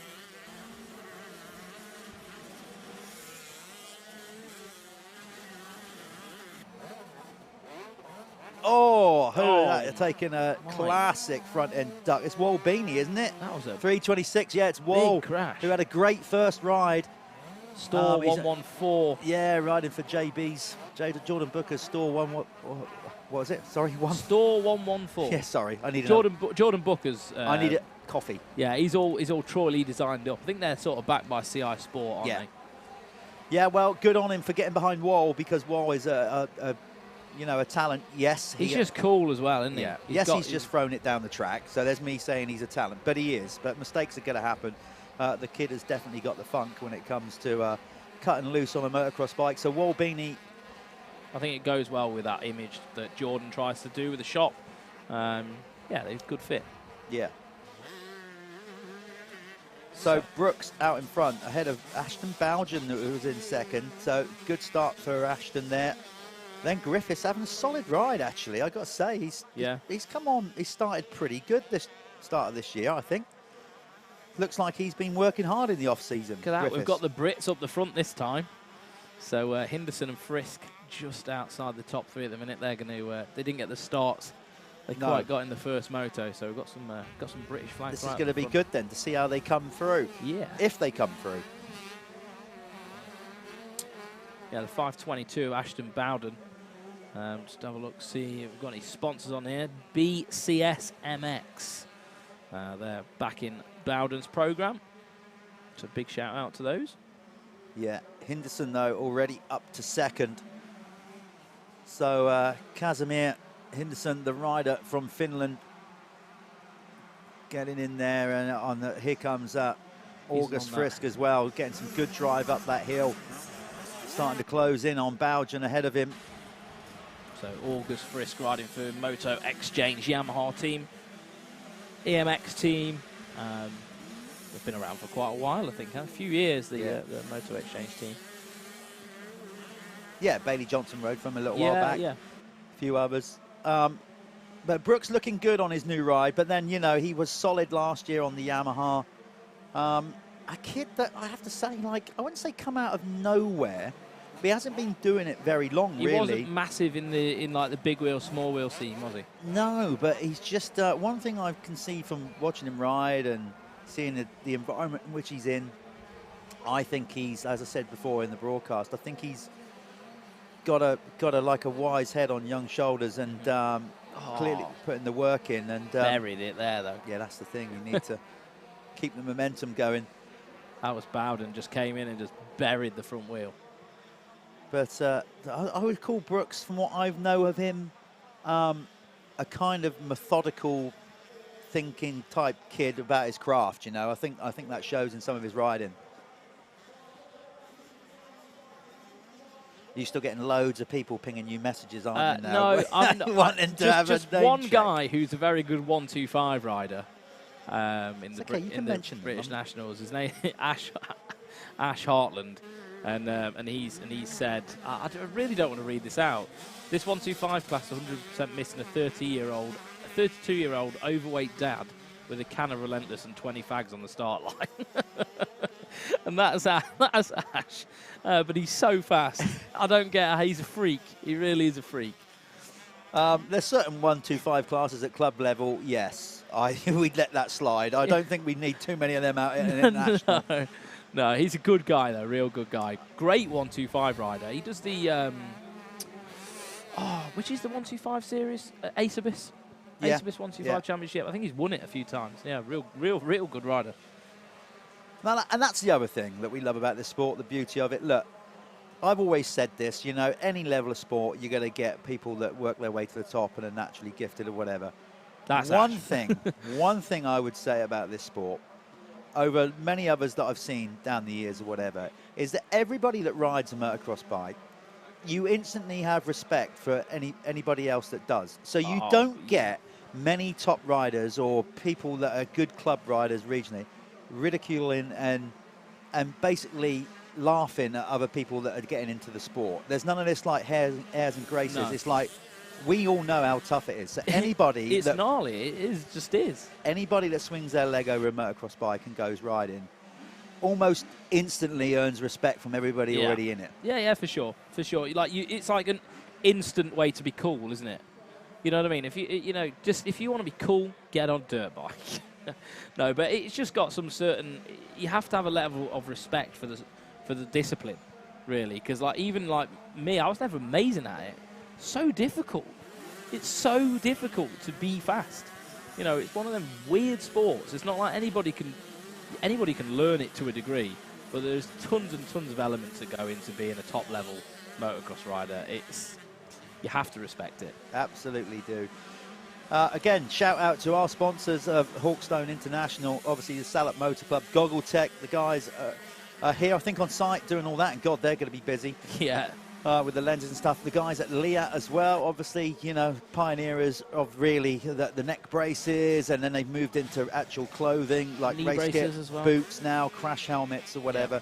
That's become, you know, a big brand in the sport of motocross. Hey, they do some good stuff. Yeah. They do some really good stuff. I mean, a lot of riders seem to wear their boots now. They seem to be quite popular. I think they're quite lightweight and like strong on the ankles. So, yeah, some real good products coming out of Leah. And all stemmed from that neck brace. Yeah. One good idea, one good design, and that's it. Yeah, so thanks to those guys getting involved. Of course, the guys at Beer as well, big time getting involved with the live feed. And actually, without their support, and the guys at RFX, Oakley, Bell, Seven, Fly, all those brands that are coming under the Beer and RFX banner, as it were. Thank you so much for your support, because, as I said, quite simply, without their support, there wouldn't have been a live stream today. And, of course, the Salop Motocross Club, or Motor Club, for taking a punt and going, do you know what? Yeah, let's give it a go. let's live stream it. You know, they've never done it before. Obviously, conscious of people coming out, buying tickets to come and watch. But credit to them. So come to terms with it all, and we said, let's do it. Short notice, as we said, but we're doing it. Henderson is absolutely on the move. He just passed Joe Brooks then, as you was talking, and he's come from miles back. The speed he carried past the... Did you see them when they went up the hill? Doubling in there. If you weren't watching that, you missed something special. This kid has found some speed now.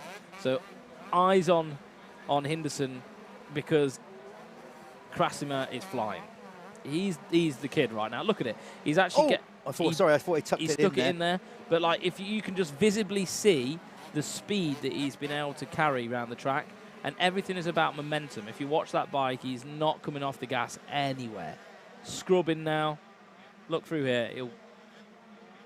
Look at the momentum. Staying on the hard stuff. If you watched Brooks, then he went a little bit wider into the soft stuff. You'll start seeing these guys now, especially at Hawkstone, when all the soft dirt gets pushed off, you know, to the outside of the lines, you'll see some of the smarter guys or more experienced guys trying to just hug in a little bit tighter and stay on that hard packed sand that's often on the inside of the berm. You know what I'm talking about. Absolutely, yeah. I can see he's got a bit of swag as well, I've noticed. Yeah. Over the jumps, he kind of gets loose and he kind of puts that straight leg out, takes his feet off the pegs. I'm a Krasimir fan now. I'm a fan. That's it, boy. I'm watching you at the EMX next week at Matley. Got all eyes on you. Yes, well, yeah, well, I'm not sure. The 125s aren't at Matley, I don't think, are they? I think it's just EMX 250 and the Open, yeah. That's a shame. It is a shame because, yeah, I'm always into watching the 125 racing. But listen, Matley will still be fantastic. We've got MX1, MX2, obviously opening round of the World Championship, and we will have the EMX 250 guys there. Harvey. Open. Yeah. Harvey on screen there, getting his photos, video shots in for the teams. A lot of the media guys out there. But as we said, Krasimir Henderson leading the way now. The Finnish rider has worked his way ahead of Joe Brooks. August Frisk, the Swedish rider, now up to third. Looks like he might have, it looks like he's gap gouging a little bit. Still quite a ways to go to get Brooks. Much better ride from Brooks, who I think had a crash in the opening moto, cost him basically. Ollie Colmer, as of first lap incident, we saw him hung up round the backside of the section, the course there. He's now up to 9th. So yes, it's working out. Walbini, after his tumble, is now up to 13th. Tyler Hooley, haven't seen much of him on screen. Oh, who's that? Gone down. We can't see the number. He looks like he's been punch drunk. Number 9. Like knocked out, but of course he hasn't. So I'm just trying to work out. That's Carl Harris. Actually, we did see Carl Harris in the opening one. DJ Harris. Yeah. So Carl has got a degree of TV airtime for not the right reasons, but no, but hey, you know, shout out. See how going into that rut there again. You know, it's like the front end was wanting to break away, wasn't it? Because I think he's trying to like just stay outside of that deep berm. If you watch him through here as well, look on that. I know he did bury it a little bit that time. Last lap round, he managed to just stay a little bit on the harder stuff. And for those of you that may be watching, you know, watching motocross for the first time, obviously we race on varying conditions. We get sand tracks, we get what we call blue groove, where it literally is like almost rock hard dirt, like tarmac, and you can sort of see tire marks almost laid down. Sand, particularly wet sand and deep sand, is very much a different technique to obviously the hard pack. What you need to do when you're riding sand is keep momentum going, even different line choice arguably. Yeah, find out little hard spots and stuff to get to gain speed. Yeah, and what you also need to do more in sand is just get back in the saddle, the seat a bit more. Almost try and sort of steer more with the rear, lock your arms, let the rear wheel drive you around the corner. You don't want to start turning the steering too much, because obviously what happens sometimes, it just will dig into the sand, as we've seen already today, and pitch you over the bars. So it's not huge, but it's a subtle difference, a slight weight. You just shift your weight that little bit more to the back, basically. And that's what you need to do in the sand, and it's definitely an art. Some riders are naturally gifted, brilliant at riding sand. You know, riders, if you've got to ask them, most will have a preference. One or two will go, do you know what? I don't care what I ride. I'm good in both. Yeah, but that's normally like you're lying to yourself. Like, you know what I mean? Like it is. And I think everybody has a yin or a yang, don't they? Like you are going to have something you're a little bit stronger at. I think a factor is the tyres as well. You don't have any sideways grip on a traditional paddle. I know some of them are coming in now with new designs where you do have a little bit of sideways grip. Probably back when you were riding, and even back when I was riding, your scoop tyre was sketchy. Didn't even have you scoop didn't have tyres. it. When I was riding, scoop tyres could be sketchy. There was no sideways grip on there. And that can really, if you're not on it and driving with the gas, the whole back end of the bike feels weird and light, and it almost moves around. So, like, you need to be constantly on the gas. And depending on what tyre brand they're riding with, it will depend. I know the Pirellis, they are pretty much a pure sand tyre. I know the Dunlops do, like, an in-between now. But, yeah.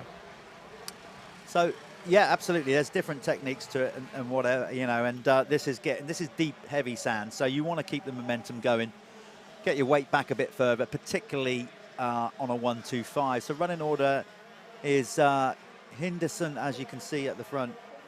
Casimir Henderson, Joe Brooks in second. August Frisk is not closing in on Brooks now. That looks like that's settled down. Then another 17 seconds back. Good ride for Ashton Baugen. Then we have Saku Mansiki-Maki, the Finnish rider. Ben Muster. Yeah. In 6th. 7th with Joel Fisher. And 8th is that's Dan Arkle. Dan and then, Arkle. Yeah, you got Sam Davies. Sam Davis moving up to 9th. And then on an enduro bike in 9th. It is. Is it? If you're going it is. 100%. Okay, okay. 100%, mate. He's been to check it out. 18-inch rear wheel. Really? Okay, so there you go. But to be fair, you know, it's not. You probably wouldn't notice it so much on conditions like this. Walbini picking himself up has got into the top 10. So that's the current running order. I think we are getting close to the one-lap board coming out here for the second EMX 125 race. That looked like to me Joe Brooks is closing back in on the leader. He's definitely keeping him honest. Definitely closing back in on him. So Brooks finding his second wind. Brooks got a much better drive up that hill there. Much better drive. Henderson was obviously out to the outside, and I don't think there's as much traction there. It is smoother, but I don't think there's quite as much traction. He's right there, look. Right, this is good stuff. You might even be able to hear through our mics the trackside commentary. Roger Warren is starting to ramp up the crowd out there because Joe Brooks is definitely closing in on Henderson in this one. Just lost our race leaders momentarily. They've going to try and pick them up again. There we go. So that's your race leader, and look at that, Brooks right behind him. This is good stuff. This is good stuff, and back markers are going to come into play now. Back into view. There they are. So with this event, some events you have, we have basically sector timing, so we can see on the timing where the guys are on track. For the Hawkstone International, we've just got the finish line timing loop. So we're having to put our faith in our incredible cameramen out there that are trying to keep an eye through one eye through where they are on the track whilst filming from the other. And we've picked the leaders back up. And there's no doubt about it. Joe Brooks is now putting on some serious heat. I've got a sneaking suspicion we might be on the last lap, hence why the urgency. Oh, he just come up short there, though, didn't he? Lost short, clear his lens, but he made it. He came up short, and he made the time count. He just cleared the goggles. We've got a few more corners to go. Let's make it happen. Well, this we've seen down the years. We always say from this corner, it's going to take a brave effort. Oh, we got a bit of carnage. Yellow flags, static yellow, so they should be okay not to overtake, but each other. Wave yellows. Obviously, you've got a slow right down. I think that's it now. I think Henderson's going to have this one. Goal! Just comes up short. Joe Brooks did on that jump there. But I can't see anywhere else now where he's going to be able to make it happen. No, unless he gets held up by he's right there, but I don't think he's going to get it done. It's going to be a race win for Casimir Henderson. Yeah, it is. Yeah. There it is. The checkered flag comes out. He's almost like, dude. What are you doing? Dude, what are you doing? I'm trying to win a race. Like, That's the thing of it. There's no radio comms as well. If you're new to watching motocross, unlike, for example, Formula One, where they've got, you know, somebody in their ear, they got their engineer in the. We have none of that in the world of motocross. The only way these riders know what's going on is from a lap board that gets hung out from the pit box area once a lap, and that board has limited information because the rider only sees it at a glance. It's not like you can write an essay on it. No, you can only have small snippets of information. I think it is just another factor of motocross, isn't it? You can't in F1, the engineers of that rider who's being lapped could make him aware of it. You know, in here there's so many variables, especially when the circuit's like this and everybody's dirty and no one knows who's who.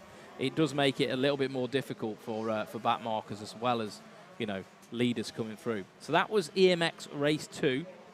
Henderson took the win. So Casimir Henderson took the win over Joe Brooks. We've got August Frisk in third. So he came across the line in third. Ash Bowden in fourth. And then, my favourite name, Saku Mansikimaki. Perfectly executed. Did you like that? Yeah. In fifth. Ben Musto in sixth. Sam Davies up to seventh. That was a good result. And then the 7-11 of Joel Fisher in eighth there. I think is that him coming across the line, maybe? No, that's Hooley, I think. And then 63, Dan Arkle? Dan, yep. Dan Arkle. And then Walbini rounding out the top. Well, no. Hooley. Tyler Hooley just pips Walbini for the top 10. That was it. EMX 125 Race 2 done. Up next, we're back to the MX2 Race 2.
There we are, MX1 riders in the, no, MX2 riders, sorry, in the holding area now, getting ready for their second race of the weekend. Some sponsors to read out, as you see there, MPS, Motorcycle Parts Store.co.uk, and JKPT, J. Kelly MX Strength and Conditioning. They're also some sponsors of the Hawkstone International. Jeff's back with me now. He's just doing some weird dance. What was that? Was that a disability, or was that like just oh, got to be PC on here. You got all that out now? You feeling better? Was that I'll tell you what that was. Trying to warm up. That's exactly what that was. Yeah, I might just stand up for a little bit if I'm honest. That was me trying to warm up. It's cold out there. Do you mind if I stand up for a little bit? You can do what you want. Do that. Cold out there. It's also cold in here. Yeah, it is, but we're at the races, so we don't care. It's brilliant. So you can see Carl McNichol there running the very Larry pink 7 kit. Gear, yeah. Very, very brave in the white, you know. He's obviously got a decent sponsor. Yes, he has. So these guys getting ready to go. You can see them doing whatever they can do to stay warm. It is cold. Obviously, we can't do that on TV. We can't give you how cold it is. But you can see these guys doing their best to stay warm. They'd have had a little rundown. They'd have done a load of like workouts before they've come down to the pit area, actually. A lot of them between races will get on like a turbo trainer, you know, get on a static push bike or do what they got to do to keep the blood flowing and the muscles not seizing up too much. So these guys will be out shortly for the second MX2 Moto here at the Hawkstone International. Also got the start grids are MGP steel. So they are. Mel Pocock Senior's just told me to do a little shout out then. So if anyone wants any of these start grids, I think they make them, don't they? I think you can buy them. You can buy them, yeah. You can buy like a smaller version, you know, as in just the width of the wheel pretty much for practicing and stuff like that. So yeah, if any of you guys out there that race and do nationals where they have what you can see, those mesh gates, hit up Mel Pocock Senior. Yeah, or any of them really, any of the Pococks. I think a few of them will be able to get you sorted out, and they are available to anybody who wants one. And they're a bit lighter weight, aren't they? Because they're quite heavy. Yeah, they're quite heavy things. And again, shout out to our sponsors, the guys at Beer and RFX, with all the brands under their umbrella, the likes of Seven, which Carl McNichol's got on there, Seven Racewear, of course, James Stewart. We all know about the history and good to see him back as well. Yep. Amazing to see him back in the sport. Guys at Oakley, Fly, Motul, all these brands that have got behind it to make it happen. As I said, without their support, we wouldn't even be doing this live stream. So big up to them. And of course, everybody involved with the Hawkstone International, the Salop Motor Club, and all their sponsors as well that have got on board to make the event happen. It is now really sort of cemented in the calendar as the season opener for us UK our fans. It's our first glimpse every year of seeing where everybody's at. Admittedly, we got the GP next week. Yeah, but it's unusual for us to have the GP so early. Yeah. Fingers crossed, whether we can get it all out of the way early part of this week. Wouldn't that be good? And have a decent Matterley. Also, a shout out to, obviously, everybody following the sport would have seen that there's a new event, effectively, off the back of an old event. The Vets Motocross of Nations, or VMXDN, by my old colleague and working for Doc Wobb and Dave King. They pulled some big names in for the very first one off the bat of Evo Vets MXDN at the iconic Fox Hill circuit at the end of August, bank holiday weekend. You definitely need to be at that if you're a fan of certainly the 90s era.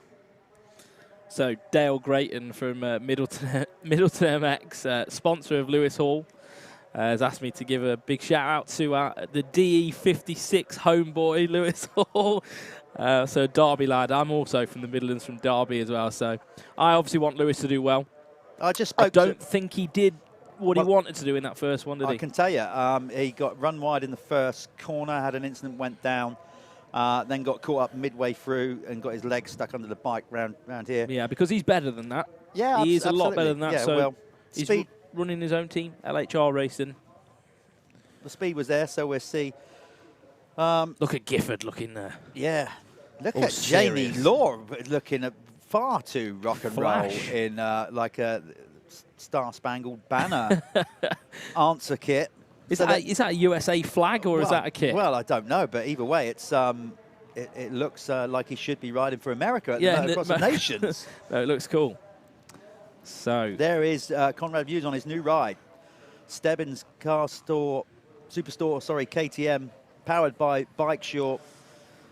Yeah, got all the tools he needs. They've Stebbins Car Superstore have stepped up and said, dude, whatever you need, we're here, we'll do it for you. There's Morris, his trainer, going, mate, you got to be over here. But yeah, Conrad's got everything now. And he is the main, main attention, main focus of everybody around him. So, fingers crossed, we'll see something. There's somebody who knows a thing or two. Stefan Everts. The winningest rider in Grand Prix history, just telling his son, go there. I don't listen. I'll listen.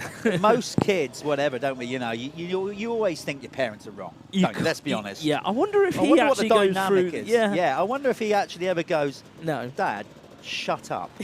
All right. I can imagine he probably does, because we've all been there and done it. I know what I'm doing. What do you know? I wonder if he's ever uttered those words. What do you know? Yeah, well, I imagine. We've all been silly enough to do that to our parents at some time. But, yeah, so he has got, obviously, a wealth of knowledge behind him. Now, I don't know, do I say it? Yeah, I'm going to say it. Commentator's curse, it'll probably be a dull race now, but I'm going to go out on a limb and say I've got a feeling in my bones that this one's going to be a bit more lively. They've got their first race out of the way. They know the track a bit more. Conrad will want to rectify that mistake. Vial, take it or leave it, would not want to be beaten like he was. Wainwright. Yeah. What happened? Did you manage to get No, over? I wish didn't. I'd have gone and asked them. No, I mean, obviously, nothing with his doing. It was clearly a mechanical fault. Elfie Jones on the Chambers Husqvarna. Took them quite an effort, actually, to get that start device put on. And again, if you're new to the sport, what they're doing there is there's a little button on the fork guard, lower button, that locks the forks down. Now, what that does is it lowers the front end. With the aim is that the front end won't lift so much off the start, therefore getting better traction. So it's a kind of very simple mechanical mechanism for launch control. That's what it is. There's no, like we get in Formula One, where obviously it's all done with computer programming and all that kind of stuff. These guys, it's more primitive than that. And also, they're getting lower, because these start grids, what you can see here, provide so much traction. Back in the day, on a sand start, you wouldn't want to have gone too low on the front, because it would prevent traction. It wouldn't allow the back end of the bike to dig in. So on a sand start, you'd probably have your start device quite high, or not even bother with one. But obviously with the grids, you want to crank that SOB right down to the tyre, don't you? Because you've just got unlimited traction off those things. Most of these guys will be going off that on a 250 full throttle. Yeah. Obviously, although they're grids and they're metal, when they get muddy, and they do get a bit more slippery, but far better than wet concrete. Oh, yeah. Here we go then. It's the MX2 Moto 2. Who's going to pull the whole shot? That is a description for the first rider round the first corner. And it looks like Conrad Muse to me, this time right where he wants to be. So Conrad Muse, but Vial sneaks through, does he? No, he doesn't, not quite. It's Conrad Muse into the lead, right. Let's see what he's got then leading from the front. Clean track, clean kit, clean goggles, which obviously was an issue for him in the first moto. Not this time, but look, DeWolf's up there. Gifting is there. As I said, got a feeling this one's going to be a bit more of an interesting race. Looks like the Salop Club has been in some of that, the nice plant hire, the Ashbrook plant hire, and come out and scrub the track up during the break as well. So some of the parts of the track have been smoothed out, but it will still be pretty sketchy. Oh, yeah, let's not kid ourselves. It'll still be hard going out there. Yeah, look at that. We've got a lot of the big hitters here in the top 5. So, let's be honest, other than one more race to go, the Super Final, this is it. This is like their final shakedown for all these Grand Prix racers at the front of the field. They want to go out of here feeling, right, that went good, I feel good, I know where I'm confidence, at. know where I'm at. Matterly, I'm gunning for it. Yeah, let's go. No, I think so. Conrad, he does that so well up on the so annoying, isn't it? Just over those tiny little bumps where he just preloads and jumps over them or whatever. I know, it's very annoying how easy he makes that look. That, believe me, if you're watching this, it's not easy. You just got to watch some of the guys sort of mid-pack to know how not easy it is. The difference is massive. It is a brutal sport, but it's brilliant.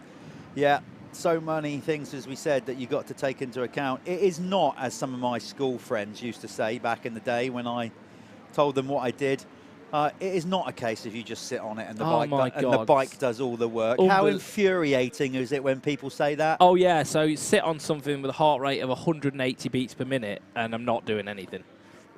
Here's one for you. I actually got sent out of class because a friend of mine said that to me, so I smacked him around the back of the head with a plastic ruler. Well, he deserved it. He did. And I got sent out. But, you know, I stand by that. He was talking utter nonsense, so he deserved a slap. Right, anyway, it is a brutal sport, yep. And this is why we love it so much. This is going to be good then. So we're going to get the times up on the screen. There's Karsmakers, sorry. He is in 3rd, DeWolf in 4th, Gifting back in 5th. Everett's in the mix as well. Much better start from Jamie Carpenter this time on the GRT Impact machine. Yeah, so Jamie's been out in Spain doing his winter prep, so probably not been used to too much of this wet weather stuff, so good to see Jamie up there. And yeah, like you said, switching from Yamaha to KTM. New team, new bike. And he's done a lot of testing with Carl Anderson from Cass. And he's originally from Bournemouth, so probably not too used to the sandy stuff from being a young rider. No, not too much. Although obviously, no, because we don't have. I don't live too far from Jamie. We don't have too many sand tracks down our. We used to. One of the best in the world, in fact, Matcham's. But that is no more. Matcham's was amazing. Yes, it was. It was this, pretty much, wasn't it? It was very similar. Yeah. But Jamie is of an age where he wouldn't have ridden that too often. Maybe on 50 or 65. Yeah, yeah. But you know, they're well travelled. They go and put the work in abroad, Northern Europe, to do what they got to do to be ready. And he'll be hoping for a good year. He had a bit of an ACL injury last year that he actually picked up at the Steelhawk Motorcycle Club Airborne Gunner Supercross, but he's had surgery and whatever on that, and he's come back looking good. And I said a new ride for Jamie as well, switching to the GRT Impact team. In fact, they predominantly have been a youth-only team, but they're now jumping into pro ranks with Jamie. So that's kind of cool. Yeah, and like Jamie's a solid guy to do that with, I think. He's not too much of a big risk for the team. I think he's a rider that's going to help develop their youth program as well, because he's just sort of stepped out of that. And he's a kid that's really puts a lot of his own time and effort into it. So, he's a good kid to learn from, is what I'm saying. Lead by example. You know, and I think if you look at Jamie as an example, he's very good. You know, very good person, and he's got his priorities all set out in the right places. He has indeed. Yeah, good idea. Good. I think, like I said, he'll be a good role model to the kids below him. Good to see Liam Everts hanging with this bunch. This will be good for him. We said it before, even in this broadcast, a lot of pressure on the kid. Not from the family, but just because of who he is. But if he can stick with these guys, it will give him a confidence. Obviously, moving up to MX2 for this year. So if he's going to, be in and around the mix, because you'd like to think that Conrad and certainly VL are going to be at the sharp end. Yeah. If he can sort of stay within 10 seconds or more by the end of the race, you would have thought that's pretty good. Looks like, is it? It might be Gifting. Is that Gifting there behind? Gifting number 33, yeah. No, sorry, Gifting is in it's fifth. confusing me because Kada Wolf, has just gone around all these guys. Yep. So the Wolf's moving up. So he's basically got into third. There he is, closing in, isn't he? No, that's not them. Sorry, no, he's ahead. He's gone. He's ahead of. Yeah. Okay. Yeah, we're following the. So looking at Isaac Gifting, I was just going to say he's lost his inside fork guard. So if you're looking at that right there, look, this, what would be our left side, his right, it is missing. And now that would have happened on the start. So what happens is these guys have the bikes cranked down so hard on them whole shot devices, you could just rip the fork guard off. And I imagine that's what would have happened there. I think I actually saw it fly off on lap 1 somewhere, if I remember. But either way, he hasn't got it. I mean, it's not a part that's going to slow him down. No. It's not a critical part at this point. Everett's going to wreck the seals in the suspension. It's not his problem. No, but it won't. What I mean is, it won't cause him any issue in this race. So yeah, you can see that Everett's made a move there on Gifting, who didn't quite land that jump, lost all his speed. So Everett's up a spot. Liam Everett's now up into 5th, just gone past the opening moto winner. Remember, Gifting took the first race win earlier on today. God, airs it out. Do you know what? Everyone's looking a little bit more frisky now, aren't they? I think the track's allowing him to just push a little bit harder, and they can take those little risks without, landing in the soft spot. They sort of, I guess the word I'm looking for is predictability. Not only that, they've got their one race in, so they know the track a bit more. They would have made little changes in between. Yeah, for sure. To improve the bike or whatever. So this second race, as I said, should be a little bit more interesting. They're not, put it this way, they're not sort of then finding out where they're at. The shackles are off a bit more for this second moto. That's the thing. Did you see what Liam did through there? He stayed on that hard line on the inside. Makers went wide, followed the berm. It just robbed his power. Liam just hugged that inside, stayed on that hard base, and just was able to just gain a little bit more time. So Liam Everett, like his dad, riding smart, looking at, that's how, Stefan used to win races. He'd just use less energy and do smarter stuff. Absolutely. There's Gifting now trying to get on the back of Everett's. Meanwhile, Conrad Muse is starting. It almost pains me to say it because I don't want to, because the last time, because you got called up in the first race saying how good he looked jumping into that sand pit, and then boom. I know. But he is looking tidy at the front. Yeah, VL's sticking with him, but Conrad looks pretty good at this point. VL's also paid to stick with him. So, yes. I expect VL to be there. Yeah, indeed. Look at that. Look at that. Did you see Everett's round there? That was classic Stefan style. That was 72 on the balls of his feet. Shizzle, wasn't it? Stood up, even Nice. round the tightest bit, body weight all over the front. That kind of arch keeping shoulder. traction. Just keeping traction and driving forward. Yeah. So, he's got a good coach, it's fair to say. So Liam Everett's riding for Dega Procross KTM. New team, really, to MXGP and MX2. Predominantly they were European team. So Dega Procross stepping it up now to the big boys, really. Yeah. With two fantastic riders. Very much so. You can see there how it's got on the gas, how it looks deep sand, but it's kind of hard underneath. And as we said before, big shout out to the guys at 7 and Oakley for getting involved with the Behind the Beer and RFX brands or umbrella. Big shout to them for making it happen. And the Salop Club, I can't stress that enough, for just to run the International every year. It takes a lot of planning, a lot of organisation, no doubt, particularly being one of the early pre-season internationals. You're never sure where riders are at with entries and stuff like that. And, big up to the Salop Club for, again, even... It's a big task. Yeah, it is. I saw, parking attendants up the road, going all the way up to the main road, things like that. There's a lot there's a lot that goes on to putting this event on. You know, in an area where, you know, it wasn't, these roads aren't designed for this many cars.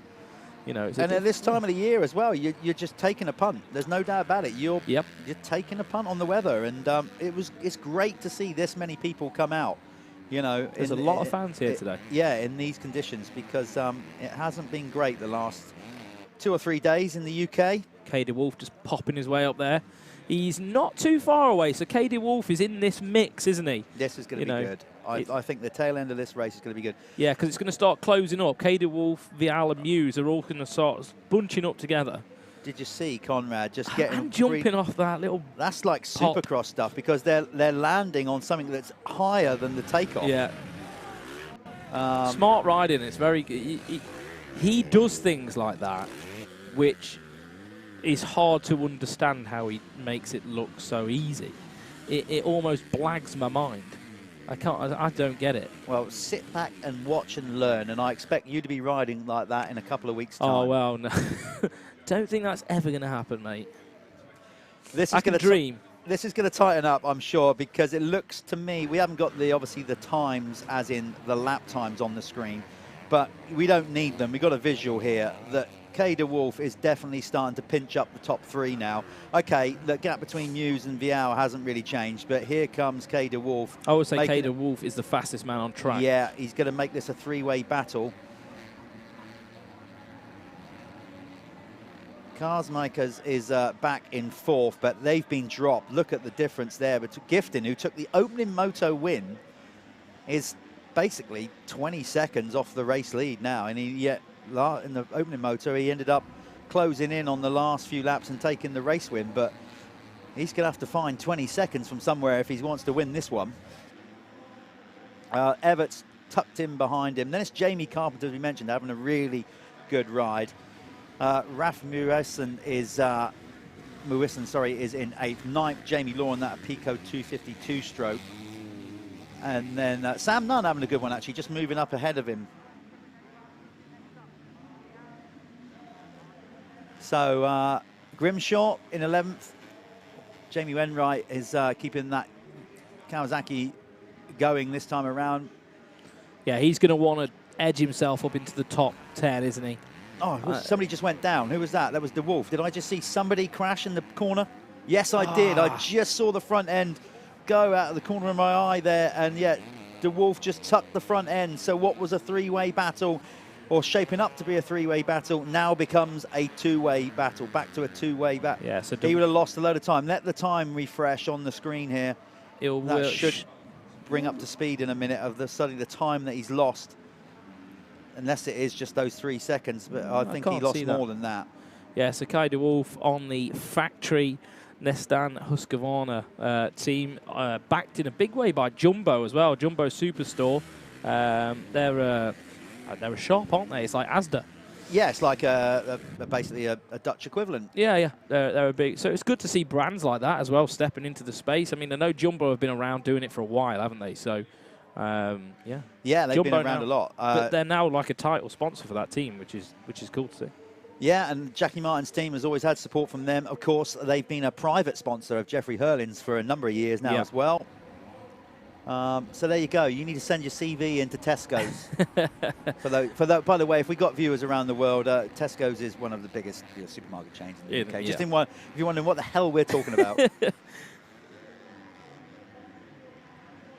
Outside the top 10, you've got Grimshaw, Blanken is in 12th, Wainwright, then Mills, Chris Mills. Alfie Jones, basically his debut ride in MX2, looking pretty good, ahead of Bailey Johnson, those guys stepping up. Lewis Hall switched back to a 254 stroke.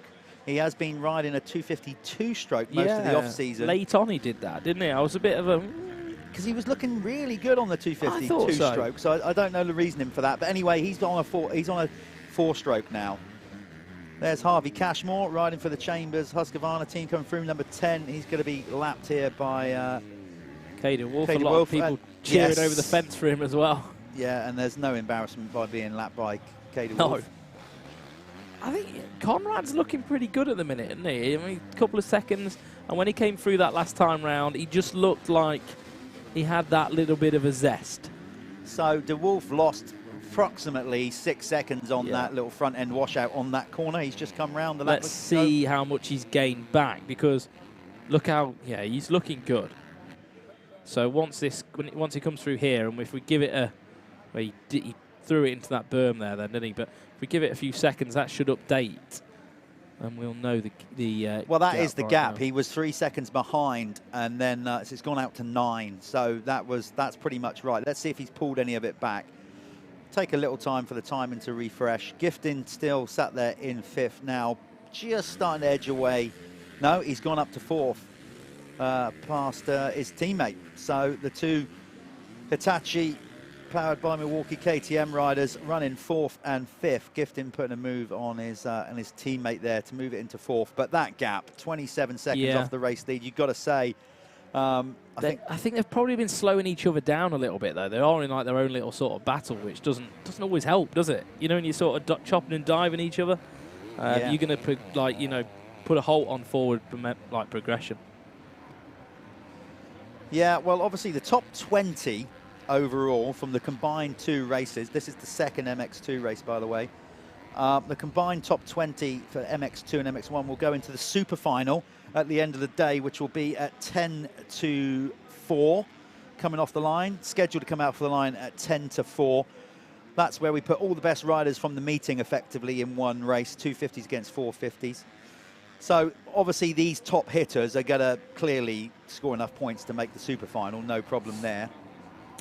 Yeah, and then it's 250F against 450F. That's just a cool thing, isn't it? It's going to be tough, though, for a 250 guy today, I think, with how heavy the track is. However, there does seem to be some sort of like firm line cutting in now. I've noticed Caden Wolf, if you look at some parts of the track, he's just getting really crazy traction, you know, on the bumps, and he starts like leaning back on the bike. So it's coming around. We've had no rain. Oh, I'll tell you what, he is on a charge because the red mist has come down. He's obviously made this mistake on this corner under the bridge, but now you could see just going out of this shot in front of him was Tom Viel. So he's clearly pulled back some of that basically 6 seconds. He's definitely pulled some of that back. He's probably halved it this lap.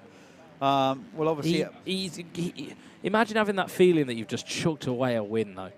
It's got to be annoying. I don't need to imagine it. You've probably done it. I've had a few of them. Well, I have, but it's not been counting for money. You know, he could have chucked 10,000 euros down the train. Yeah. So he's charging, absolutely on it, trying to. Oh, he's charging so much. He's like, just get out of the way. Who was that? I don't know who that was. Carl McNichol was a lap down. I don't even know Carl was there. He has just literally punted Carl. He did. Yeah, he did.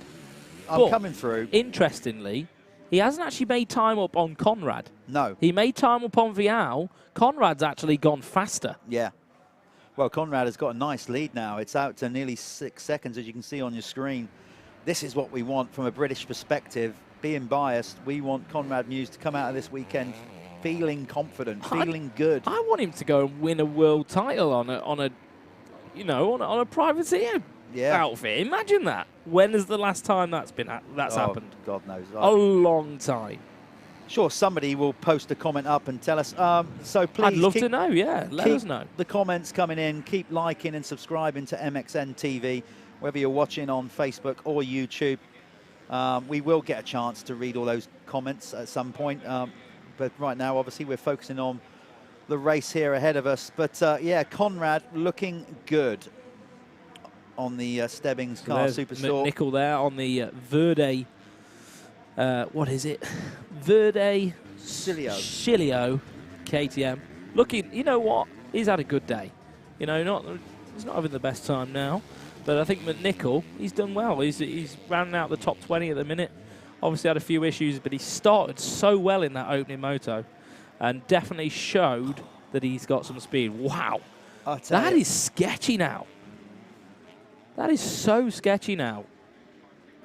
I have to say, that until you've ridden Hawkstone and you come round to that jump, it's a bit blind. You can't actually spot your landing. You just see the bit that you're landing is higher. Which is fine when it's like the first lap of practice or it's quite smooth and it's dry. Yeah. you get some proper holes in the bottom of that takeoff. Because people accelerate at the bottom, it holes out. It does. You get massive brake accelerating bumps, don't you? Yeah, and what happens is you wheelie into it, and your foot pegs ground. Yeah. And it sometimes just drags you enough for you to hang it up and come up short. And I think that's what happened there to Kay de Wolf. And then you've got to get that whole panic rev thing on where you bounce off the top, but then you're bouncing off a 10-foot drop off. Into holes. I remember a few years ago, I was racing an amateur class here, and I did that. That was all rutted out and stuff. And I found a good line, and I was doing it. And God, it made up so much time, though. You know, if people aren't doing it, you can make up so much time on that bit of the track. Yeah, and that's the beauty of our sport. Again, you know, there's the margins. For example, road racing, you know, we're talking milliseconds between them and whatever. In motocross, you can make a mistake that will cost you, like, easily 4 or 5 seconds. Yeah. I think I was catching another guy every lap that I did it, but the good thing about it is you've got more chance to get that time back. In road racing, for example, if you lose it, it's gone. It's so hard to get it back. Yeah. But in motocross, the time differentials are so, lap times are, you know, for a lot of the top riders, they're consistent. But there be differentials of like 2 or 3 seconds. There could be, yeah. You could have a lap that's 2 seconds off, but then it's not. But if you have a lap that's 2 seconds off, it's not necessarily anything to worry about. Yeah, if you did that in road racing, you'd be in 20th. Yeah. Like, literally, it's. This is a good ride for Conrad Mewse. I'm pleased to see this. Very good. He's stretching out the gap. I think he has actually, for a better word, broken Vial in this one. He's so much nicer. He's learned from his first race crash in there, decided, play the percentage game. I won't keep jumping that. I'll just get through there clean every lap. Did you see him go up the bank down that straight then as well? Just turning the wheel into the bank. Carrying a lot of momentum. I'll tell you where he is blindingly quick, is where they come up around the ridge that leads back onto the first corner. Hopefully, we'll stick with him for the rest of this lap so we can see a bit of a riding clinic on how to ride deep sand at Hawkstone, enough to be certainly leading the race. And you look at that, beautiful timing. Yeah. It just flowing now. It almost looks slow, doesn't it? It's unreal. He's definitely got the flow on now, carrying a lot of momentum. So somebody in a good vantage spot up there in the trees. We'll turn back to the racing. I think we've missed Conrad go through here, have we? Yeah, I think he's already gone in and out of shot. He's moving that quickly. Oh no, there he is. There he is. Somebody's burning coal. Well, it's like smoke machines going off everywhere, isn't it? Like, and tonight, I tell you, it reminds me of my nightclub scene. I wasn't much for that, I got to be honest. Top of the pop days, maybe. Top of the pops. But this is where we want to try and film him through, and I missed him. He was so quick through there. Like, look at that, wheeling over that hole. Jumping over that hole. That hole, that part of the track, it does slow you down a lot, to be fair. It's quite technical through there. So, a clean... I think they use that part on the Enduro. Yeah, they do. In the Enduro. Looking, without, excuse the pun here, but looking fly in his fly kit. Oh, yeah. And he launched that first single then. He had so much speed. First I've seen anybody jump that all day. And obviously when you're doing that, you can clear all the holes. You know, you can land down the back side of one of the accelerating bumps. Again, gaining momentum, not falling in anything. And that's what really is the art to sand riding. See there what I was talking about, where we can't see the takeoff of the jump into the sandpit, but we could see the takeoff of that. And could you see how they're having to wheelie into the face of the jump? So they can't just let the front end go in. There's a nasty hole at the bottom that they have to wheelie over. And I'll tell you, that takes a lot of confidence, and that's something that these riders have, of course. Club-level riders would really struggle with that. Yeah. Yeah, typically you wouldn't get that on a club day, though. Yes, true. The track would form different. It's just that comes with how hard these guys are on the gas, up the jumps. Got to say, though, Conrad is absolutely hitting all his marks at the minute. We followed him around pretty much for a whole lap, and he was on the same lines, executing them well like he was in the opening part of the race.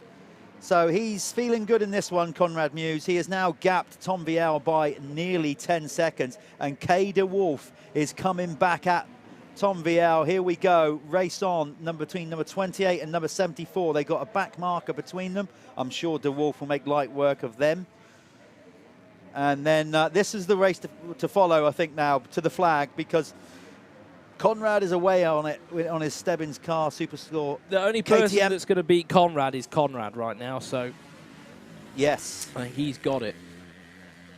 Yeah, look, nice big gap. We're going to try and focus in, get the guys out there on with the TV cameras to follow this battle between Tom Viel and Kay DeWolf. That's where it matters. Way back behind them in fourth is Kay Karsmakers.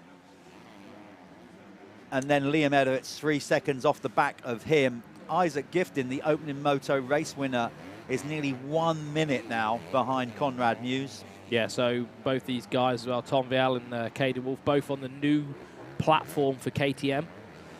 So completely new bike for 2023. But obviously these guys are factory guys, so they get to ride it a little bit earlier.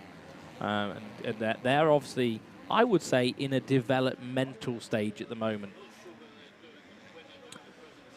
So they'll be trying to figure some things out, making sure these bikes are completely dialed in for when they go GP racing.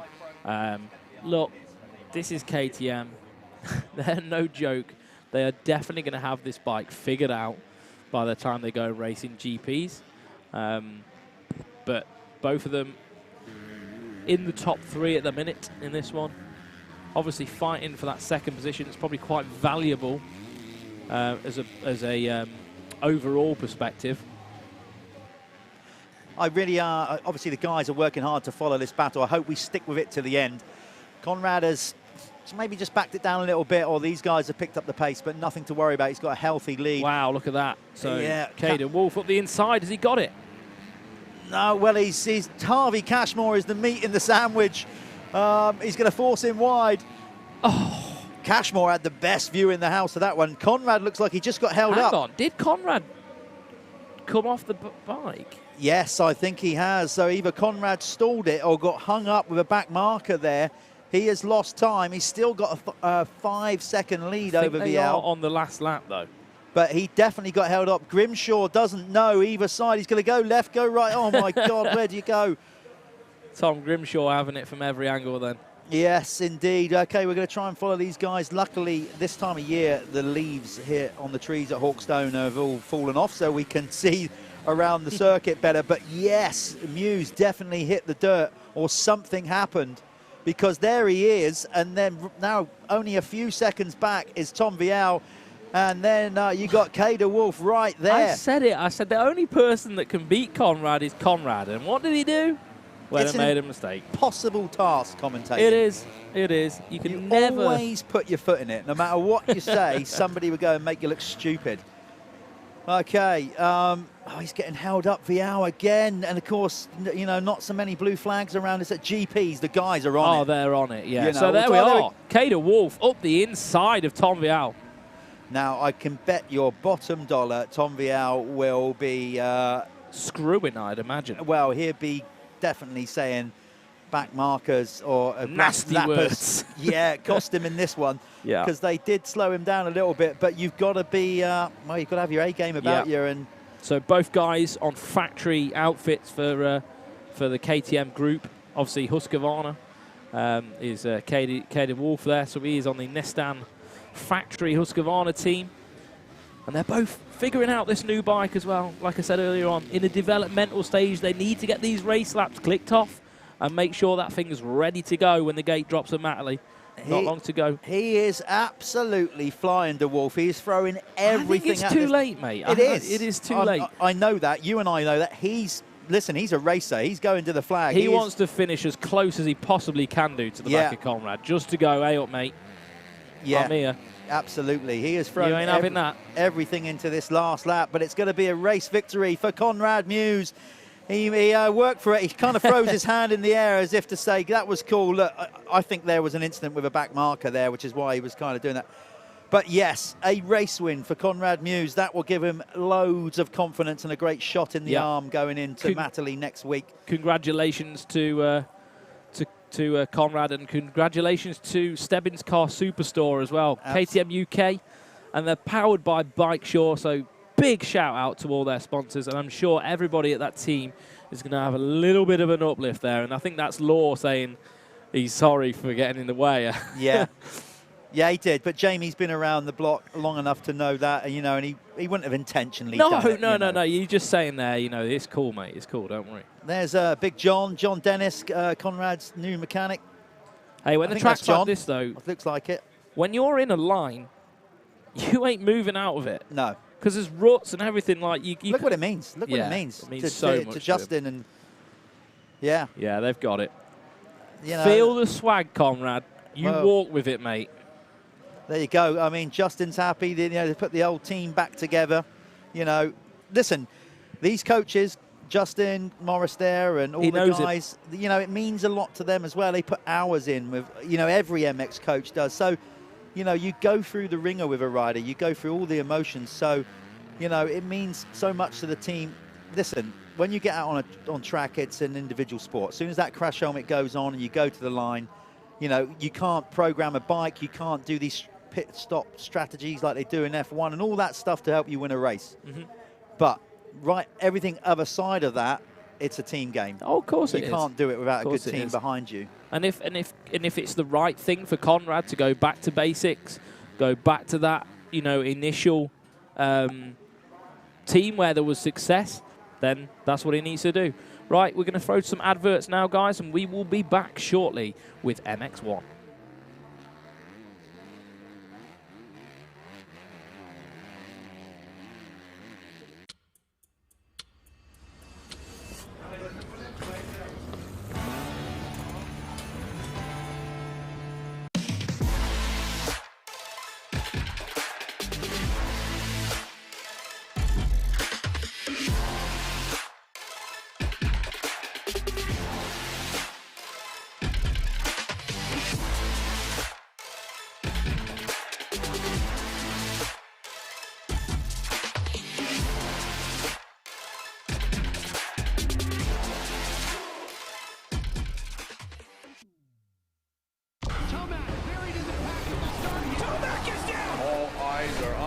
And you definitely didn't get the type of start you wanted.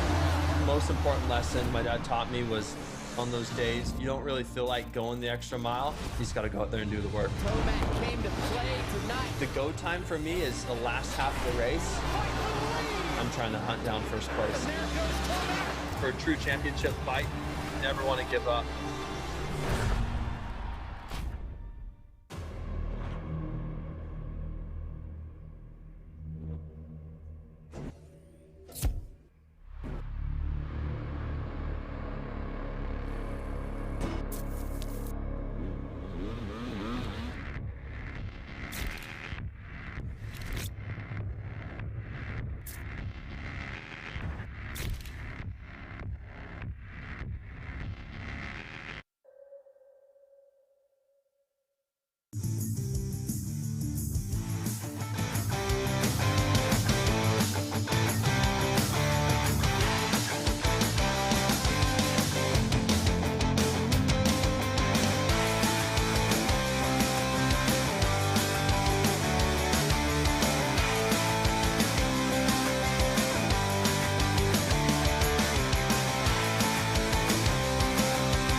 Okay, back in the room, as it were, to the Hawkstone International.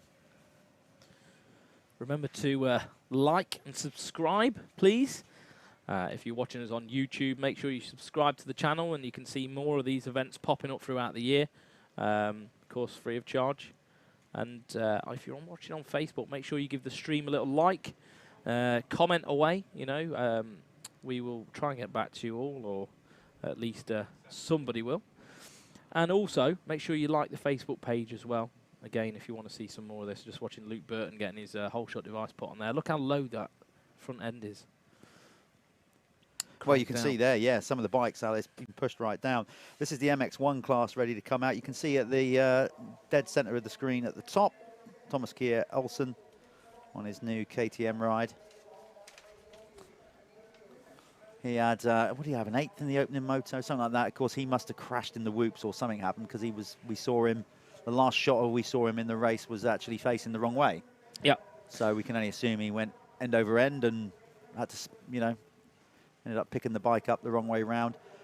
So this is what we call the kind of parc fermé waiting zone. All the guys come down, they roll up into the position they qualified in time practice this morning, and then they go to the line. Again, if you're new to the sport, there's not designated numbers on the start gate. What it means is if you're the fastest in qualifier, you get the first pick of anywhere on the start gate, and then it goes on. Obviously, the gate gets filled. If you're the 40th guy, you've got not much choice. Get what you're given. Yeah. So yeah, Thomas Kier Olsen there at the front in shot there. He's like, yeah, that new team in MXGP, Dega Procross KTM. The 32 is up there as well. Brent Van Donnick riding for Riley Jumbo Yamaha. Again, another team sports supported by Jumbo. And where would you shop if you lived in Belgium? I'd shop at Jumbo. Why would you not? To be fair, mate, you've put me on the spot with that one. I've never really stopped to think about. I'd be straight there buying my penguins from Jumbo. Oh, you're a penguin fan, are you? I do like a penguin. Okay. If anybody's listening from around the world doesn't know what a penguin is, buy one. It's not. You need. Well, no, hold on. They're good though, aren't they? You need to explain that it's not an Antarctic or no, I don't like bird. Eat. A lot of people won't know that a penguin is a chocolate bar in the UK. Yeah, yeah. Let's just put that out there first. It's like a chocolate bar with a biscuit in it. All right. By the way, are you trying to hedge to get a load of free penguins arrive at your door? I just want someone to bring me a penguin. Would be great.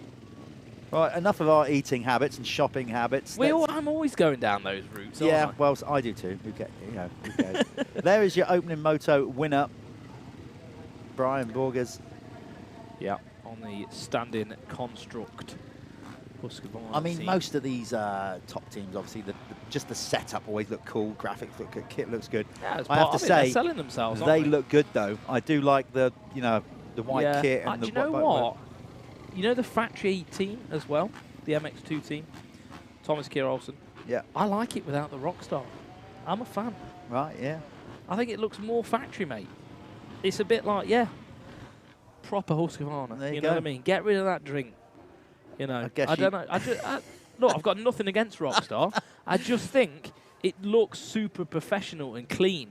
Oh. Just having Husqvarna on the side of the bike, because at the end of the day, they're the brand. They should be. That's how Kawasaki have done it now. No Monster, you know. So the outcome of the last 3 minutes of conversation is that Callum's going to have a load of penguins arrive at his door, but no Rockstar.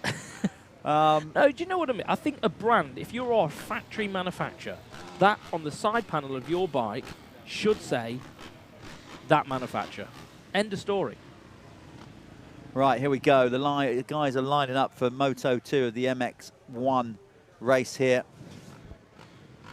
There's Gav Stevenson, who basically had a bike issue in the first moto. We saw his bike steaming. He came to a stop. Putnam we saw on the deck. There's Luke Burton on the first March MX Husqvarna.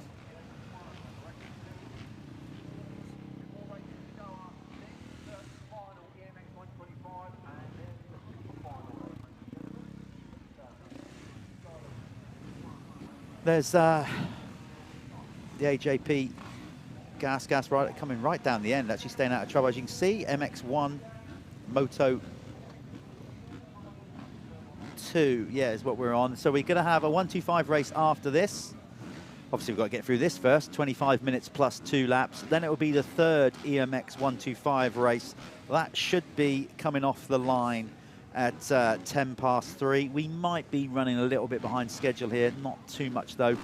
And then we will be finishing off the Hawkstone International, brought to you by Ashbrook and Tough Sheet, with the MX1, MX2 Super Final. But right now, it's gate drop for MX1 Moto 2. There's Rob Clivero there. I'm going whole shot. He's a blast from the past, mate. He is. I'm going whole shot cold and off. Let's go. Soon see. Oh, Millward sorry, with the blinder again. Watson. Yeah, sorry, I meant to say Watson. Oh, you meant to say Watson, okay. And Simpson in second as well, so this is good for the two Brits. They're coming out swinging in this second moto.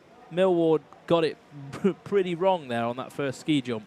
So it's 3 Brits at the front. We've got Watson, followed by Sean Simpson. I think that's Sean, isn't it? Yeah, that's Sean Simpson and Millward. Carrot Top, Sean Millward. Sean Millward.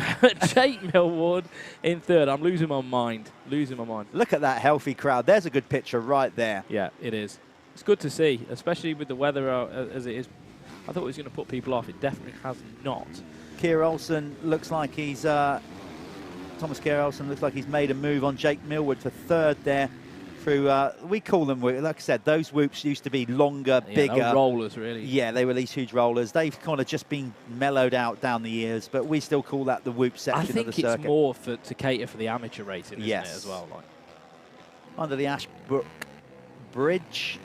And it's going to be Ben Watson, though, who's going to lead across the stripe on the opening 3/4 of a lap. Of course, the finish line is sort of halfway round as where the start is, so it's not a complete full lap. But no. So Boger's up there as well. I just saw him go round Millward, just pushing him back a nice little move spot, by Koulas actually there on Martin Barr. Very clever. In fact, he's got 2 for 1 as he gone past Jake.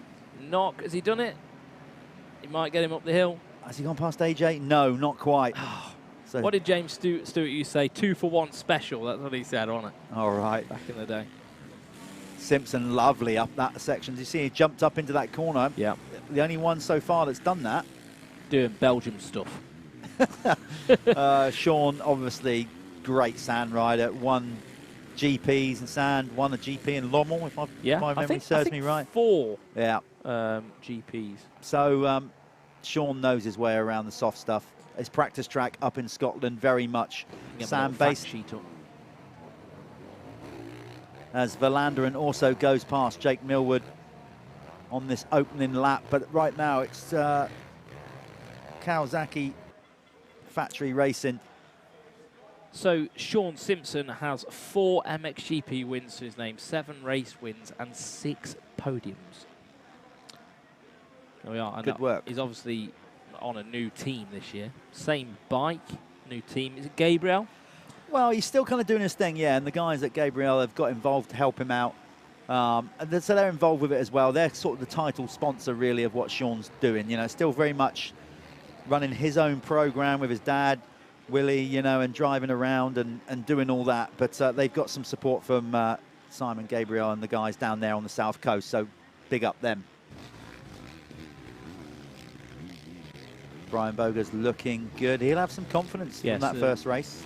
Definitely. You know, there was a mistake made, but he was there to pick up the pieces and win it, and he looks good on that Husqvarna. So there we go, Watson in the lead. Just to make sure I cover that as well. Oh, look, see? Just every time. It's just so difficult. Just put your mouth closed. The minute you pick up a rider, they do that. So Sean Simpson's team is Gabriel KTM, fueled by Dice Carriers 24. So there we are. Well, Sean, obviously, to make it work, has got a lot of sponsors, you know, as privateer effort, and he's got to give them all some love and feedback, because he knows, he's been around long enough to know without their support he wouldn't be riding. What I'm excited about Sean Simpson this year is the fact that, I think that Luke Burton gone down there. What I'm excited about Sean this year from a British perspective is obviously he's not doing Grand Prix this year. He's got a young family and all that. And we had this conversation yesterday, which we showed in the lunch interview, the interview. He can now sort of focus. He even admitted it. He can focus on like peaking at the right time for all the UK events. Yeah. And I know he desperately wants to win another couple of British domestic titles. He could do it. I think he could do it as long as he wasn't doing GPs. Yes. I think if you were doing GPs, no chance. You're too tired. Too much going on, too much travelling. And I know how Sean does it. He's in that Sprinter van, driving all around Europe, not through choice, no, through the fact that he doesn't have £1 million in the bank. You know, it's it's one of them things. It's a very tiring prospect to be going GPs, domestic. So I think he's doing the right thing. Stay domestic, get a few more years out of the job. Yeah. Why would you not? And that's where, obviously, you know, British rider, he's got more chance of picking up British sponsorship and doing that if he's riding at home. Particularly, of course, if we're going to be doing more of these live streaming events, more exposure. For example, if he comes and races the Michelin MX Nationals, he's going to get plenty of exposure on the live stream here on mxn-tv. You know, That's just why stuff I like was that. mentioning Dice Carriers, you know. Dice Carriers, they're going to love that. The guy's going to be like, whoa, Sean, here's another 20 grand. Let's go. I hope. I'm not pressuring you, Dice Carriers. Just throwing a random figure out there. Yeah, just throwing it around. No, if without those guys, then these guys couldn't go racing. So in all seriousness, we really we want to get as many mentions of all these companies as we possibly can do. Talking of mentions, seamless link there.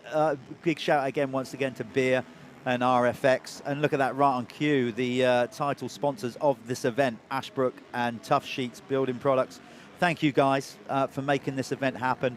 There's a lot of people, cold as they are, will go home from this weekend glad that the Salop Club have laid on this event. It's you know, we've all been stuck indoors for too long, let's be fair, over the last couple of years for whatnot. And it's just great to be back at the races, and it's always great to kick off the UK motocross calendar here at the Hawkstone International, run by the Salop Motor Club. So big up everybody involved. Thank you. I hope everybody at home or wherever you are in the world watching this on your smartphone, your tablet, sat on your sofa, wherever you are, you're enjoying the race action here from Hawkstone. I know we are. It's great to be back doing this, and it's great to be back at the races. So Koldenhoff moving up the order, up into 10th now. Terrible second moto for Glenn. So struggling to pick back through. So Bogus just behind him. Marty Barr, though, in 12th. I'm saying it's terrible for Koldenhoff to be there. Marty Barr will probably be a bit happier with that, being a bit closer to the top 10, the Irishman. Yeah. I cannot see, of course, we're only going down to the top 20 on our timing. Haven't got the speed hive timing like some of you guys might have at home, just because really struggling with his phone signal here. But I can't see Jake Nichols anywhere in that top 20. No, he was there earlier on. I think he was around 15th, so even back to 27th there. No, so maybe out the race, who knows? Yeah, so not gone so to plan, I guess, for the Crendon fast track. Yeah. Now, obviously, with Hitachi as well, support for Dave Thorpe's team.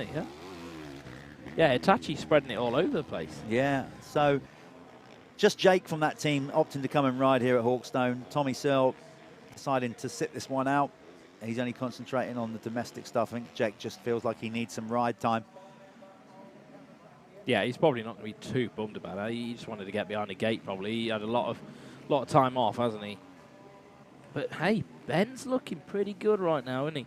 I think Sean's going to be feeling quite comfortable here for a bit of a charge, though, don't you? Yeah, look, he's right there.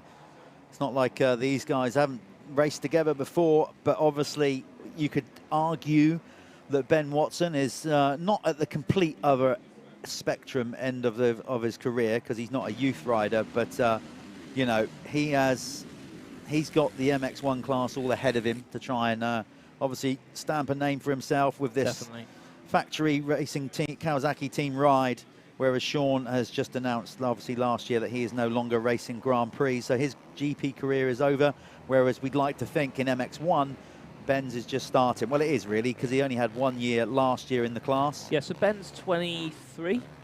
I think so. 23, yeah. So he's young, you know, realistically, with how athletes are at the minute, we've probably got another 10 years of Ben Watson, really, if he can play his cards right and, you know, make some good choices. He could be a Grand Prix, you know, GP winner. Yeah, why not? You've got, you know, like I said, Ben's got to start believing that.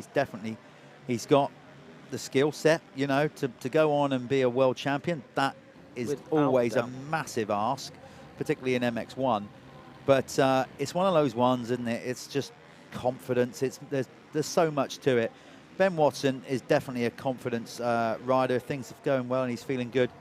like I said, Callum, if he goes out and wins a race this year, then the kind of floodgates open a little bit, because you're then like, okay, I can win a race. You know you can do it. I can win a race. It happened with Romain Febvre, didn't it? 2017, did he? Something like that. He started winning. Oh yeah, and then boom, he was there. And you know, when you're lining up on that gate and you look left and right, you've got to want to know that you are lining up to win in order for that to happen. So Ben just needs to build on this, you know, confidence. Simpson is not going away though. Sean he's Simpson not. is He really right there. I love that kit. He's easy to spot from a commentator's point of view. He's easy to spot with his riding style, mate. Like, it's just Sean. Yeah, so this is good. The two Brits pushing each other along. They've gapped Thomas Gehr-Olsen a little bit. It's out to about, well, Simpson has got about a 3-second gap over Olsen behind him. Van Donnick. Did you see how he kept that bike on the gas on that real tight corner then? Sean came through there, and it's like a 90 right, isn't it?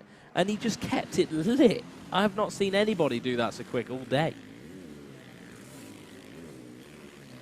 Yeah, these guys. So Olsen doing his best to hang with them, but he's kind of a little bit in no man's land, really, at this stage. He's 3 seconds off the rider in front. The nearest rider behind him is Van Donnick, another 3 seconds back. Not huge margins, but still kind of just enough on track out of sight where you're not getting that toe off the rider in front. Coldenoff there, just picking another one, just going past Millward. I'm just looking at the timing at the side of the screen. So Glenn Coldenoff up to 8th now.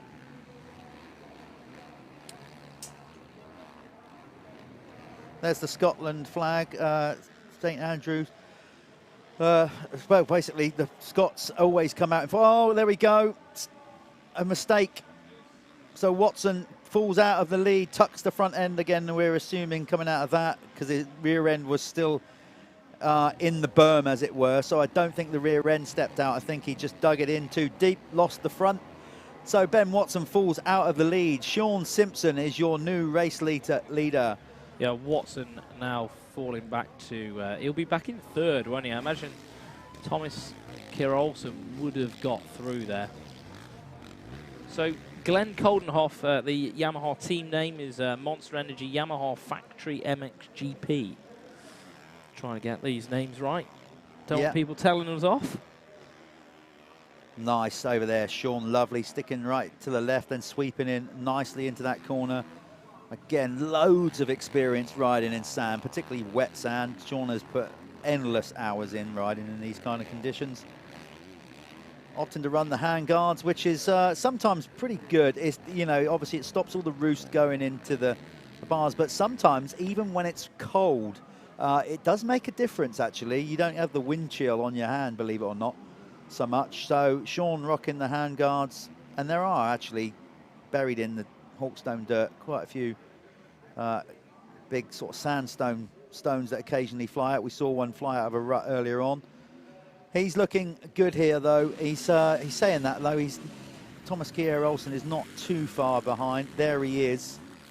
So Thomas will fancy a bit of this now. And then Brent Van Donnick is a rider on the charge. He is closed in on both of those riders ahead. But he, as you saw coming into that corner there, that Yamaha is starting to smoke or steam a little bit. Looks like it could be steam and not oil. Yeah, but when they get hot, they do start losing power. You know, you can start burning. It could be that they're using the clutch too much. A few factors go into that. It's not necessarily always one thing, is it? Like, because you can start, like you said, either have oil or steam. You know, a bit of both. It's all going wrong.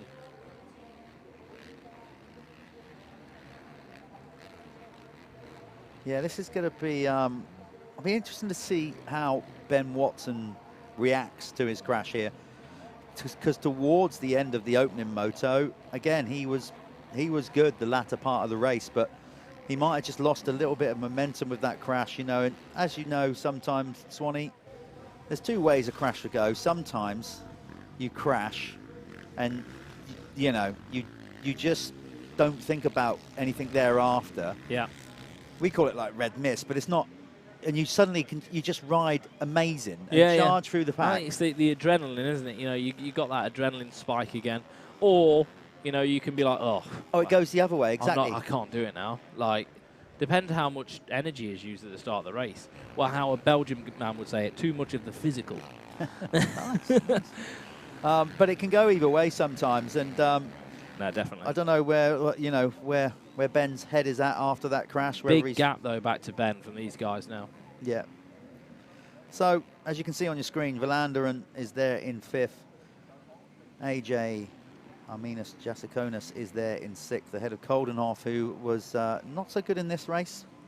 No, I think he may be riding amazing, but it was the start. You know, something went wrong on the opening laps of this moto for sure for Glenn Coldenhoff. But also, like we said, pre-season international, these guys want to dial in everything before we get. I know this is a very different track to Matterley. I appreciate that. You know, Matterley is more sort of clay chalk circuit. I mean, they churn it up and do a great job of it, but it's certainly not sand-based like this. So maybe between motos, they've tried a few things to make the bike better, and it hasn't worked. Yeah. It goes either way, doesn't it? I mean, and like this part of the year, everybody's trying to search for something. No matter if you think you've got the perfect setup, it's never perfect, is it? They're always trying to find speed somewhere.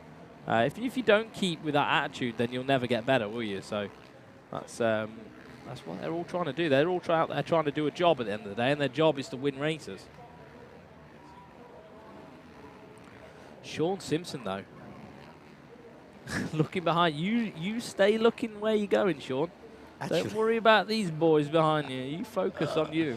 What I like about that is coaches and parents and everybody will tell so many kids, don't look behind you, directly behind you. Yeah. So Sean's just done everything that we try not to teach young riders to do. But the difference being, obviously he is a top level pro. He'll be doing it from a management perspective more than anything. But also good enough to ride probably 10, 15 feet or more with not even looking where you're going. Yeah, exactly. He'll probably be looking and going, okay.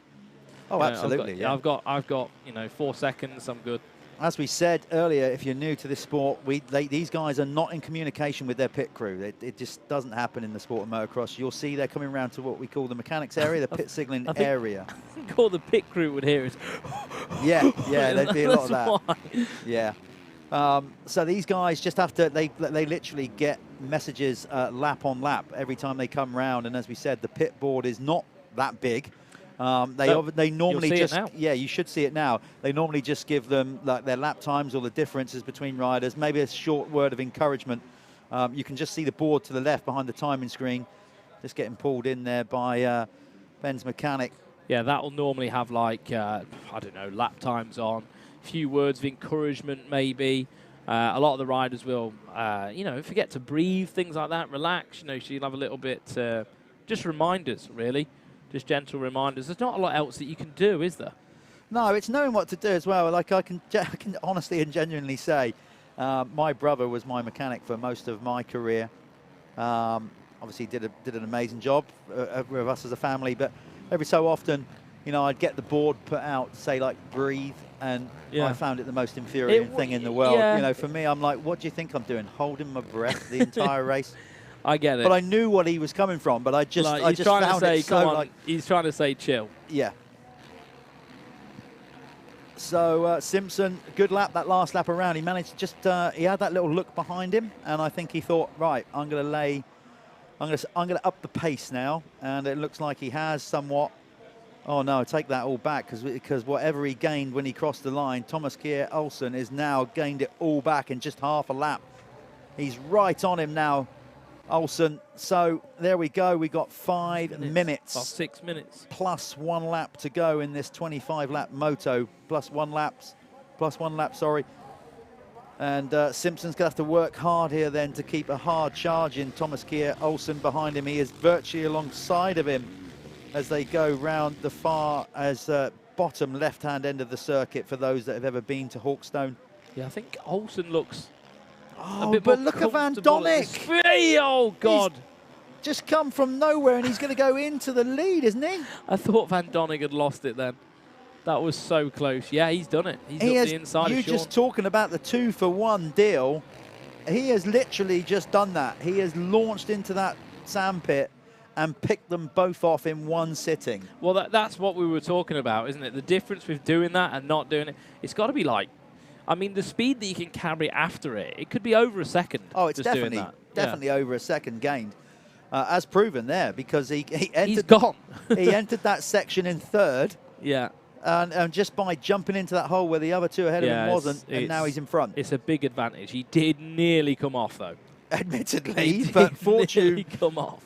Fortune favours the brave. So Brent Van Donnick on that Riley Jumbo Yamaha support MXGP team. Yeah, Van Donnick looking good. Of course, Brent did a season. Well, he picked up a couple of injuries and didn't complete the whole season racing in the UK. But he was with us, what was that, a couple of years ago, wasn't it, before COVID? Did he ride for the factory MX2 team? Yes, I think, sometime back. So, yeah, looking good, Van Donnick there, as he's just blasted into the lead. Yeah, he's looking really good. Where was this man in the first one? Oh, results. Where have we got them here? I can't remember. Is this, I think this is qualifying we've got. Yeah, well, we have to pick that one up. But, yeah, he might be on for a good one, eh? Yeah, for the overall, we're going to find out, obviously, at the end of these races. Then the top 20, as we said, in each class, move into the Super Final. What we'll do when this race is over, we will go and get confirmation of the overall results across the two motos, because that's the other thing. You've also got to wait a little while because there's sometimes penalties, etc. So obviously it's always initially when the race is finished. That's the provisional. Still trying to find his way past Sean Simpson. That Gabriel. There you go. That's the he's difference. That's the difference. Sean hung it up, and TKO following the line then of Van Donnick. Both of them realised that they got turned over their last lap around, so both of them changed their line. Sean was a little bit tentative, I guess. Yeah, I think TKO's just riding with a little bit more, I don't know, confidence. Sean just looks a bit stiff, but that's just sometimes how Sean is anyway. He's very strong on the bike, isn't he? You know, like he sort of looks really sort of compact. TKO looks really flowy at the minute, so I think the way the track is, it just seems to be working a little bit better for him. But Sean still, hey, third. I don't think Ben's going to be able to do anything in the next 5 minutes to catch up. No, I can't see it either, but you never know. We said that in the other moto, and then it came through at the end. It all tightened up at the end when Conrad got hung up with that back marker. Yeah, so TKO on screen right now. Just got his way past the... past Sean Simpson on the Gabriel KTM. So TKO on the Dega Pro Cross KTM there. Big EMX program back in the days. That team's stepping up with MX1. And good riders to do it with as well. Thomas Kier Olsen absolutely performing brilliantly over the weekend. He's been pretty good. But man of the moment, Brent Van Donnick on that Jumbo Yamaha. The Riley Jumbo Yamaha MXGP team. Brent Van Donnick really proving his worth at the moment. Not much longer of this race left. I would say 2 minutes plus a lap. You might be looking at maybe the last lap of this moto. We shall see the next time they come through the flag. Now, when the riders take their hands off in the air, they're not doing that for fun, trust me. They're doing it to just pull the tear off. There we are. There's a minute left to go. So what it is like a roll film that goes over the goggles, and they pull the little cord, and that just clears the lens. So it just pulls all the dirt off, and the roll sort of comes across their goggle, and then they've got clear vision again. 24MX, big shout out to those guys, and Hasport, some sponsors. Yeah, as we said, of the event this weekend. There's a fair few that have got behind the event, the sponsorship event. Ashbrook being, as I said, the title sponsor along with the guys at Tough Sheep. The supreme leader. But yeah, 24MX, Hasport, support. Yep, we've got a lot of the guys out here getting involved with it. And as we said so many times before, without them, it does not happen. It can't work, can it? Yeah. So big up to them. But also the Salop Club.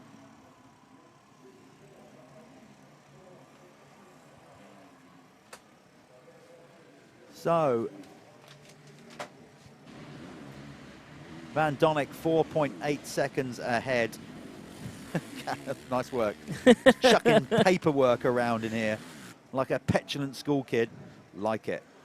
Well, you were looking at paperwork from 2020. Oh, yeah, somehow that landed on our desk. So, yeah, obviously I'm going to name check these guys because we said it's a big thing to run a motocross event in the UK or anywhere in the world, and you can't do it without brand sponsors. So, big shout out to Ashbrook and Tough Sheets. Of course, 24MX, Hasport, the guys at GP Graphics, Stefan and the guys down there in the West Country doing a great job with that.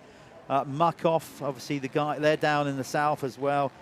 Alex and the crew at Muckoff getting involved. At Service, SM Pro Platinum Wheels.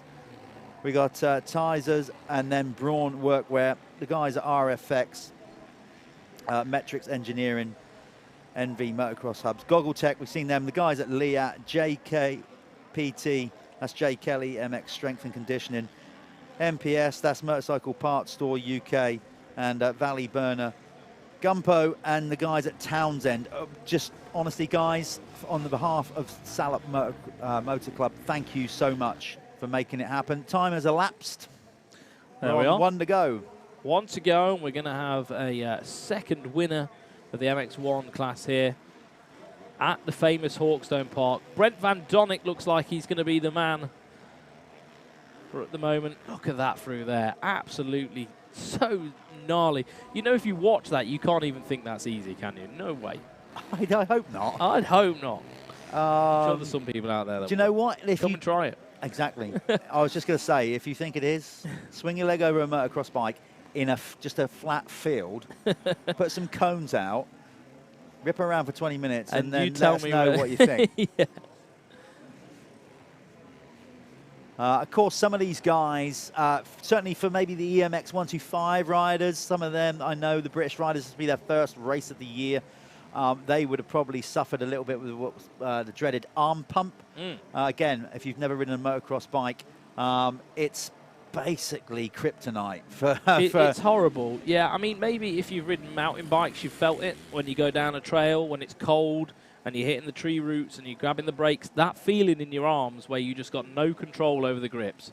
But the difference with a mountain bike is over in 30 seconds. This, you've got to ride through it for 20 minutes. It's disgusting, isn't it? Yeah, it can... well, you never dealt with it. No, I didn't. I think you would have felt it. Everyone, at some point, you would have had tight arms. Hold on a minute. Now, let me reiterate it. Now I've jumped back on a bike after all these years. You get it? Yes. Yeah, I had it the other day. To be fair, I was out on a twin-cylinder Triumph. Was that 700 thing? Yeah. No. This is the thing. Basically, the guys at Martin Perrett and Brad Perrett, the B&H Triumph team that I'm going to be doing a few races for this year. So amazing bit of kit. Very but silly. yeah, I first time riding in a long time, so I have now experienced arm pump. Yeah. But it's down to technique though a lot of the time, isn't it? You're doing something wrong to get it. Normally, like with not holding on with your legs and stuff. I think this time around for me, it's just fat and old. It's excessive drinking and eating might be have something to do with it. But Brent Van Donnick is going to wrap this one up here. Again, maybe shouldn't be saying that because he's nowhere near. But I'm confident the way he's been launching this sensibly on the last lap. Thinking, no, thank you. I don't need to jump that this time around. I've got it. But that is what won him the race. Obviously, not just that, but that was his ace up his sleeve. It was. Just lapping Rob Clitheroe there as well. He's probably not had a bad ride, Clitheroe, just being lapped there. 20th there, 195, Rob. So good ride for him. And then Bentley just in front of him. There it is then, a race win for Brent Van Donnick. Very tidily done. Definitely that move that he made in the sand pit. That's what done it for him on that Riley Jumbo Yamaha. He'll be pleased with that. We are going to go and rush off now and get the combined results, basically. What we'll do, we should have, and it might be a little while. Callum might have to be a little while the guys print the results off, but we're going to get the overall winners here, effectively, because that's how it works. Each class gets 2 motos each. You put the combined scores together, and whoever has accumulated the most points is the overall winner. And then the top 20 in each class will be coming out in the Super Final. Up next, we have the final EMX 125 race coming at you, and then after that, it is the Super Final. So, guys, quick break. If you want to go and put the kettle on, do whatever you got to do. Go and do it now, because we will be back with some racing shortly with the EMX 125s.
Welcome back to the Hawkstone International 2022 here at Hawkstone Park. MX, the legendary motocross circuit. And again, some of our sponsors there, the guys at GP Graphics down there in the West Country, and Muck-Off, obviously pushing forward in the sport. Big sponsors, of course, of AMA teams now, spreading out across America. So the guys doing a great job there. These guys are the future of upcoming future anyway of European motocross, or some of them, not all of them here. A lot of the British EMX 125 riders are here. There's Ben Musto riding for the Matt Gardner racing team with his little start blocks coming to the line. Okay, going back to the overall, let's give it to you. In the MX2 overall, we've now got confirmed results off the back of the 2 races. We do just the top 3 in reverse order. Third at the Hawkstone International 2022 in MX2 is Tom Vial, Red Bull Factory Racing KTM team rider, coming in 3rd overall. Kay de Wolf came in 2nd on the Factory Husqvarna, and your overall winner at Hawkstone, it pleases me to say, being a tad biased, Conrad Muse took the overall victory by 1 point on his Stebbings Car Superstore KTM UK, powered by Bike Shore. So what a great way for him to start on his new team. You know, you want to call it his privateer as such. It's not a factory effort or team effort. It's just very much Conrad doing his thing with some help of some really good support from some private sponsors. So Conrad Muse taking the overall victory, Callum. Very happy about that, and I'm sure, yeah, Stebbins Car Superstore are going to be even happier than us. Well, I don't know. They're having to pay the bonus, aren't they? Yeah. No, but fair play. You know, great ride for Conrad. It's good. Do you know what? It's just good for him to just show what he can do. You know, really, more than anything. I know he had a little mistake. Don't think it was his fault. I think he got caught with a back marker. Yeah, it's just good to see him out there and you know, getting that confidence before we enter into the GP season. Very quickly before these 125s come off the gate, top 3 in the MX1 overall, it was Thomas Gear Olsen who finished 3rd overall on the box, ahead of Glenn Koldenoff and Brian Bogers, even though he crashed in that second moto, putting together enough points, 39-point score to win the overall. Right, those guys are all going to be come out after this anyway in the Super Final. Let's get back to the EMX 125, their final race of the day. Who's going to get the overall in this, I wonder? This is very much up for grabs because we've had different race winners. It's been up and down. Who's that? Was it that clear was hole shot? 5. Oh, there was a big crash as well. Who's that down? Was that one of the Yamaha boys? Is that a Motor Exchange rider? Might be, yeah. It could well be. Is it Casimir Henderson? Has he gone down there? That's Reece Jones there. That was definitely Reece Jones, 104. Okay. Oh, is that Reece going down? That's him. You can't really tell. 490, that was Casimir Henderson. Yeah. Oh, no, that was 490. No, that was Jack Piercy. Yeah, no, that was Jack Piercy. Looking very similar, doppelganger. Yeah, yeah. Okay, well, look, we'll get them over the line here, the green, because that will obviously, I'd like to think we're going to be able to identify them before. That's Colmer going through there. Yeah, believe it or not, guys, me and Jeff have to work off a very small screen. That is, I think that was Ashton Bowden that got the whole shot. Pretty sure it was. Let's see. It's Colmer. No, it's not. Sorry, it's not Colmer. That's Joe Brooks who finds us out. Yeah, that was. Good start again from Joe Brooks. So Joe Brooks getting that GRT Impact KTM up the front yet again. That was Ashton Bowden that pulled the whole shot for sure. He's now been picked off by Joe Brooks. So Joe in a good spot. Yeah, there's that. Is that Ashton or is it 622? No, 522. So it's definitely Bowden that got the whole shot. Making a good breakaway, Joe Brooks. And to be fair, I can't see Casimir Henderson or August Frisk anywhere near him. So this might be a good chance. Musto back there in 4th. It looks like Wall Beanie in 3rd. It is. There's Wall. So all the young Brits leading the way in this one. God, it's a sea of orange, isn't it? Yeah, as it obviously has been for some time in this class, to be fair. The Blue Crew are making a real stab at it, though, and Husky as well. So, as we said, Yamaha have a brand new engine and everything. Yeah, they're making a real effort. Yamaha making a extensive range of bikes, right from a PW50 all the way through. Yeah, which is great. And now with a good 65 as well. Yeah. They haven't quite done the 50 yet. but they've got a good 65 base as well. So they're trying to, they're running in the same footsteps as KTM. And look, what's happening in America and stuff. They're winning. Yeah. So Ashton looking behind him there, early doors. I wouldn't say it's a place to be looking behind you just yet, Ashton. Just get the first lap in the books and stay upright, mate. Don't make a mistake on the own. Let the race come to you a bit more would be my advice on this one. Is back in 9th. Yeah, a long way back. So this is going to affect the overall quite a lot. And to be fair, where is Henderson? I can't even see him. He's right down in 20th. Yeah, it must have been him on the start. Oh, who was that just went end over end? Was it Beanie? It's Wall Beanie because he's got that hoodie. Crash. Yeah, he went straight over the handlebars and just basically put his head in the sand like an ostrich. No, he can't get to the bike. Maybe the bike's just been jumped on, you know. Looks like Wall's taking a bit of a hit there. I think it's quite a blind spot as well. Yeah, right? it is. If you're sat there, you've got to be careful. You're just a sitting duck. Just to prove it's an international, we had the Scottish flag up there and the German flag. So getting fans from all over the world coming out.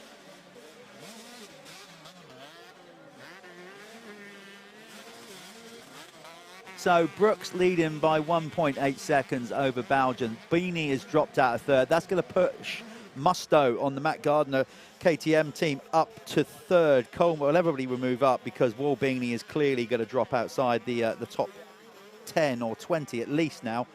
There's Ben Musto. First year this will be for him, racing 125s. Very much a learning year. He's obviously got to grow into the bike as well, but he finished last year by in great style. You know, particularly at the Michelin MX Nationals, taking the title. But he had a solid year last year on the 85. But now, this is it. We go another level up. Is that Brooks gone down for... No, is it? Was that 419 or 410?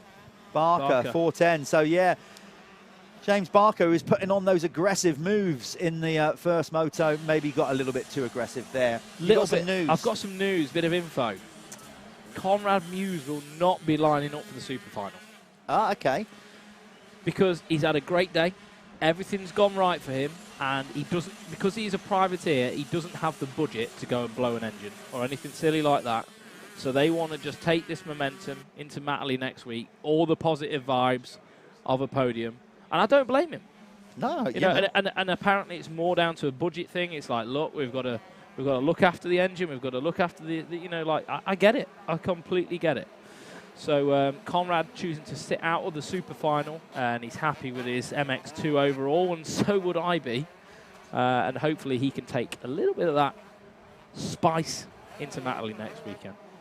Great insight. Yeah, there you go. That is, well, there you go. Privateer life.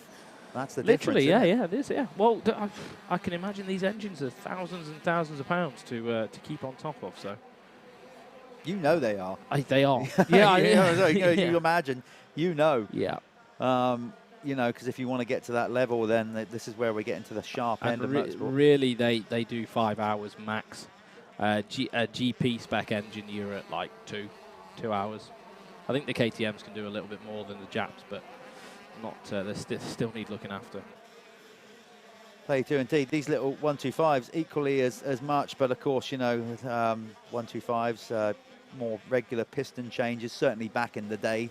I think even now, like, they don't do a lot. They'll ring them after a race sometimes. Oh, you know, the bikes are, you know. In EMX, seriously, they're putting new pistons in between motos. Yeah, they have to do it to be at that level on a 125. It looks like to me that the long legs of Ollie Colmer are going to go through past on Belgian. Indeed, he's made that happen. So Colmer now on the GRT Impact machine. It's a GRT Impact KTM 1-2 now, basically because Joe Brooks is leading. The new member of the team getting on board not too long ago. But Colmer has been with the team for, I think, 3-4 years now, something like that. Yeah. So, yeah. I do, mate. I believe in their program. They've got a good team there. And like now with, you know, Carpenter heading these boys, a great role model. If I had a young kid, I'd like my kid to follow in his footsteps. Jamie's a lovely lad, and he gets the job done. So I think they've built something there that's going to work and help bring some of these youth riders up through the ranks. Yes, indeed. It seems to be working at the minute for the guys in this final moto. Frisk, he's closing in a bit on Bougen. Big gap all the way up to Joe Brooks, though. So Joe's looking, 22 good. seconds last time through. So yeah, and Frisk must go. Then it's Jude Turnton, Tyler Hooley, and then Saku Mansakit. Tyler Hooley's having a better ride. 7th, 101. Yes, he is, yeah. I think that's a bit more like where he wanted to be all day. Tyler Hooley riding for the AC United Gas team. Yes, yeah, he's moved up. Again, another rider coming out of 85cc Racing and picking up a ride with Lee Tolan's AC United Gas team. It's going to take a little bit, a few races. I think he's got it, though. Tyler Hooley, he's a nice rider to watch on the bike, isn't he? Yeah. And you know when someone's got that easy, relaxed, like cool, swaggy style, they're not using as much energy, and they can actually develop into really good riders. Henderson, I know. Casimir Henderson, 10th. God, he's had to work damn hard. Yeah, he's absolutely blasted through the pack on that last lap, moving up from 20th to 10th in one lap. There he is, Tyler Hooley, actually, I think, isn't it? 101? Yep, there's Tyler. As we said, wasn't on this team last year and was racing in 85, but he was on Gas Machinery last year. Yep. So no change in the brand. What? With that team and the setup, it's got to be one of the coolest setups in the pits, hasn't it? It really does look cool. Lee puts a lot of effort into the presentation of the team. Everything's immaculate. Yeah, Lee likes everything right. I mean, everything from the team setup to the bikes, riders, and everything else. It's all got to. The job's got to be done right, or not done at all. Yeah, much better ride from Hooley in this one. Interesting to see where Casimir Henderson can get in this race after being so far down on the opening lap. I mean, even up to like looking at the gaps. Maki, that's over 10 seconds. I think he'd do it, though. I could actually see him by the end of this race. I know it's short or shorter, but the momentum that he's carrying, I could see him breaking potentially into the top 5. Here he is on screen. Definitely traveling faster than a lot of his competition ahead of him. There you go, another 2 spots. So he's picked off Fisher and Mansakimaki and moved up to 8th. So, yep, I can see him, the time that he's eating into these guys. And did you see him looking across the track then? He was looking across the other side of the track going, right, I've got to get there, I've got to get there. Great workout for him, you know, leading into the EMX. In some cases, you know, for these guys, to get that racecraft and that thing up, it's actually sometimes as a pre-season event, you almost want to have a bad start. Yeah, I'm not saying you do with your confidence, but to see where you're at regards of actual coming through the pack. Actually blowing the cobwebs out, isn't it? Yeah. Fully blowing them out. Clearly he's been on the deck. Well, we knew that there with his handguard. So, you know, some of these guys, do you think they're going to stay in the UK this week? Yeah, so, wouldn't you? I would have thought so. I would have thought some of them will hang around. Ashtown, maybe, get down there. Yeah, maybe. I mean, again, I'm not sure the EMX 125 riders, they're not rolling out at Matterley, I don't believe, but I might have that wrong. But certainly some of the, you know, maybe some of the GP boys will stick around. Obviously, I know Ben Watson is British, but he's going to be staying in the he's not going back to Belgium in the week. Of course, you know, they'll have to be on site really by Friday. So by the time you've travelled back... I mean, I think some people get there Thursday, don't they? A lot of the time, like the travelling circus, all the bloody campers and everything. Particularly for round 1 as well, I guess, you know, settle the nerves, get there a bit earlier, check it all out, getting back into the groove of it. So, yeah, looking forward. It's a big operation, the MXGP. Yeah. And again, it's the earliest that it's ever been a GP run in the UK. So we're hoping that the weather holds out for Steve Dixon and his crew. Of course, if you do want to get there, tickets you can buy on the gate, of course, but you can go on the website, British MXGP, I think it is, .co.uk. But either way, punch it in, you'll find it. Stream website, I think they're selling them on there as well. They're easy to get hold of. I think when I looked last, there was only 4 gold VIP ones left. Because we were going to do some, we were going to give some away. So, but there's only 4 left. So If you want those, you've got to get in there quick. You do, if there's only 4 left. But it's good, though. They do a good VIP service. Oh, there's Tyler Hooley. As you said, looking good in this one. Then Commentator's it goes pear shape. That's he must have got cross-rutted there to end up there. I can't think of any other way, or maybe his foot peg clipped the bank or something. Bike's stuck as well. Yeah. You can see he's clearly running a paddle tire. Most of them would do. Do you know what? In the summer, you can get. There is parts of Hawkstone that will definitely take. You wouldn't. Yeah, I'm telling you, it's quite hard in some places. Yeah, in summer, you've got a tough decision to make with your tire choice. Not so much today. It's clearly a paddle tire all the way. So Joe Brooks, look at him. He is checked out in front on the GRT impact machine. 16-second lead over his teammate, Ollie Colmer. August Frisk is in third. Ahead of Ashton Bowden. Then it's Musto, Turnton. There's Henderson. Oh, who's that on the deck? Can't quite see the number. Number 18. That is, oh, it's just so typical. The lights go out in our... our lights on a timer in here. Sorry. It's Max Smith, yeah. So, lights back in the room.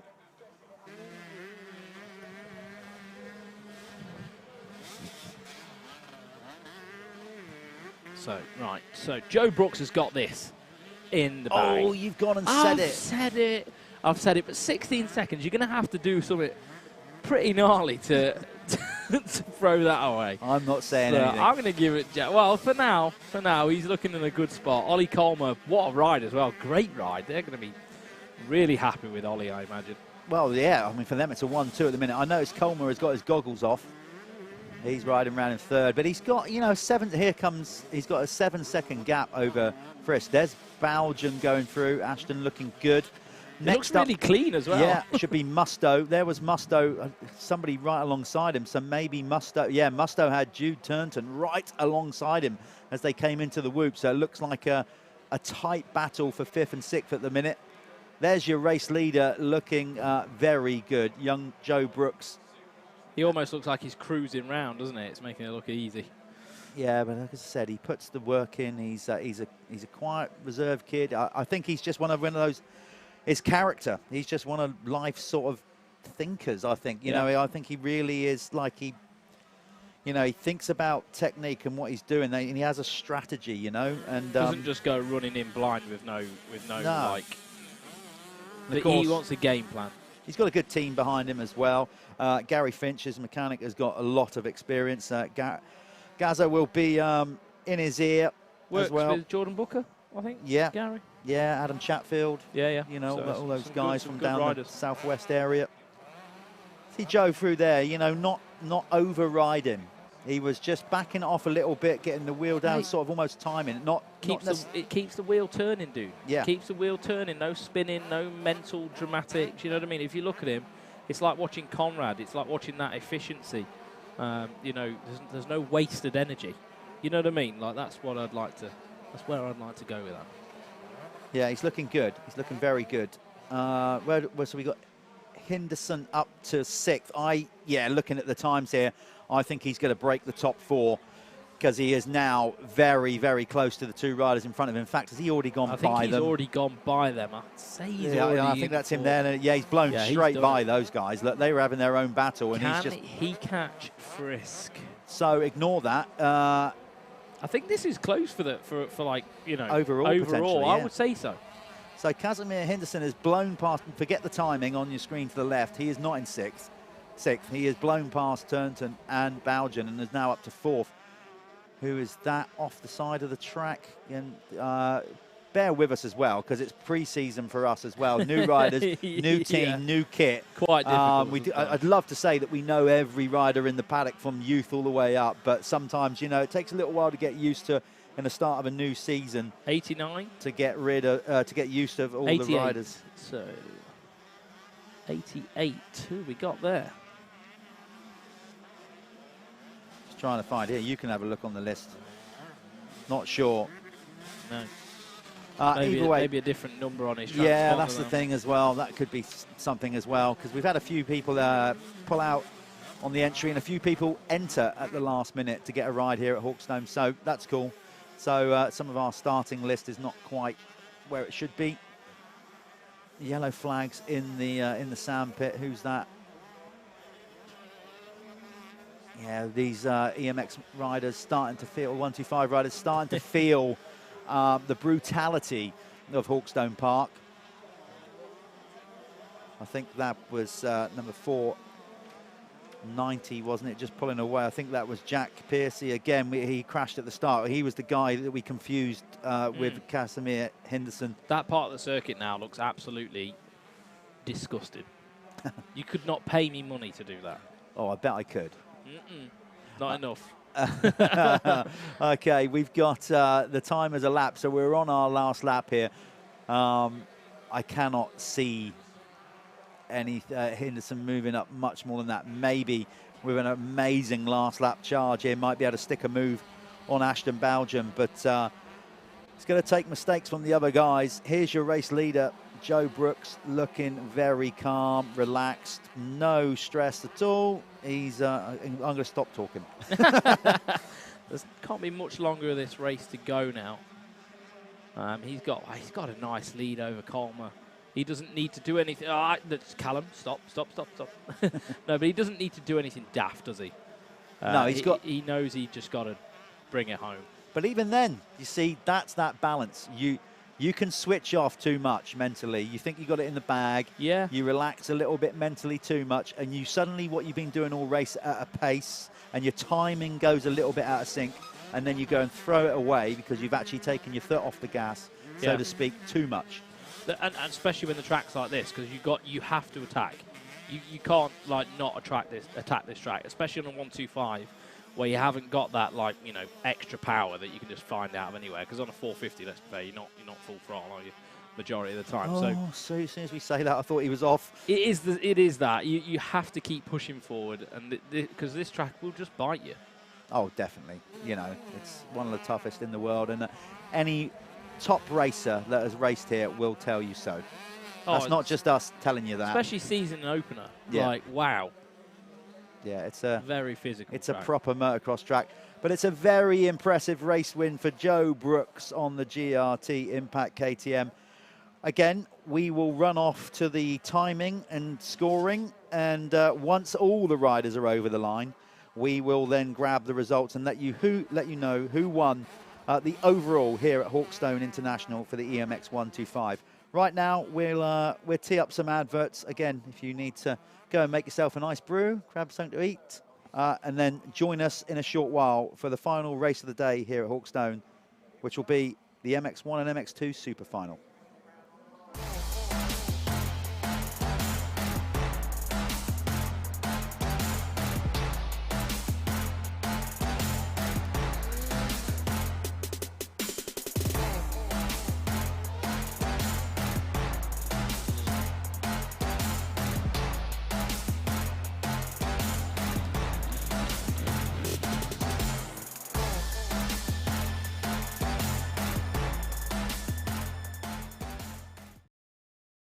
The SB02 shoulder brace provides compression and support and is ideal for a wide range of shoulder injuries. It is easy to take on and off, comfortable, and does not restrict movement during physical activities. The brace is symmetrical and can be worn on either the left or right shoulders. To get the maximum benefits, proper fit is important. First, slide your arm through the armhole and attach the Easy Grab front closure to your desired tightness. Then, tighten the arm strap to a comfortable level to prevent underarm chafing and mitigate brace movement. Check out our entire line of shoulder braces at evssports.com.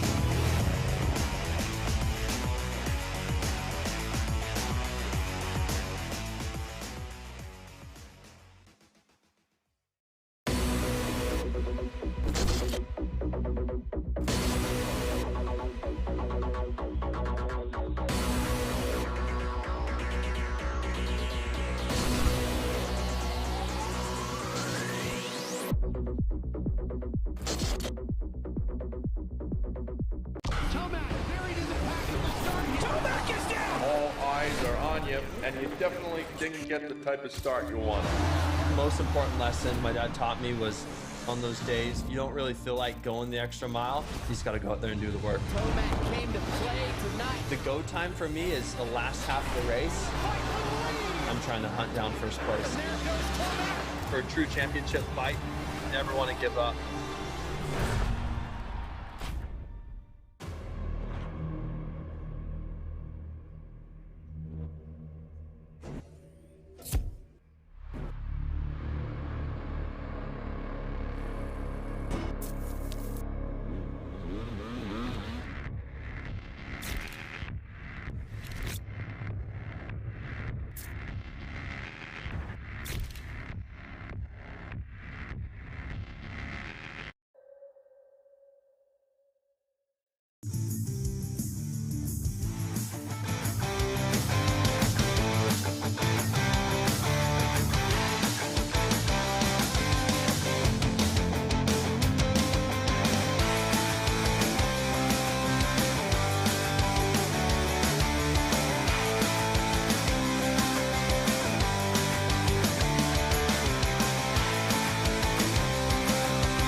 Great ride so far. I don't know if you know as much as championship rivals not having the best of races, but might well be an added surprise for when he comes back to the pits of Bush. He has got half a lap to go, just needs to keep his composure. I believe it's looking very, very close indeed as they go up towards the central stadium section of the course here with those two. Quite a fast course, it gets very tough, bumpy and gnarly.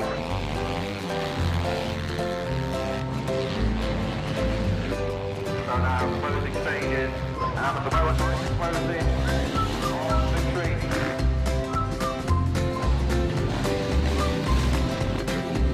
Continues to pull away from what wins the race.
I've had a lot of big crashes, I've had a lot of bad injuries, but every time my passion to ride has always superseded any kind of thoughts of, ow, this hurts. I want to show them that you can wake up in the morning and have passion for what you do. I want to show them that you can get out and chase your dreams, and that anything that you really want to do, you can find a way to do it.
Okay, welcome back, everybody. As I said, just nipped out of the our booth.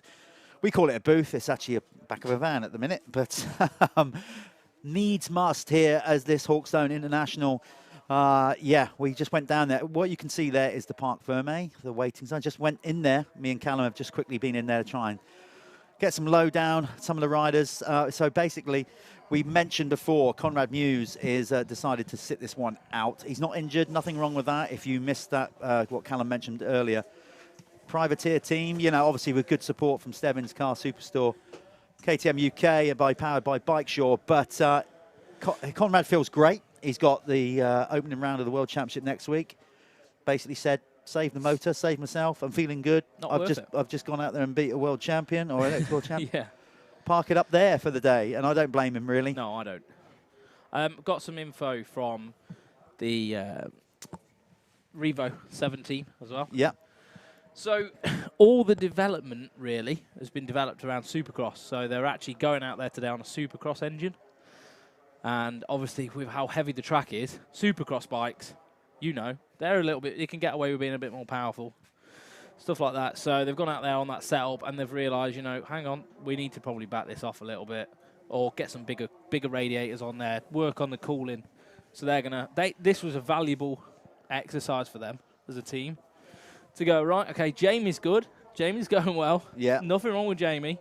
Nothing wrong with the engine. It's fast. But we need to work out to get this thing a bit cooler. So, yeah, good trial and error. That's what pre-season is. That's you what know, they were here for. You know, they wouldn't have known. Final shakedown. It's not just all about where the rider's at. It's everything, you know. And we know these days a MX World GP Championship.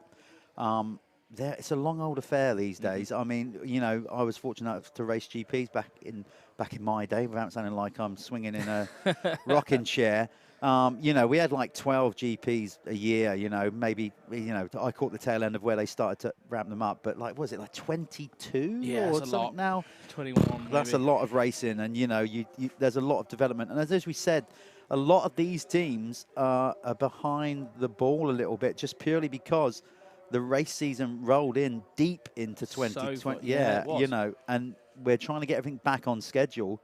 What we'd call a traditional motocross calendar. Yeah. So and Revo last year were on MX1. So this whole 250 thing is a brand new thing for them. I mean, I know they did it with Husqvarna. There was Husqvarna. So this is all development straight from the bottom. New bike, everything. You know, and it's all been developed in America for the Supercross series. So these teams need to be out doing it in every element to work out, right, okay, that's not good for there, that's good for there. And whatever. It's all testing. It's all absolutely. Testing. Yeah, so these guys, we'll be pulling them onto the start line anytime soon. You can see some of the mechanics getting the start device already on. Now, I mentioned that earlier, how it lowers the front end.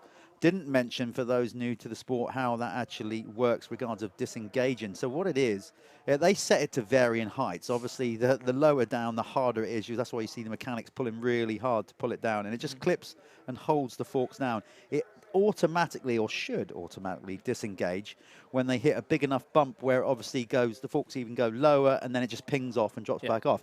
That's not always the case.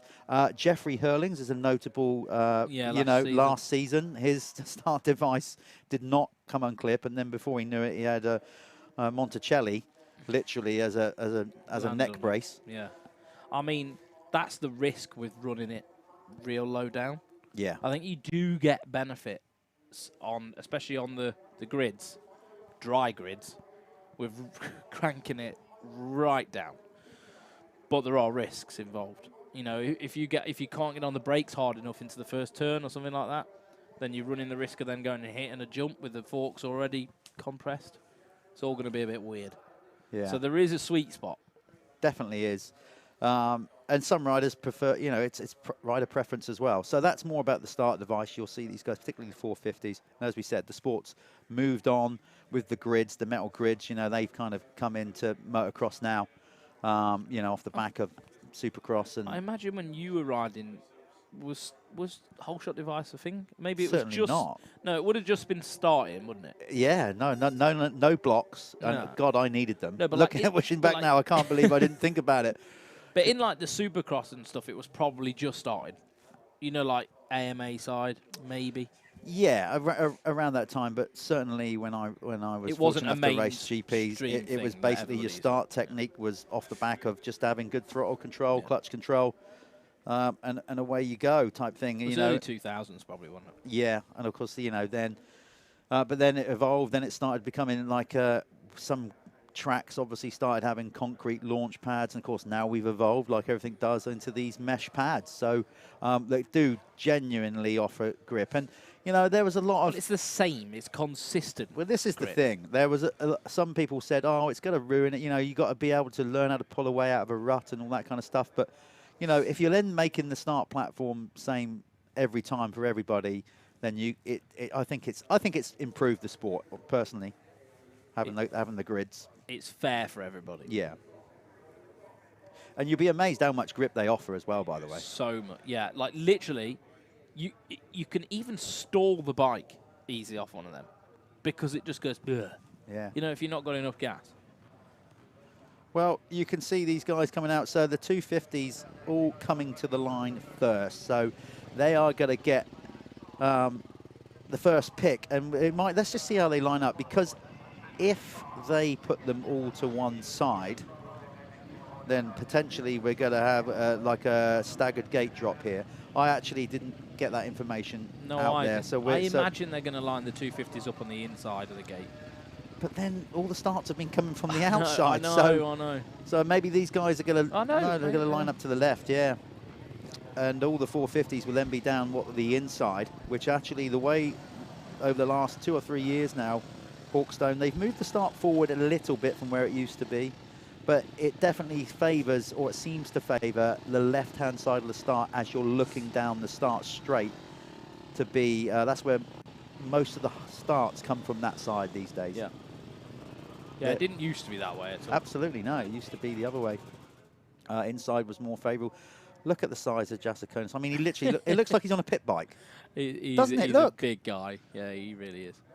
So the 450s now coming to the line. There's Dan Thornhill, I think that is. Yep. Dan is one of those ones, a UK rider that just every year just gets that little bit better. He's a consistent performer. Only little notches, though. He gets more solid, doesn't he? Yeah. Like, he's a guy that you can rely on for being in the top 10. You know, if you're a team and you're like, yeah, we want someone who's just there, consistent, we know we can rely on him. Dan. Yeah. He's just that guy. And he's also, I think he works yeah, as well. And he's just a great team player, and just genuinely an all-round, thoroughly nice chap. Hang on it. No, they're just... no, they're not doing it, so they're just putting them wherever you want to go. Okay, so it's not any advantage to the 250s then. They obviously get the first pick.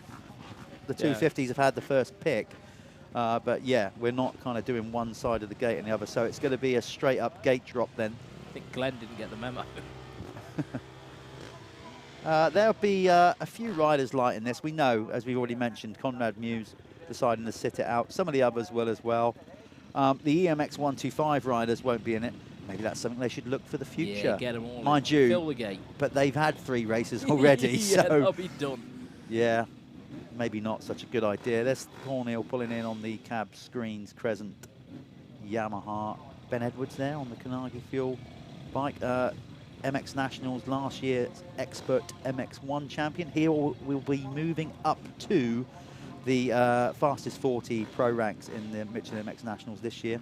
That thing that they got going on at the Michelin MX Nationals with all the classes, so you can work your way up. It's proper progression. You've got the clubman class, it's good that then the amateur class, then the expert class, and then if you're good enough, you win in the expert class, and you get moved into the fastest 40, the pro riders. Like the AMCA system, isn't it? Scoring your points. I think it's the best way to do it. It gets rid of sandbagging at the end of the day. Absolutely. Right, this is the final 15-second board of this, the 2020 Hawkstone International, brought to you by Tough Sheets and Ashbrook. Here we go then. Final gate drop of the day here at Hawkstone in Shropshire. Who's going to get the start? I'm guessing it will be a 450, just simply outstripping those 250s. And it was Ben Watson, who will definitely want to make up for that disappointment of going down. Is that bogus? Oh, you've got Gifting in there. You've got Van Donnick is in there. It's a bit of a Simpson. It's and that even looked like Tom VL. Yeah. Because I definitely saw the new new shape plastics on the Red Bull KTM. It's gotta be so frustrating, but great for Ben. Great for Ben. Great for Ben. Right. So what we've got here then, we have got basically a bunch of top riders that have gone down in the first corner. So this is going to be good to see where if and how they can come through the pack. But a great opportunity for Ben Watson then, if he can keep it on the island this time, no mistakes. He had a second, I think, in the Super Final at La Capelle. So, yeah, let's see if he can go one better here at Hawkstone. There's TKO, Thomas Gier, Olsen. Bouncing off the top of the step up. Yeah, so some of the bigger names are up there, but we're going to see a lot of the top riders have to charge through the pack here. Well, we hope we do. I hope they stay out there. There's Vial coming round the corner right at the back.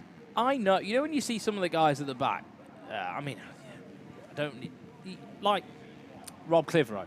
He's so fast when I see him at a practice track, and I'm like, God damn, that you know what I mean? These guys at the front are just in a different league. But then if you go to, like, you know, Fat Cats or something, you look at Rob Clitheroe and you're like, oh, geez, it's going so fast. You know, it is a different level. Yes, it is. It is. We're looking at some of the best riders in the world. In the world, basically. You know, and obviously not all of them. You know, a lot of them won't be doing the Hawkstone International and saving themselves for Matterley and whatever reason. And of course, you've got the whole American contingent focusing on Supercross right now, and there's that constant debate. You know, who's best, which series is better, all that, which will never go away. No. You know, and like most things, you can argue fact, you can talk all day about opinion, and how do you prove it? Until we get all the top Americans coming over, or all the GP riders go over there and they ride a full series, you can't judge Motocross of Nations. That's a very different thing. And they're way more focused on Supercross, because that's where the cash is. Of course. Who wouldn't? You know, that's where the money is. And I mean, they are starting to develop a world Supercross series as well, which I think's been a long time coming, really. Yeah. It should be there. It'll be good, you know, and again, listen, if like me, you've been around this sport a very long time, I love it for what it is, and I love AMA Pro Motocross as much as I love GP Motocross and Supercross and whatever. I just like seeing top athletes at the top of their game going at it, and that's it. It's just as enjoyable. It's as simple as that, you know. I'm going to get into the debate of who's the best ever. Look at Kulas and Koldenoff, absolutely going at it, inside, outside, chopping and changing. Koldenoff using that outside berm, though, just carrying a little bit more speed, manages to get the better of the 151. Oh, that was tidily done by Bogus. He was. Jumped straight into that rut. Leading MX2 rider, there he is, number 74. Cader Wolf. And I tell you, he's sticking it to them.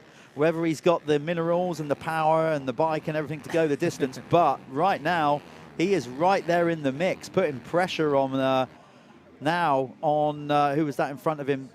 That was Kulas. So, yeah, so Cader Wolf will definitely want to be the leading MX2 rider in this race. In some ways, for the MX2 guys, listen, they're not going to race them in a championship or anything like that. They can argue if they were racing for points, they're at a disadvantage. But at this stage of the year, as your final run-in, it's good for that build, isn't absolutely. I mean, he's genuinely got some faster riders to chase here and hunt down and try and stick with. So, I mean, like, they probably do it at the practice tracks as well, don't they? But it's never the same as in a race situation. Everyone's a little bit more hyped up. Everyone's a little bit more focused. Everybody's a little bit more, you know, they've got their eyes on the prize. They're ready to go. So no matter how good you think you're going at the practice tracks, it's a bit of a different, you know, when there's a gate drop. There's money involved. Yeah. You know, so all of these guys are going to be going hell for leather. So if you are a 250 guy and you're running with them, you're like, okay, I know where I'm at. I'm good. Yeah, and he is looking very good as well.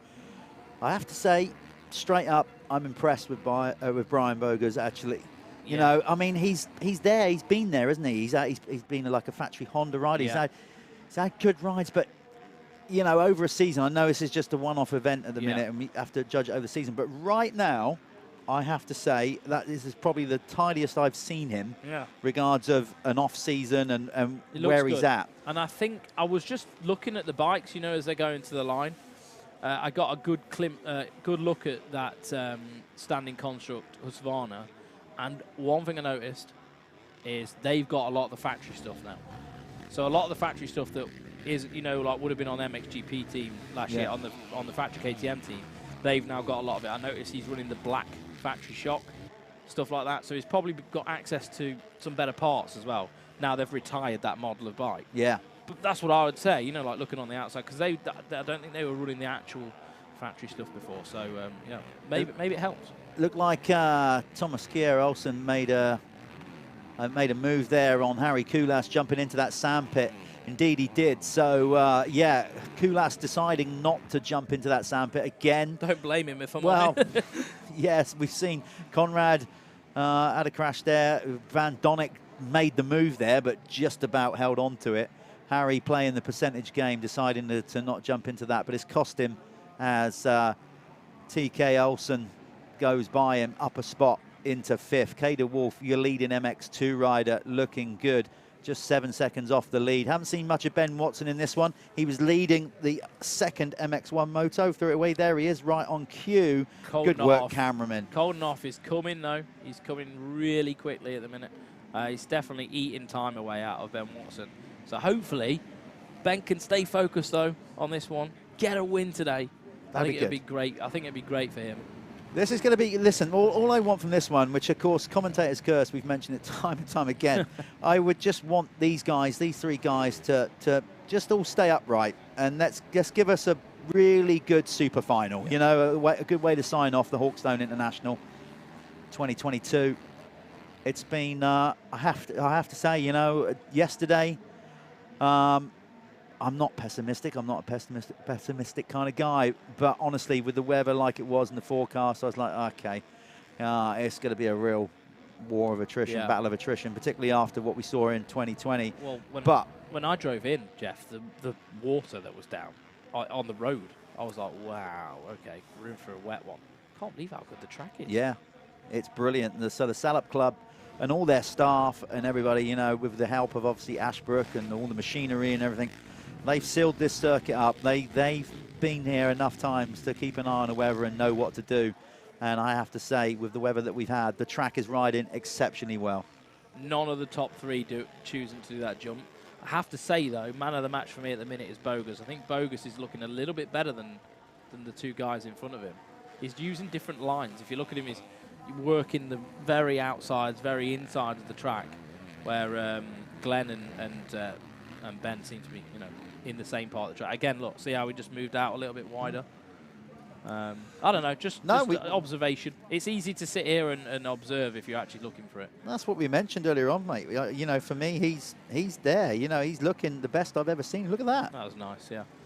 It's the best I've seen him in, you know, coming into a season. I'd definitely say that. Yeah, he's looking tidy. And obviously, you know, and sometimes you go and jump on a certain bike or a team, and for whatever reason that you can't even describe, it just works. It just clicks. And it seems to be working for him at the minute. He's in a strong position here. He's definitely closed in on the 2 ahead of him. There's Coldenhoff, currently running in 2nd.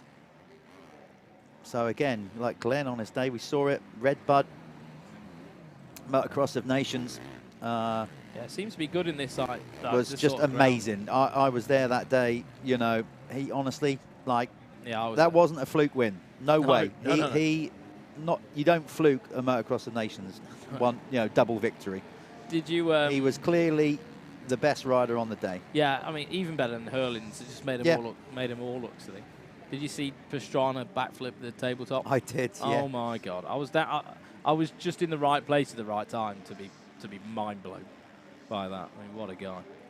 Of course, you hung out, didn't you, with Travis earlier on in the year? Come on now, you know, and I'm not going to make you get. I didn't actually hang out with Travis. But you did. You spent some time with Travis. What was it? Tail end of last year. He wasn't there though. I went to his house. Oh really? I was with Olivia and stuff. Yeah. Okay.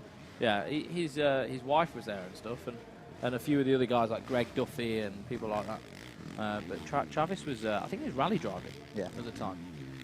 Once again, huge shout out to the guys at Beer and RFX, because said it many times before, hopefully all you guys, wherever you are, who've been watching this live stream, you can thank those guys there mentioned below, Beer and RFX, for that, because without their support, this live stream wouldn't have happened. And of course, the Salop Club for, you know, giving the green light and agreeing to it and doing it. But they are the main factors of why we've managed to put out this live stream. So big up to Beer, RFX, and all their brands.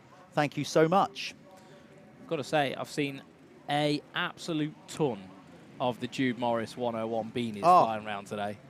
So many. And if anyone wants to get involved with the Jude Morris Foundation and help, you know, raise some money or anything like that, then get in touch with Mark Morris, and you can find out what those guys are up to. But it's all good stuff. Unfortunately, Jude passed away last year. That's why you'll see the 101 on a lot of people's hats and jumpers and things like that. So, yeah, big shout out to the JMR Foundation. And I urge you to check it out and see what good they're doing in the sport. I think they've got a little amateur team going, haven't they? Yes, they have. Well, yeah, literally amateur in the fact that it's like a foundation academy where, you know, they've chosen 10 riders. I think it's 10, maybe even more. And not just necessarily based on like your performances, you know, and if you're a top rider, it's like putting back into the sport, being professional. I like it.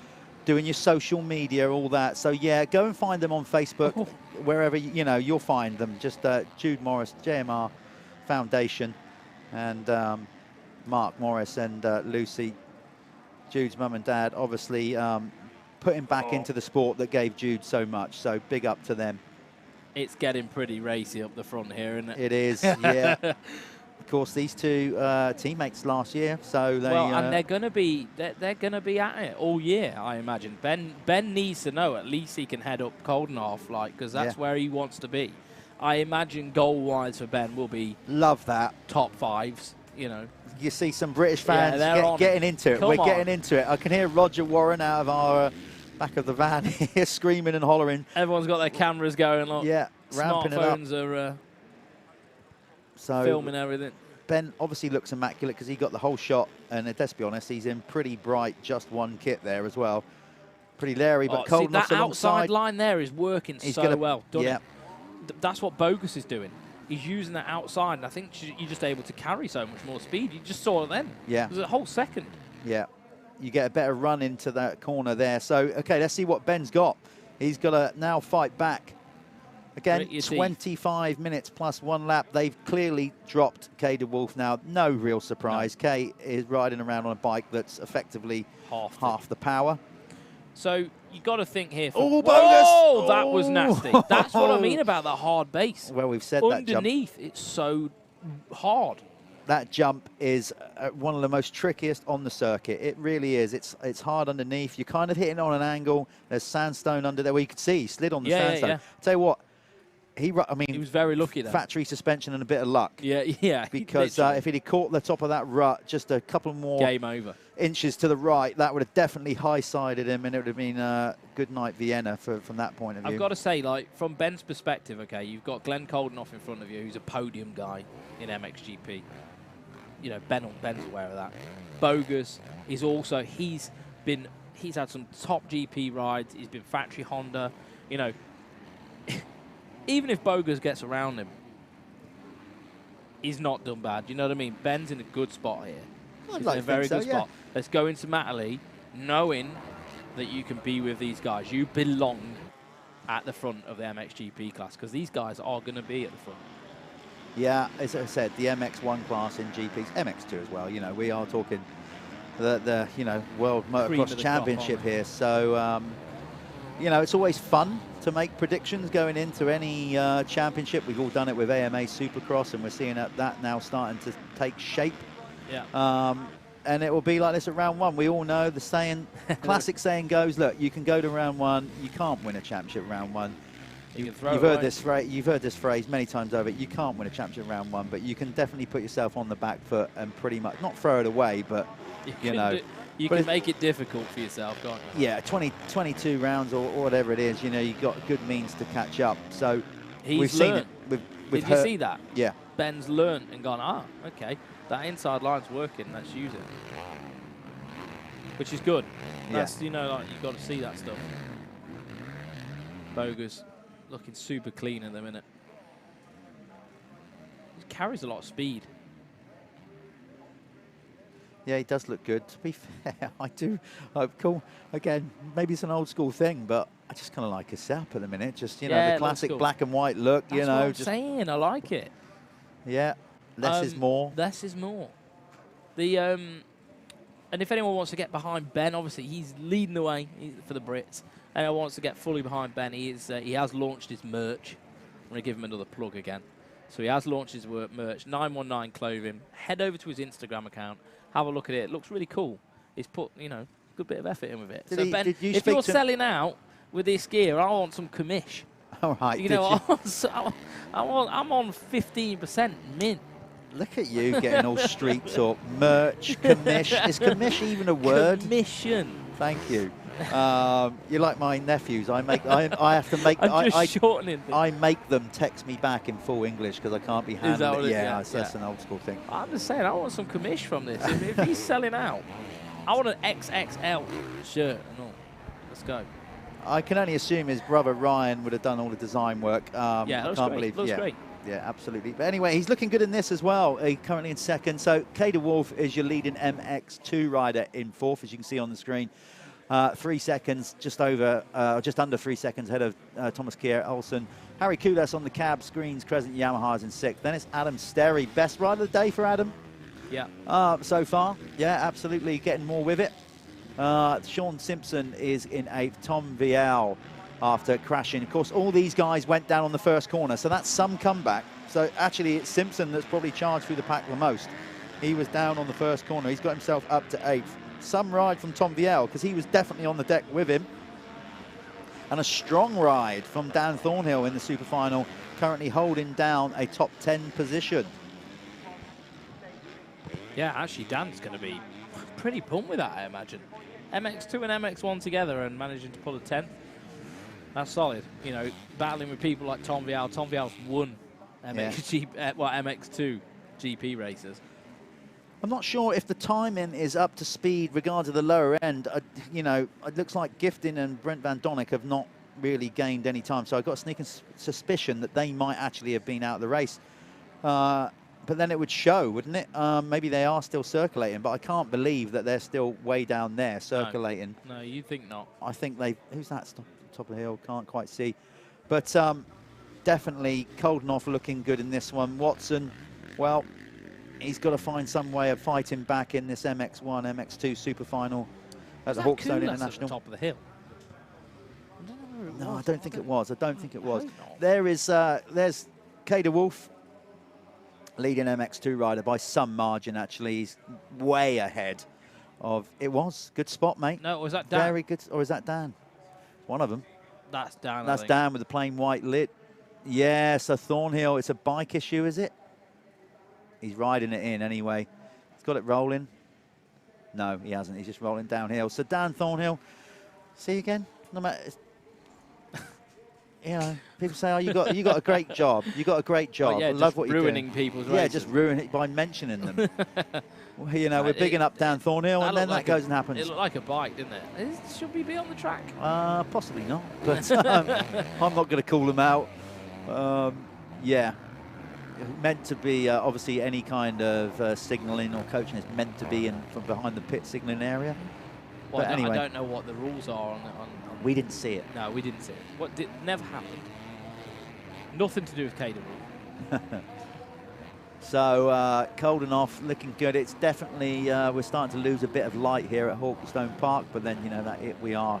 Let's be honest, it is February in the UK, so it's not California. I think we've worked that out. I wish it was. Well, I don't know. Part of me wishes not. My bones are aching, mate. Oh, okay, in that sense, yeah. Yeah, Koldenhoff, though, looking good for this one. Bogus has just dropped off the pace a little bit, so Watson has got away a little bit there. Ben Watson. Of course, we'll have the overall winners, which we've gone through anyway. That's combined on the 2 races that they had earlier, and then it's just an individual award for the Super Final. So as we said, Conrad Muse took the overall victory in MX2, which is great for him. And it was Brian Bogas who took the overall in MX1. Right now, though, Koldenoff looking good to come out of here with his final race before we get the MXGP underway at Matterley Basin in Winchester next week. Yeah. Are you going down? Absolutely, yeah, I'm ready for that. When are we going? Saturday or? Oh, I'll be there Friday when I get. You're going to do the weekend? Yeah, getting right into it. A few beers and that? Maybe. I've got a kid, mate. I'll be going down on Sunday. It's all over for me now. No, it's not. Oh, you're destined to be a schoolboy dad. Oh, yeah, it'll come. I say, yeah, you know. I don't know, I don't know what I'm going to do in that situation. I'll probably just leave him to Spinksy and that, to deal with. Yeah. I'd rather just be dad, not bankroll it. I'd rather be dad, not coach. Yeah. You know what I mean? It's not my job. I don't know enough about that. So I'd rather be a shoulder to cry on if I'm needed. Oh, bless. It's a better way to do it. Absolutely, yeah, totally. And of course, that goes back to what we're saying, really, as a sport. There's Harry just adjusting the clutch there, you saw. Yeah, the Yamaha is one of the only ones with a cable clutch, really, left.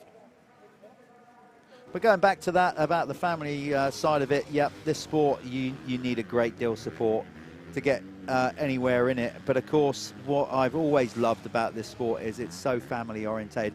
Different to the fact where your kids, if they go out, they play, you know, like football, tennis, you know, tennis for a better word, whatever, even if it's BMXing or skateboarding or whatever, you know, they go out on their own, they go and do it. But with motocross, you can't do this without the support of a decent team around you, a family team. You need a network of people, don't you? Particularly if you're starting young. Ben is catching.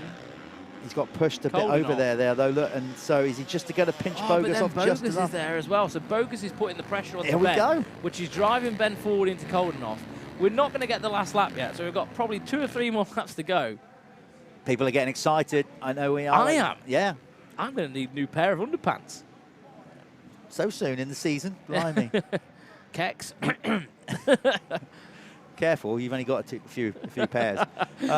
This is going to, hopefully, we will finish on a real good note here at Hawkstone. Not to say that the day's been bad, it hasn't, it's been great. We've seen some great racing, but hopefully the last few laps of this super final, these top 3 will pinch up. I mean, I have to be biased. We have to cheer Ben on. Or do we, or we're not allowed to do that? I think we can do that. I mean, I know we're going all out around the world and all that kind of stuff. But on this occasion, yes, I think so. Come on, Ben. Yeah, let's have it. It's a kind of private production, you know. It's, we can be a bit impartial. I think Bogus has gone missing. No, he was right there, wasn't he? Yeah, but he's not now. I'm pretty sure. So Koldenoff having to deal. Ben. Yeah, you might be right. I think he's gone. Okay, well, that could be back to a 2-horse race then, as we try to find. The cameramen are doing a great job, considering, as I said, we haven't got split timing. And there's Bogus there, look, he's just dropped off a bit. All right, let's be fair, it's not that hard to spot Ben. No, it's that just one kit. Obviously, a new deal signed with the whole team. Roman Fevre, after 4 years being in Alpine Star, he's the whole team gig. So they really are making the Kawasaki racing team really trying to give it a real fresh identity. Image, yeah. It was very difficult to differentiate between Roman Fevre and Eli Tomac. They were both on car. They both looked exactly the same. It's like, what is this Eli Tomac doing GPs now? It was very similar, but they've come up with this new fresh look this year. I like it. I think it looks cool. It's just something a bit different, isn't it? So you know, and as I said, the Kawasaki factory racing team, long time being supported by Monster Energy, obviously. Through the whole pro circuit thing, it's a budget thing. He's getting closer. No, that's a tech back marker there. So Koldenoff stretched it out again. Monster Energy have put pretty much all their eggs in the Yamaha basket, and it left a massive hole. I think that's what's happened. I know for a fact they've just reduced budget for motocross in general. So and Rockstar have gone now. Of course, it's Coca-Cola that own all those brands, so I imagine it's an internal decision somewhere. Yeah, well, hopefully, they won't be out of it for too long. But you know, that Hey, maybe open up the door for other. It makes ways for new things. CBD oils, that seems to be the new thing. There's all sorts of stuff, isn't there? That's sort of, it comes through in fads, doesn't it? Before it was cigarettes before energy drinks and beer, cigarettes, yeah. Oh yeah, absolutely. In the late, well, certainly in the 80s and 90s, yeah. So it's normally something addictive that ends up as a sponsor. Well, motocross is the most addictive out of all things. So that's Watson. Yeah, he closed in, dropped back, closed in. So Koldenoff seems to be managing the situation at the minute. You got the running order obviously on your screen there, top to bottom. Liam Evans just outside the top 10. Better ride from Tom Grimshaw. Gavin Stevenson out there. He had a bike issue we saw in one of the motos. Jamie Law on the Apico 2-stroke machine. Adam Sterry having a better ride, actually, look. He's 7th. He's been sort of outside the top 10 all most of the day. Yeah. Yeah, so no doubt, ignore the times there, but Van Donnick and Gifting went out quite early. Early on in the event on that first turn crash. Shame, really, because for me, you know, I'd have liked to see Van Donnick, see what he could have done, because obviously second MX1 moto, he was awesome. Yeah. Jumping into that sand pit, took the race win. Yeah, looks like Koldenoff has just upped it a bit now. I think this has got to be the last lap, so Ben's probably just like, you know what, we'll stay healthy. Well, that's key, yeah. I mean, God, the last thing you want to do 1 week before you start your World Championship campaign throw it all away. On the last lap is go and do that. So, yeah, you know, see, that's why do we talk? That's, God. But that's the nature of the sport, though, isn't it? It can go wrong so alarmingly quick. And that's what makes it so great. No, it is. And should be one lap to go, yeah. Board now. So Koldenoff then, he's rode a pretty solid race in this one, I have to say. He'll be happy coming out of here. Listen, Matterley, we said, very different conditions next week. It's not a sand-based circuit. It's chalk. Down there, yeah, it's chalk. But Johnny Hamilton and the team down the years have kind of worked the soil. They don't override the venue. Of course, it only gets used a couple of times a year.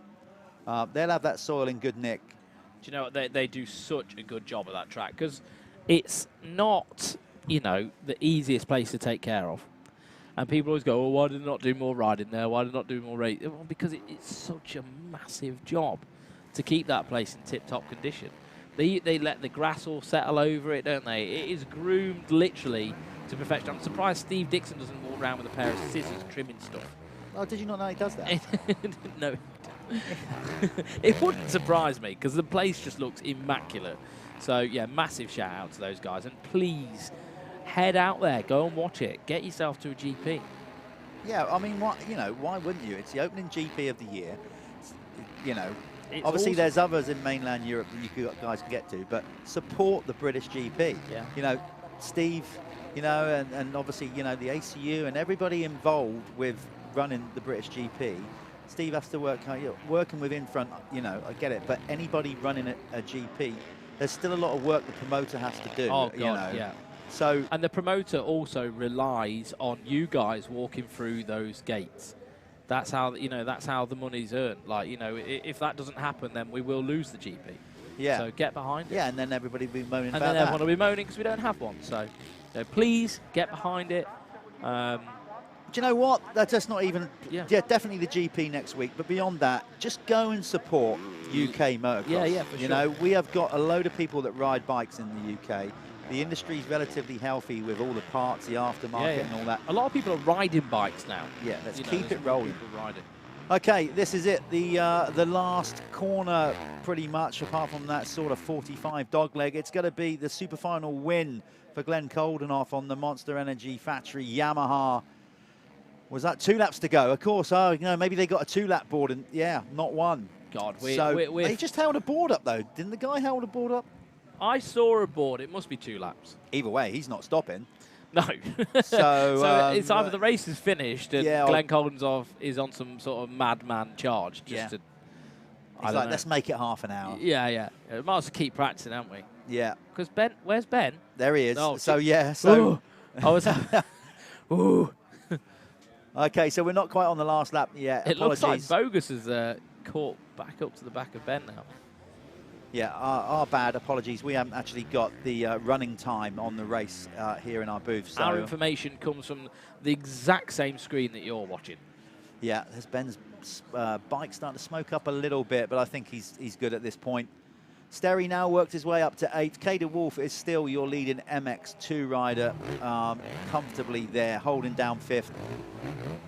Good workout for him, very good workout for him. I expect that kid to definitely be putting it on the box with the occasional race win throughout the year. Yeah. I do think he is, you know, the youngster is more than capable of that. Alfie Jones there just outside the top 20. Dan Thornton all the way back there as well. 2 laps down now, so I must have had a bike.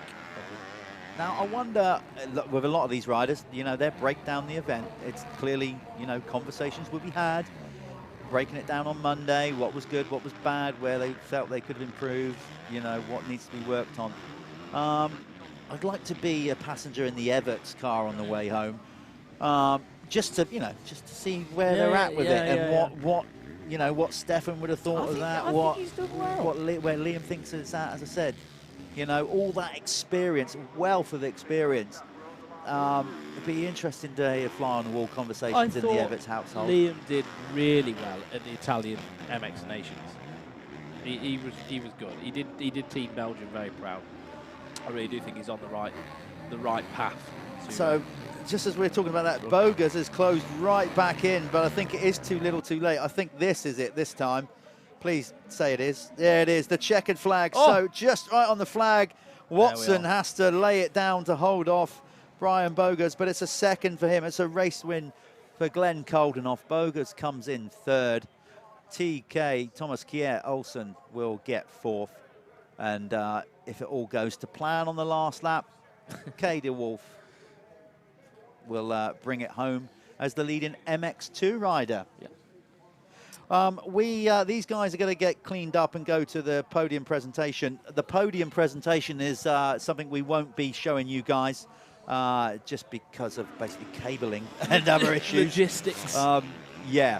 So we will basically going to be signing off round about now. Before we do, a massive shout out to the guys at Beer and RFX and all their brands for getting behind the live stream, making it happen here as a first thing on a first live stream on mxn-tv. As we said, brand new channel. Please go and like and subscribe. We'll be putting up more content as we build this thing. I can't begin to tell you how a last-minute decision it was to do this.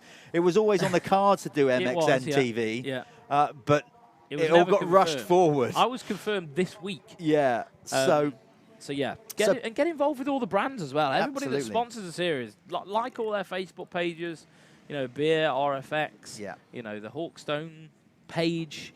Everybody needs your support. So we'll work on that. You know, we'll obviously work on, you know, logos and more video production, what goes on behind the scenes or whatever. So we really hope from an mxn-tv standpoint, you've enjoyed the broadcast. Again, thanks to Beer and RFX, Oakley 7, Motul, Michelin, all these guys, all these adverts, commercials you've seen rocking up on the screen today.